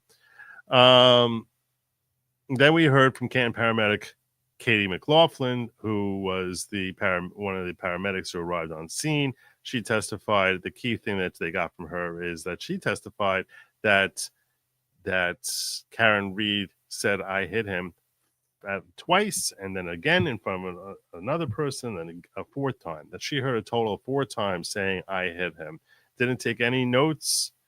And on cross-examination, when she was and also said that Jen McCabe had to calm Karen Reed down because Karen was so hysterical. On cross-examination, Alan Jackson pointed out that the only one looking hysterical during that point in time that you claim that she was being calmed down is Jen McCabe, not Karen Reed. Karen Reed seems to be standing there pretty non-animatedly without showing much emotion, at least on video, and pointing out that the cop never heard anything of her saying, I hit him, that Karen Reed wasn't arrested, which is what you would think would happen if she just confessed to the crime of hit and run, or, running him over. There would be some sort of arrest that would happen there if she admitted in front of a cop, the way Katie Mclofflin alleges. And he also pointed out that Katie Mclofflin, historically, going back to last year's trial, has been working very hard to downplay the nature of her relationship with Brian Albert's daughter, Caitlin Albert, that they're much closer friends than she ever wanted to let on, and trying to insinuate to the jury that the motivation for her to give this whole I hate him thing, I hit him story is to help the Albert family out. So that's certainly what the defense wants us to think. I will be back here, God willing, at 2. I was going to set for 2:15. Yeah, we'll set for 2:15. 2:15. They're going to be back here at 2:15. Are they really going to be here at 2:15? Let's do 2:30. We're going to do 2:30. 2:30, I'll be back here. Okay? I need to have a little bit longer of a break just to clear my brain after 4.5 hours of doing this. So 2:30, I don't expect they're going to start before 2:30. She tends to start a few minutes after when they say they're going to come back. She tells the jury come back 45 minutes later, but then doesn't start for an hour. So I'll be back here at 2:30, and I'm going to set up my stream for that. If you're wondering what it's going to look like, Joe, what's it going to look like when we have this? What's your next thumbnail going to look like? I can actually share that with you. I'm about to post this stream in less than 90 seconds. I've been setting it up in advance. So if we want to get a quick look at what my thumbnail looks like, this is, you can't see it yet. And here it is. There you go. This is what we're going to be dealing with right there. That's the thumbnail you should be looking for. That's the thumbnail you should be hitting when you see it. It's going to be there in like less than 3 minutes. You should see it on YouTube and on Rumble. Till then, take care of yourselves. Drop a comment. It's very helpful for the algorithm. Like, subscribe, all that other great stuff. I'll see you at 2:30. Till then, Godspeed. Oh, wait. One quick thing I wanted to get out of the way. Is this, at what point does anti-Bev's obvious prejudice become reversible error? Highly unlikely. I would tell you, it's for all intents and purposes impossible. That's a judge who looks very, has a consistent pattern of being aggressive with one side, creates reversible error. Almost never. So I would rule that out. I'll tell you right now, it's not going to happen. It will not happen. I'm not going on a limb by saying that. It's not going to happen. It's not going to be reversed. So if that's what you're banking on, it's probably not going to work out for you. If that's what your hope is, probably not going to work out for you. I also missed this earlier. Ripticus said, Joe, I don't get it. Did I miss something? The defense and prosecution both just proved John wasn't hit by a car, but instead went somewhere else, like Quickie Mart down the street. Where was John? That was another weird thing for the state to bring up. Very, very weird for the state to say, like, so she could have been hit. When she said I hit him, that could meant she punched him, kicked him. Could have meant anything like that. So why wouldn't she follow up on it then? What do you mean you hit him? Why would you follow up? And is that what the state wants us to think now? That I hit him does not mean with the car? It's very strange. It was a weird direction that Brennan went. Very, very weird to me. And I would think the defense will come back to later. Rivka the Jade Gamer says, how does she remember the peanut butter joke 9 months later? It's not that funny. Oh, it's hilarious. Trust me, if you're Sarah Levenson and Jen McCabe, that's the funniest joke you ever heard. I will see you all 2:30. Till then, Godspeed.